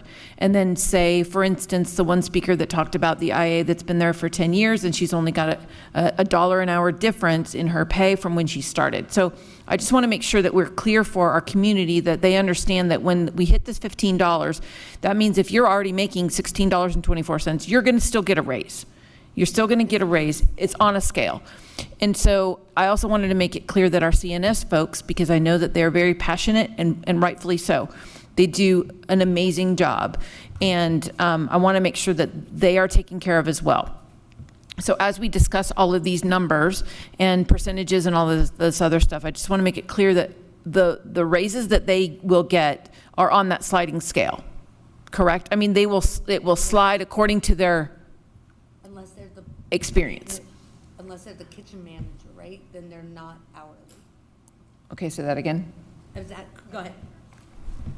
So maybe hypothetical. If a CNS worker is in a grade right now and that grade is moving 15%, they're going to see the full 15% shift in that grade. Got it. That's what I wanted to make sure I was clear on. Okay, thank you. But can you answer that? Because I think tonight it was more about the supervisors. That's right. Right. That's right. And I think when we spoke a couple of weeks ago, one of the ways, and I believe Erin brought it up, that you would have to correct is if you went to that $8 million route adjusted everybody up, and now you have the tops of your scales at 160% of market. And you're trying to figure out how to actually bring that back or slow that down into the future. And so some of those concerns were looked at when we actually said, okay, how much do we move the bottom, and then how do we actually translate that into the top? And so specifically that auxiliary scale had a lot of gap between some of those grades, and was able to actually move those and allow the tops of those ranges to feel the across the board, full across the board. So I'm trying to clarify your question. I don't think we've got there yet. So if we have an exempt employee who's a team lead or something like that, would they see a minimum of 4% in that scenario? In all scenarios, if it's 2%, it's 4%, they will get at least that, but then plus on those ranges that are moving. They're hourly. The ones, okay. The managers. Okay. The cafeteria managers. And I don't know managers. if they're exempt or not. You'd have to tell me. But I suspect there might be, there's none exempt. The bottom line is the minimum they'd see is whatever the minimum is for Correct. that other category, which in the 5-4 scenario is 4%. That's the minimum they'd see. Right. If their scale shifted on top of that and it was more, they'd see more than that, but they would never see less than 4%. Right, but it could be as small as 4%. Right. And 4% for someone making, their concern is they're getting 4% and their annual is this dollar amount, where somebody else is getting 4%, but their amount is this. And I get it, this is the things that we talked about, but they're saying overall, the 4% take home to me is this amount. Yeah. And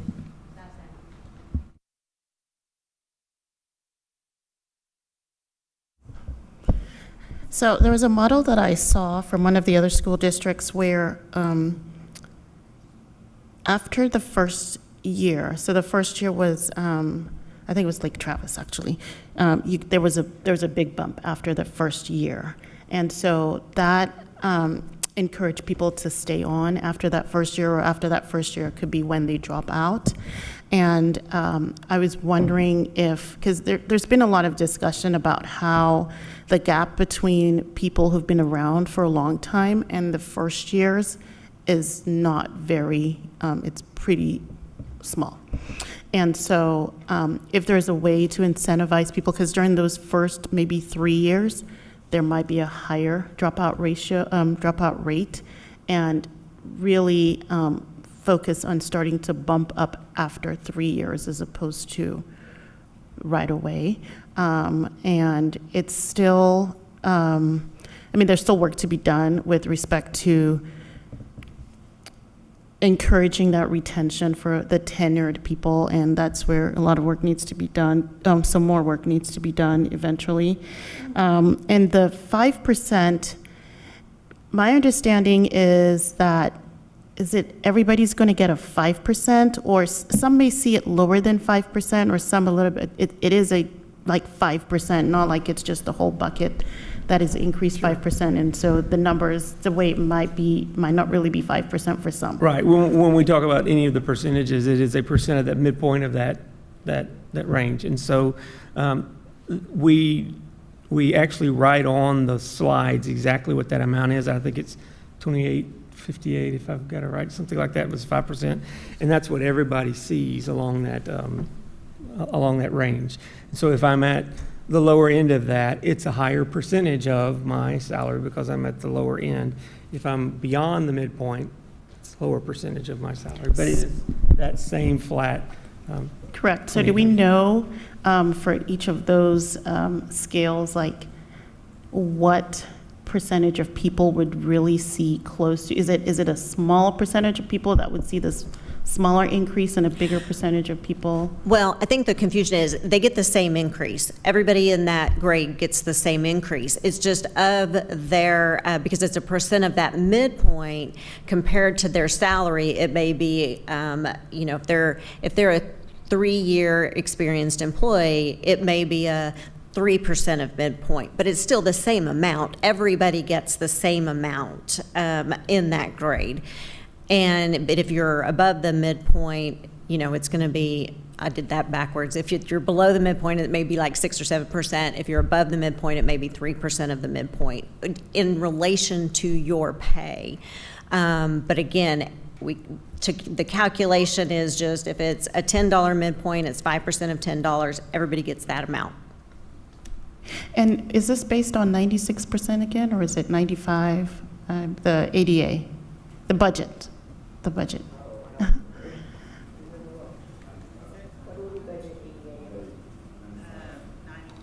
95, okay. All right, okay. So, I guess mine's more of a comment because y'all stole a lot of my questions. I guess for me, I'm going to kind of echo what Gloria says. I do not like the fact of holding our employees hostage in order for them to vote for Vader to get the raises they need. I'll be honest, if that was me, I wouldn't vote. I just wouldn't. There's no motivation for me to vote. I understand the situation we're in. I know every ISD across the district is doing this. I know we're not every ISD, but we all know we're going to go into the next session and legislators are going to look at our fund balance and they're going to ask, what happened? Why didn't you touch your fund balance? And so for me, the way I'm looking at this, I appreciate y'all trying to get us a balanced budget because that's what we need to get, but this isn't a normal year. The last 2 years have not been a normal year. And so the way I'm kind of looking at it is, what do we need to do to get through this year, but also maintain and be the destination district that we are and take care of our teachers. Our teachers and educators across the board have gone, all of us have had a hard last 2 years. But I think in particular this last year alone, our teachers have been through everything, being called groomers, pedophiles, not having support from the state, TEA mandates. I feel like anything we can do right now to make the morale what we need to do, I'm all in for. I understand the situation we are going to be in if the Vader does fail. I understand that the board's going to have to make some very hard discussions. However, what discussions are we going to have if we don't maintain the staff and the level of amazing staff members that we have come November? That's my main concern. We're going to lose teachers left and right. And we can sit here and say all day long, no, they're not going to leave. No, they need this job. No, they don't. Cost of living, I don't know about y'all, but I grew up very poor. And I know what it's like to have to balance your money every week and not know if you're going to put food on the table for your kids. I am not okay as a board member knowing we have teachers in our district right now going through that for their kids. So like I said, it was more of a comment. I am all board. I don't like this little dangle, let's do 2 and then 3 later. I want to do everything up front and take care of our teachers now. So, Anna, I love some of those comments that you're making, and I think where what I'm hearing at least is that it sounds like we're saying we want to show, this is about showing support for our teachers and our staff, and so we feel like that's, although we also know we also have this fiscal responsibility, we're kind of weighing that with, okay, fiscal responsibility, but showing support by going ahead and doing that. My question for board members though, I want to know from y'all, if that's the route we're thinking of, then I want to be able to know what's the good side and what's the bad side. So tell me, how do you feel as a board, and what do we think about what's the drawback? Because we talked about levers we can pull with fund balance or not. So let's say we go ahead and say we do it all, and we give it, and we say we do. And I don't feel like I'm dangling it from teachers. I think one is we're trying to balance that budget and be cautious about what we're spending, and we're saying, yeah, we don't have that until we get that funding, so that's why we're going to do it this way. But what I'm hearing the board say is, yeah, but we could show support, and this would be more of a sentiment for teachers if we did it the other way by taking it out of fund balance. So I'm curious, can you explain to me what you see as the drawbacks, if there are any, or kind of like cost-benefit analysis on taking out of fund balance versus leaving it? What's the sentiment of the board? I'll start with, I don't think it's just the support. I think that piece is critical and very important, but it's also about filling positions and having teachers in our schools and not having every class taught by subs next year. Because the truth of the matter is every district is doing this right now.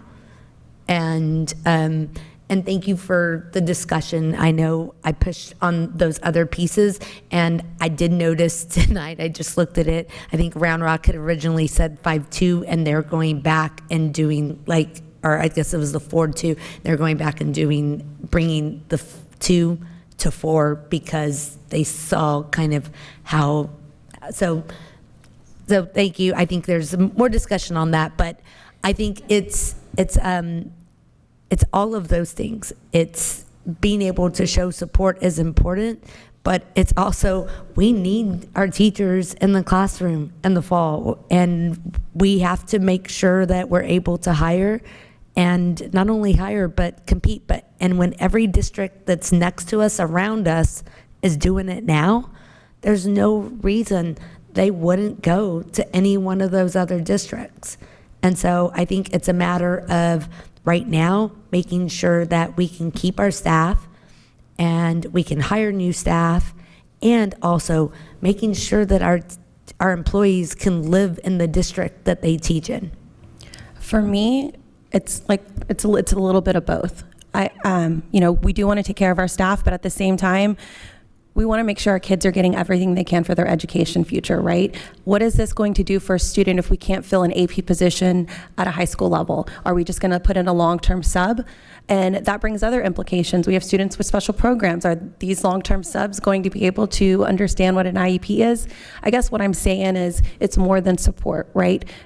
When we are paying our employees when we pay them the amount that we're proposing, I feel like it's going to, it's going to affect our students, it's going to affect our teachers, but it's going to affect the community, and it's going to make people want to come here. They're going to see a district who, in this dire situation, is willing to do whatever it takes to maintain the level of expertise and amazingness that our educators do. And for me, going back to the strategic plan and all of our amazing guidance and documents, we call them life changers, we call them this. Well, when are we going to help our life changers? They've done everything they can this year. And so for me, it's like a little bit of everything. It's, yes, the support. Yes, getting them the wage they need to. Yes, allowing them to do, things for their family that normally couldn't happen. But I think it's an overall picture. We take care here. It's going to help our students. It's going to help our parents. It's going to help our administration. It's going to be an all-around happy system. So tell me, though, what happens to the fund balance? Like, what's the downside then of doing this? I'm not sure I'm ready to answer that question yet. That seems like a summative question, and I'm not sure if I'm there yet. I have a couple of other questions I'd like to raise. Elaine, if I go to your presentation on the certified values, I wanted to make a couple of observations. The first is in slide 3. This is the one that you spent a little time talking about, it shows the dramatic increase in market values. I'm not a financial expert, right? I'm not predicting what's going to happen in the future. I'm not calling that blue bar a bubble. I'm not doing any of those things, okay? But I'm going to ask a question. How high do interest rates, not that you have to answer, by the way, this is a rhetorical question. Yeah. How high do interest rates have to go before this market value just evaporates, right? And where would we land? What's the floor in that case? And in my mind, it's kind of where we were before things started to go nuts in 21 and all of 22. I go back to 2020 and those values, right? That's kind of the floor. So I have a lot of anxiety and a lot of discomfort about our models building in all of the AV growth. Again, I'm not predicting what will happen, but I see scenarios which could dramatically negatively affect AV. We also are talking about, well, yeah, I'll mention it now. Let me do one other thing first. If we go to slide 8, this kind of segues to my other comment, but it's in the same presentation, in the same deck. Sorry, and I know there are so many different presentations. We're bouncing around a little bit. This is the certified estimated property values presentation again, the same presentation. this is the one that shows the recapture without the VATRE and the recapture with the VATRE.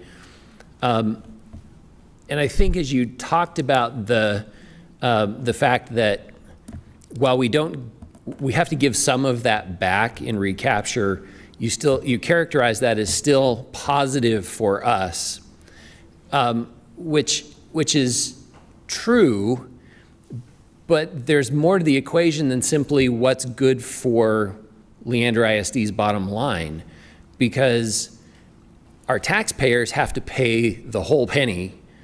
We only get a portion of it. We get 2/3 of it. And so we're talking about a return on that tax dollar, call it an investment, I guess. I mean, we get 2/3 of it, but the taxpayer has to pay the whole thing. And so the trade-off there is always going to be positive for us, for the district, but it may not be perceived as being quite so positive by our taxpayers. And so that leads me to kind of a culminating comment here. I worry about what we're hanging on the VATRE, which will have to pass in November. In what economic climate? What's the economic climate going to be in November when people go to vote?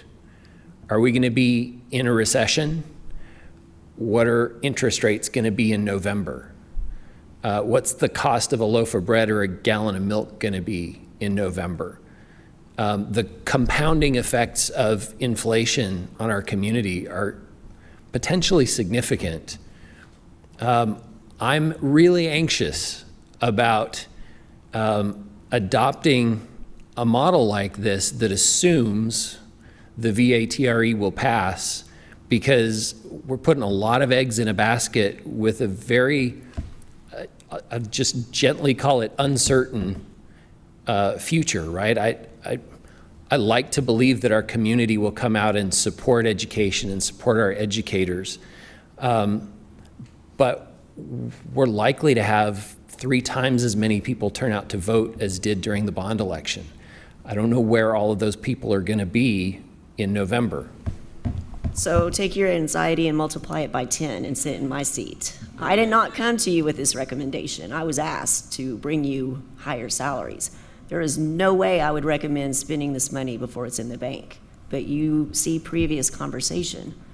I mean, that's why that train track is so important, because one wrong move, we're off the cliff.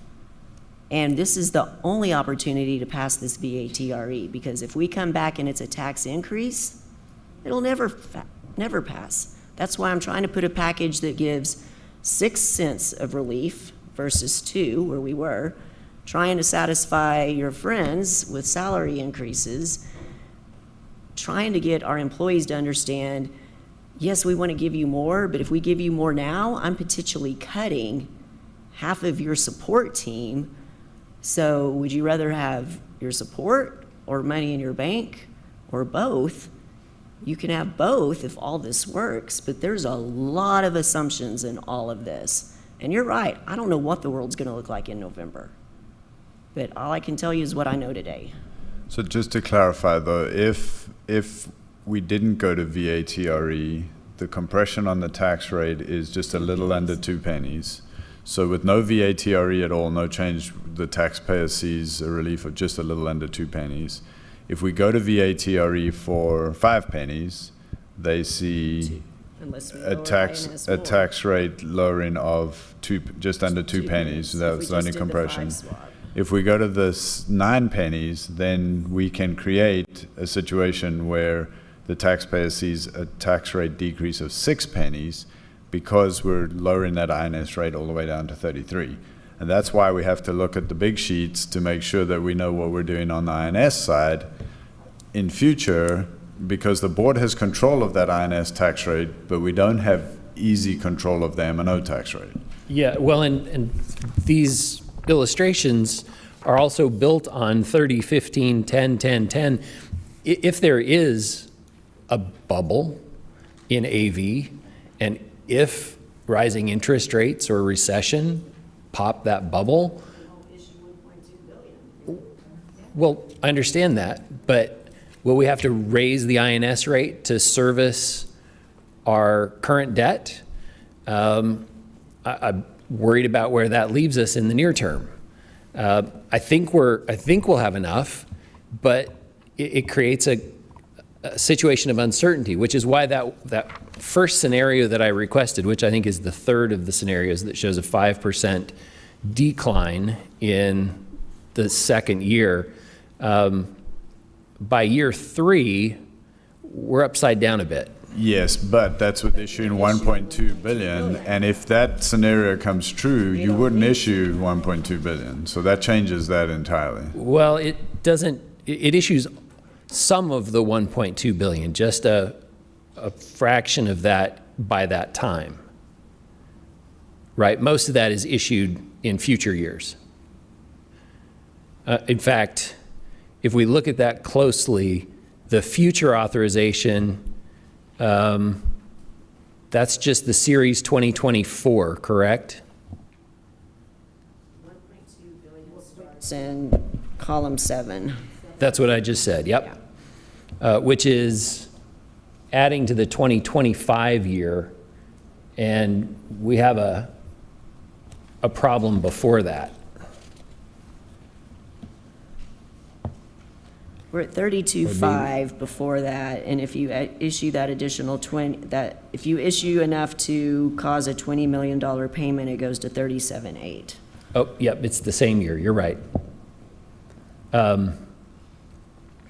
Okay, it does highlight, however, how thin the margins are, which is why I'm anxious about the reduction to 33 cents. It leaves us with practically no breathing room on the INS side. But remember, when we get values in July, they have withheld a large chunk for ARB. I suspect those are not going to reduce our values as much as the appraisers have reduced for CYA purposes.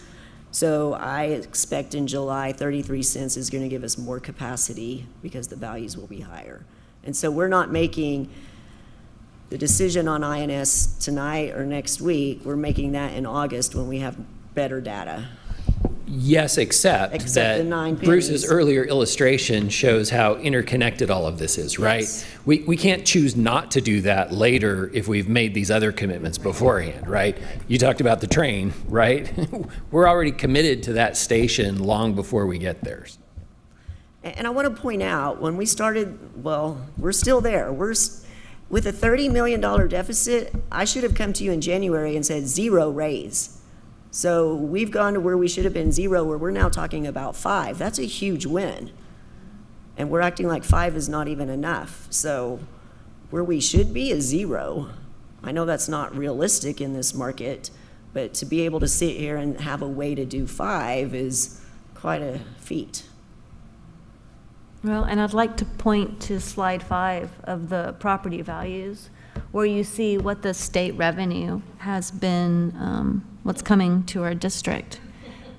Because when we talk about that advocacy piece over there, there are more things that need to happen for our workforce recruitment and retention.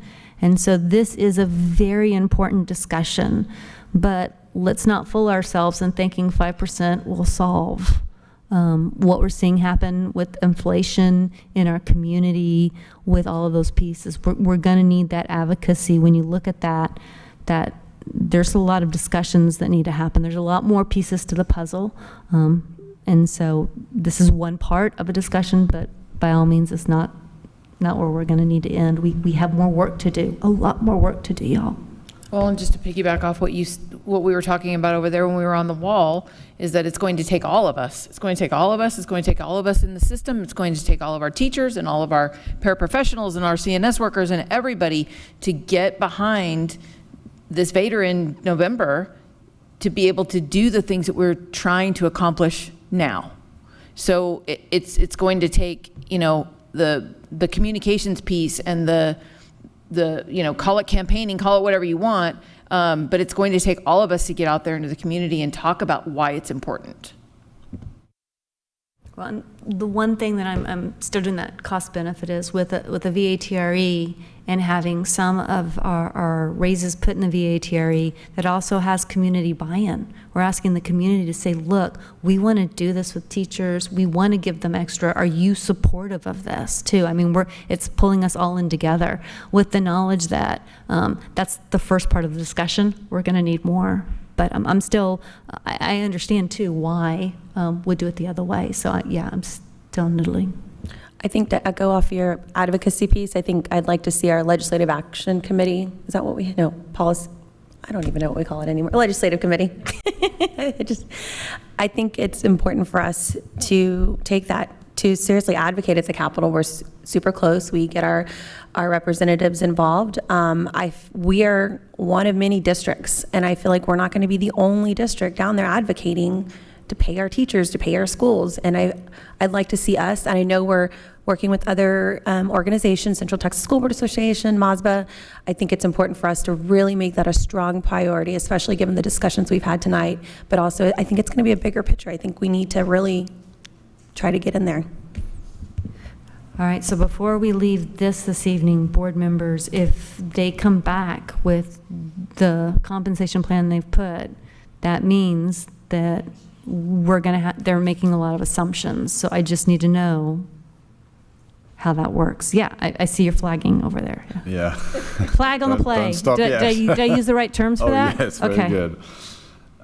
Yeah, we do have posted on the agenda an item for us to approve new parameters that will then start driving the direction that we take as we come back on the 19th with the final compensation plan decision. So I'm going to let Elaine address that in just a second. I do want to just go back to the advocacy conversation. I think it's really important that we understand the position the state's going to be in terms of general revenue for the state. We know that they have posted already a significant surplus that the comptroller has pointed out as they go into the 23 session. We've seen that as a district, we were not paying recapture in 21-22. We're paying a significant amount of recapture in 22-23. We're not the only district in that position. The state's going to see a significant amount of recapture dollars flow in their direction. And then there's other things that are happening. For instance, the ADA hold harmless for this year, for the first 4-6 weeks, is going to be the state giving us some of the revenue back, and that will be sold as a win, a gift from the legislature back to school districts. However, there's still a significant gap with what they had originally budgeted to spend on that ADA revenue and what they're actually paying back. So they'll see even more benefit out of that and sell that a little differently, in my opinion. So I think it's absolutely important for us to be advocating very strongly for what the state does with those extra revenues that they're going to see in this next biennium. Yeah, just one more comment around advocacy. I agree that we have an opportunity and need to be advocates. Unfortunately, that won't happen in time to address anything we're talking about tonight. We have to make these decisions independent of that advocacy. And on top of that, even though the state may have significant surpluses incoming, we don't know what year 2 or 3 is going to look like. That may be a momentary event.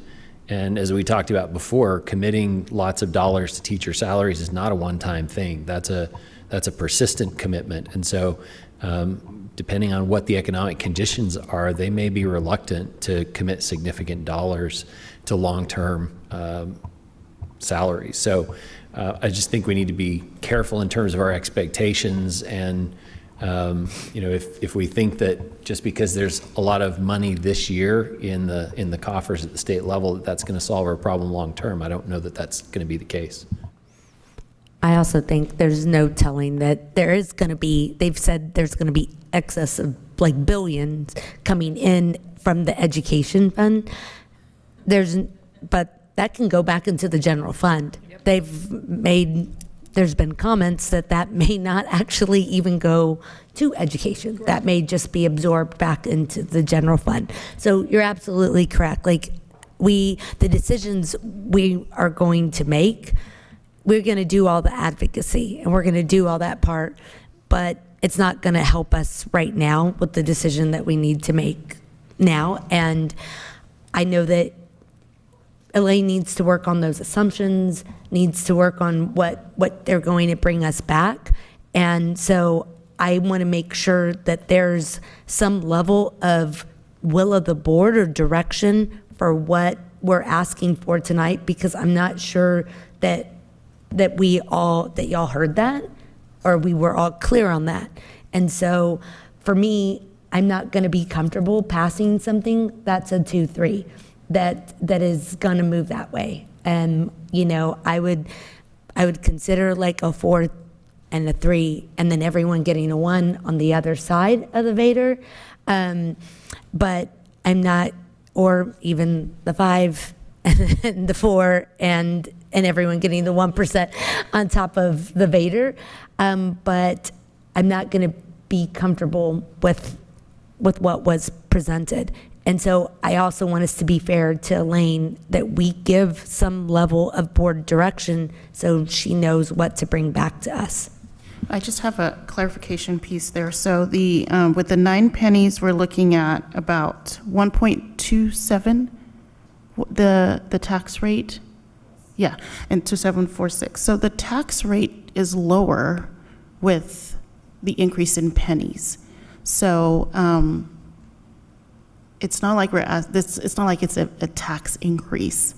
And so it was just a comment. I just wanted to clarify something that I thought I heard, which was it seemed like it was going to be higher, but it's with the pennies, it just keeps going down. So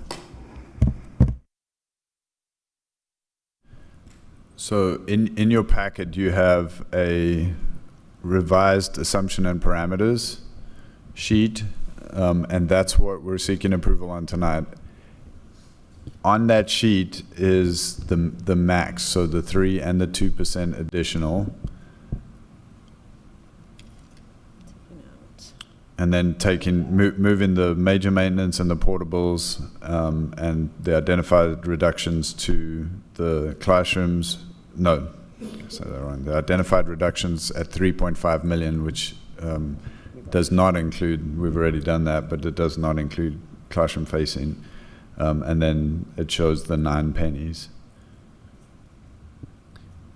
So that will then give you the maximum ability in 2 weeks' time to decide how you want to set the compensation plan.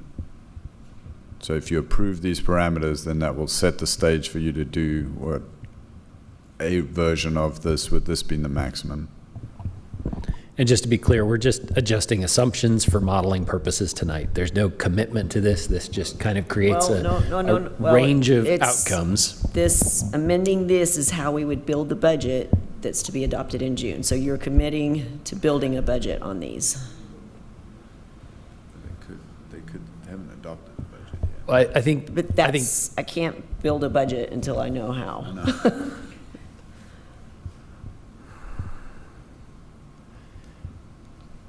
I think we're saying the same thing. Ultimately, it's the current iteration of the budget, yes, which could still change between now and the time that the budget is ultimately adopted.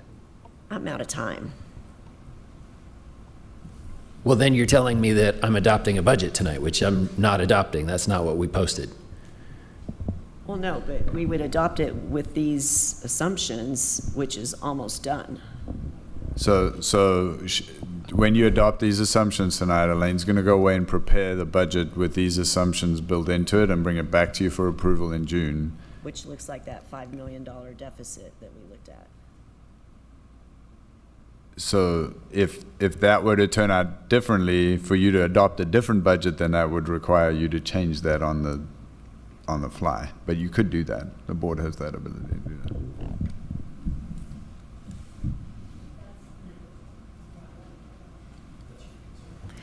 That I feel like adopting these budget assumptions are locking me into the budget, because they are. And so then I feel like I'm approving the budget, basically. What do you want to change?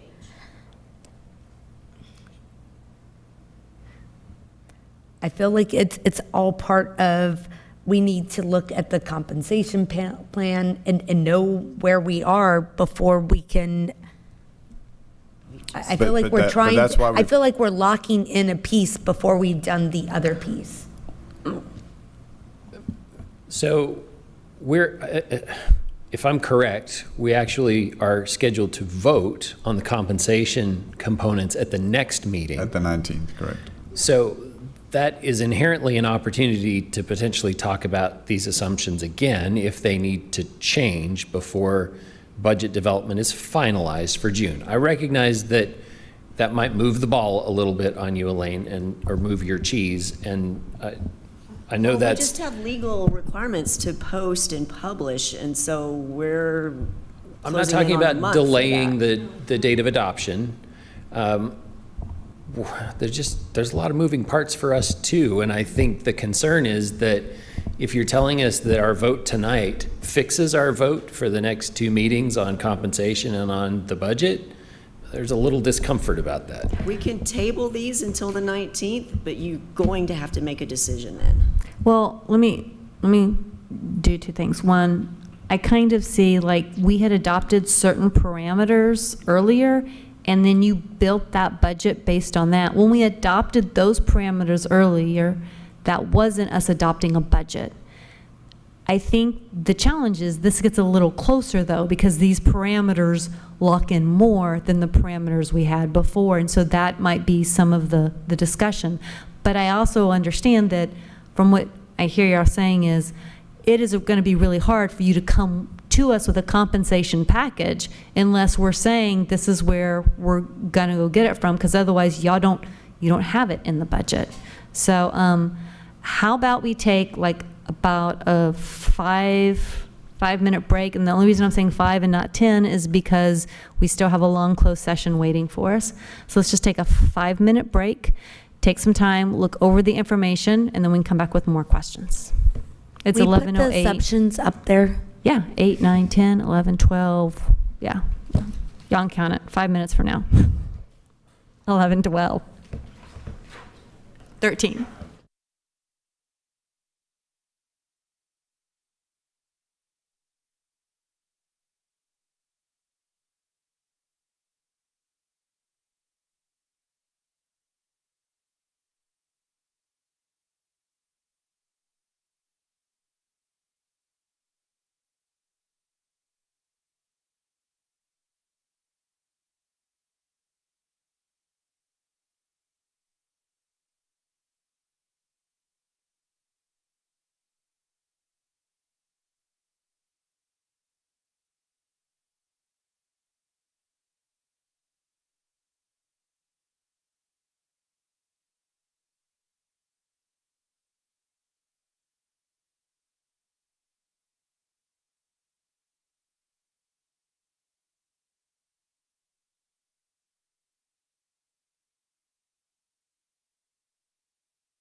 Board members, it is 11:16. We are back in open session.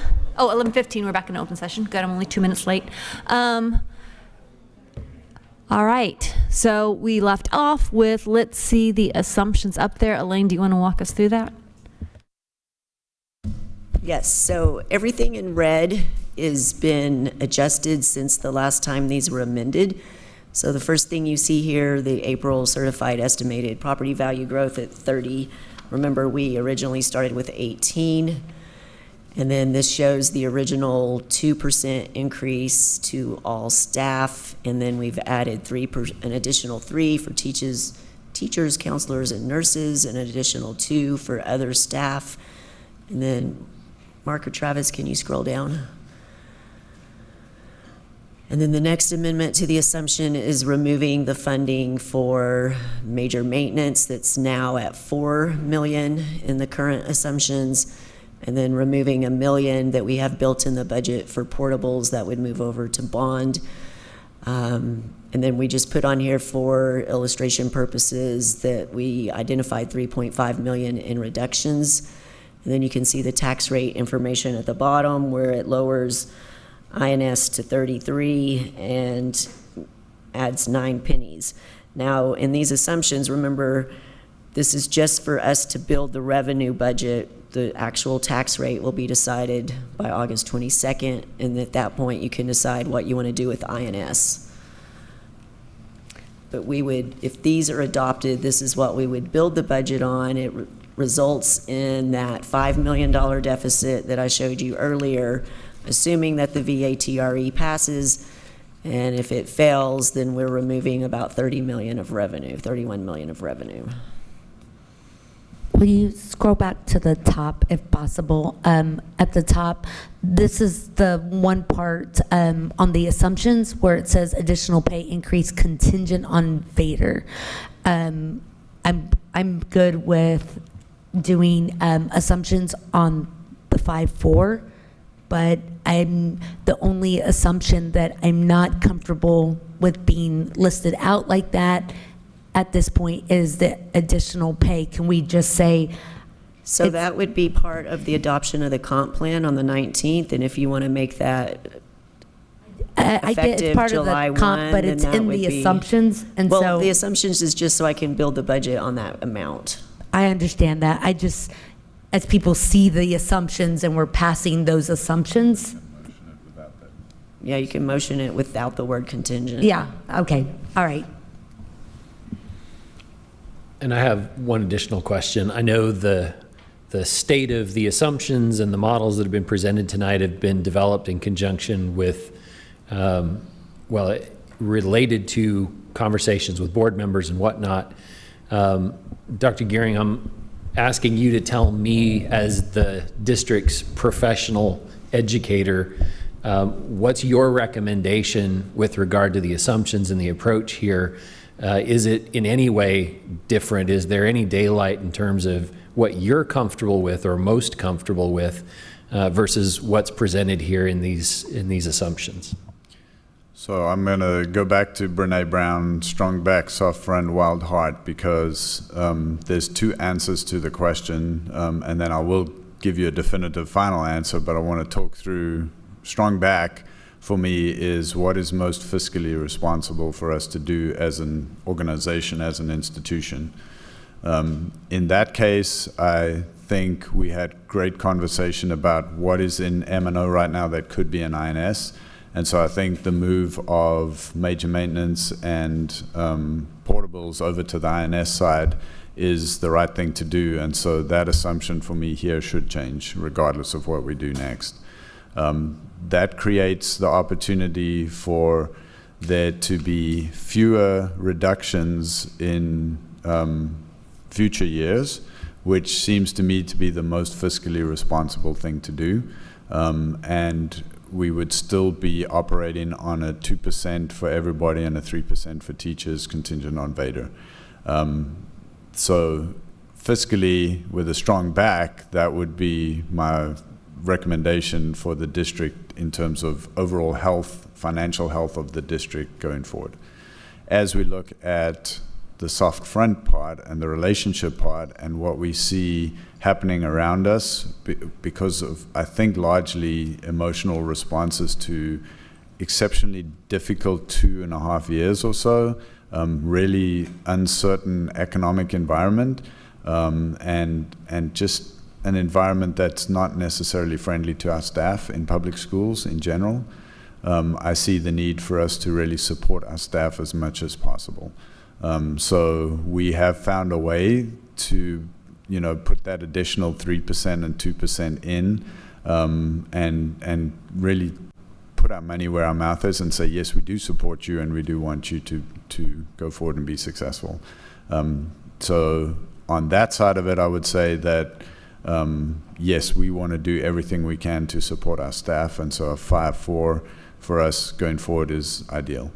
I agree that I don't really want to hold that because it feels odd, but at the same time I have to balance strong back, soft front, and so for me, if we're going to do 5-4, then I would strongly recommend that we hold the 3 and the 2 until after the VEDR passes, because that gives us that opportunity. We still hurt if the VEDR fails, but we hurt a little less, and it makes it easier for us to recover afterwards.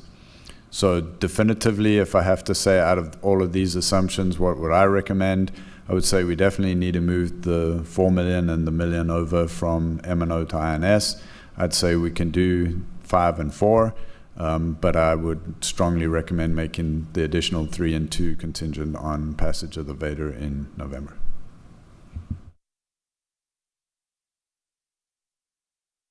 I'm going to make a motion. I move that the Board of Trustees amend the 2022-23 budget assumptions in preparing the 2022-23 general fund with removing the contingent on VEDR. And so it would be the additional 3% increase to teachers, counselors, and nurses, and then the 2% to all additional staff, making it the 5-4, but removing that line that is contingent on VEDR. I second. I have a motion from second. A motion from second? What? A motion from Gloria, second from Anna. Any other discussions? I guess I'd like a clarification, because we do have a trustee who's not here. So does that mean when y'all bring the compensation package back that the decision will already be made at that time then, that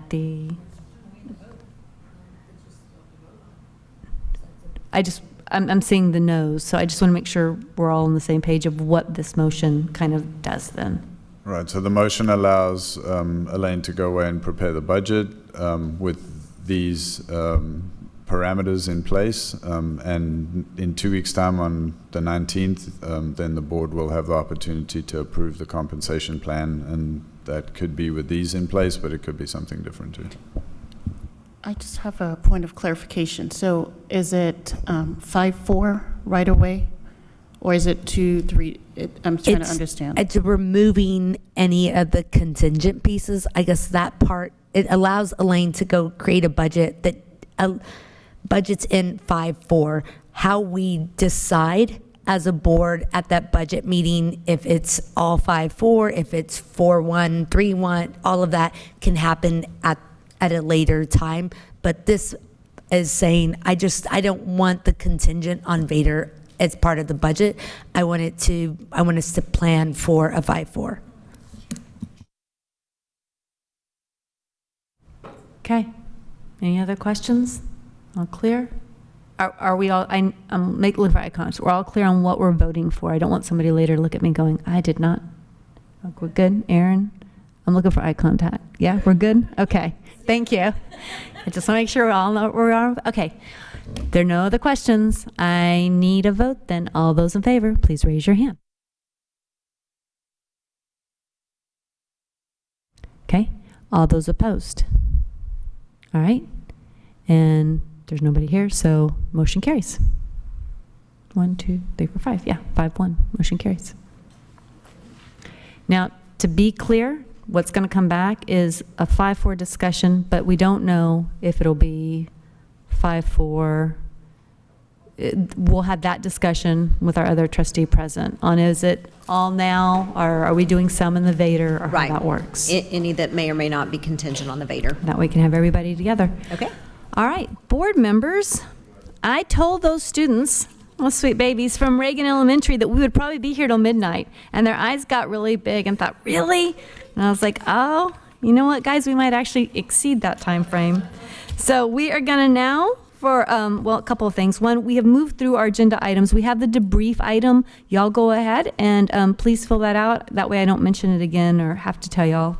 And then as we're getting ready, board meeting debrief is item 12, and that lets me know how our meeting went. Are things we need to change or information we need to get you before the next meeting. Next, we have our chart up there that Laura Lynn is fixing. As you're moving to close or coming back from close, please fill it out. As I told y'all, we've almost done with all the data. So now, without further ado, it is 11:26, and we are moving into closed session for purposes permitted by Texas Government Code 551.071, consultation with attorney regarding pending or contemplated litigation and our attorney-client privilege matter. Texas Government Code 551.074, deliberation regarding resignations, terminations, employment reassignments, duties, and evaluation of personnel and public officers. Texas Government Code 551.0821, deliberation regarding matters whereby personally identifiable information regarding one or more students will be disclosed. Texas Government Code 551.074, personnel, evaluation of chief audit executive. Texas Government Code 551.074, personnel, consideration of term, probationary, non-Chapter 21 employment contracts, renewals for administrators, teachers, and other professional educators. Texas Government Code 551.076, deliberation regarding internal security audit and discussion with the chief audit executive. There will be no action taken in closed. We'll come back out to open for any open.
Board members, it is 12:26 on May 6th.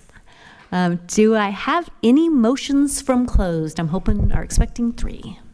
I move that the Board of Trustees accept the recommendations for term, probationary, and non-Chapter 21 for teacher contract renewals as presented in accordance with salary scales, policies, and contracts of Leander Independent School District for the 2022-2023 school year. I second, right? Yep. I have a motion from Sade, a second from Anna. All those in favor, please raise your hand. 6 ayes, no nays, motion carries. I move that the Board of Trustees accept the recommendations for teacher employment contract for personnel additions as presented in accordance with the salary scale, policies, and contract of Leander Independent School District for the 2022-2023 school year. I second. A motion from Sade, second from Anna. All those in favor, please raise your hand. 6 ayes, no nays, motion carries. I move that the Board of Trustees accept the recommendations for teacher employment contract for personnel additions as presented in accordance with the salary scale, policies, and contract of Leander Independent School District for the 2021-2022 school year. I second. I have a motion from Sade, a very confirming second there from Anna. All those in favor, please raise your hand. 6 ayes, no nays, motion carries. Board members, that wraps up our agenda. Thank you so much for a very robust meeting. Since there's no other items before us, there's no objections, it's 12:28. This meeting is adjourned.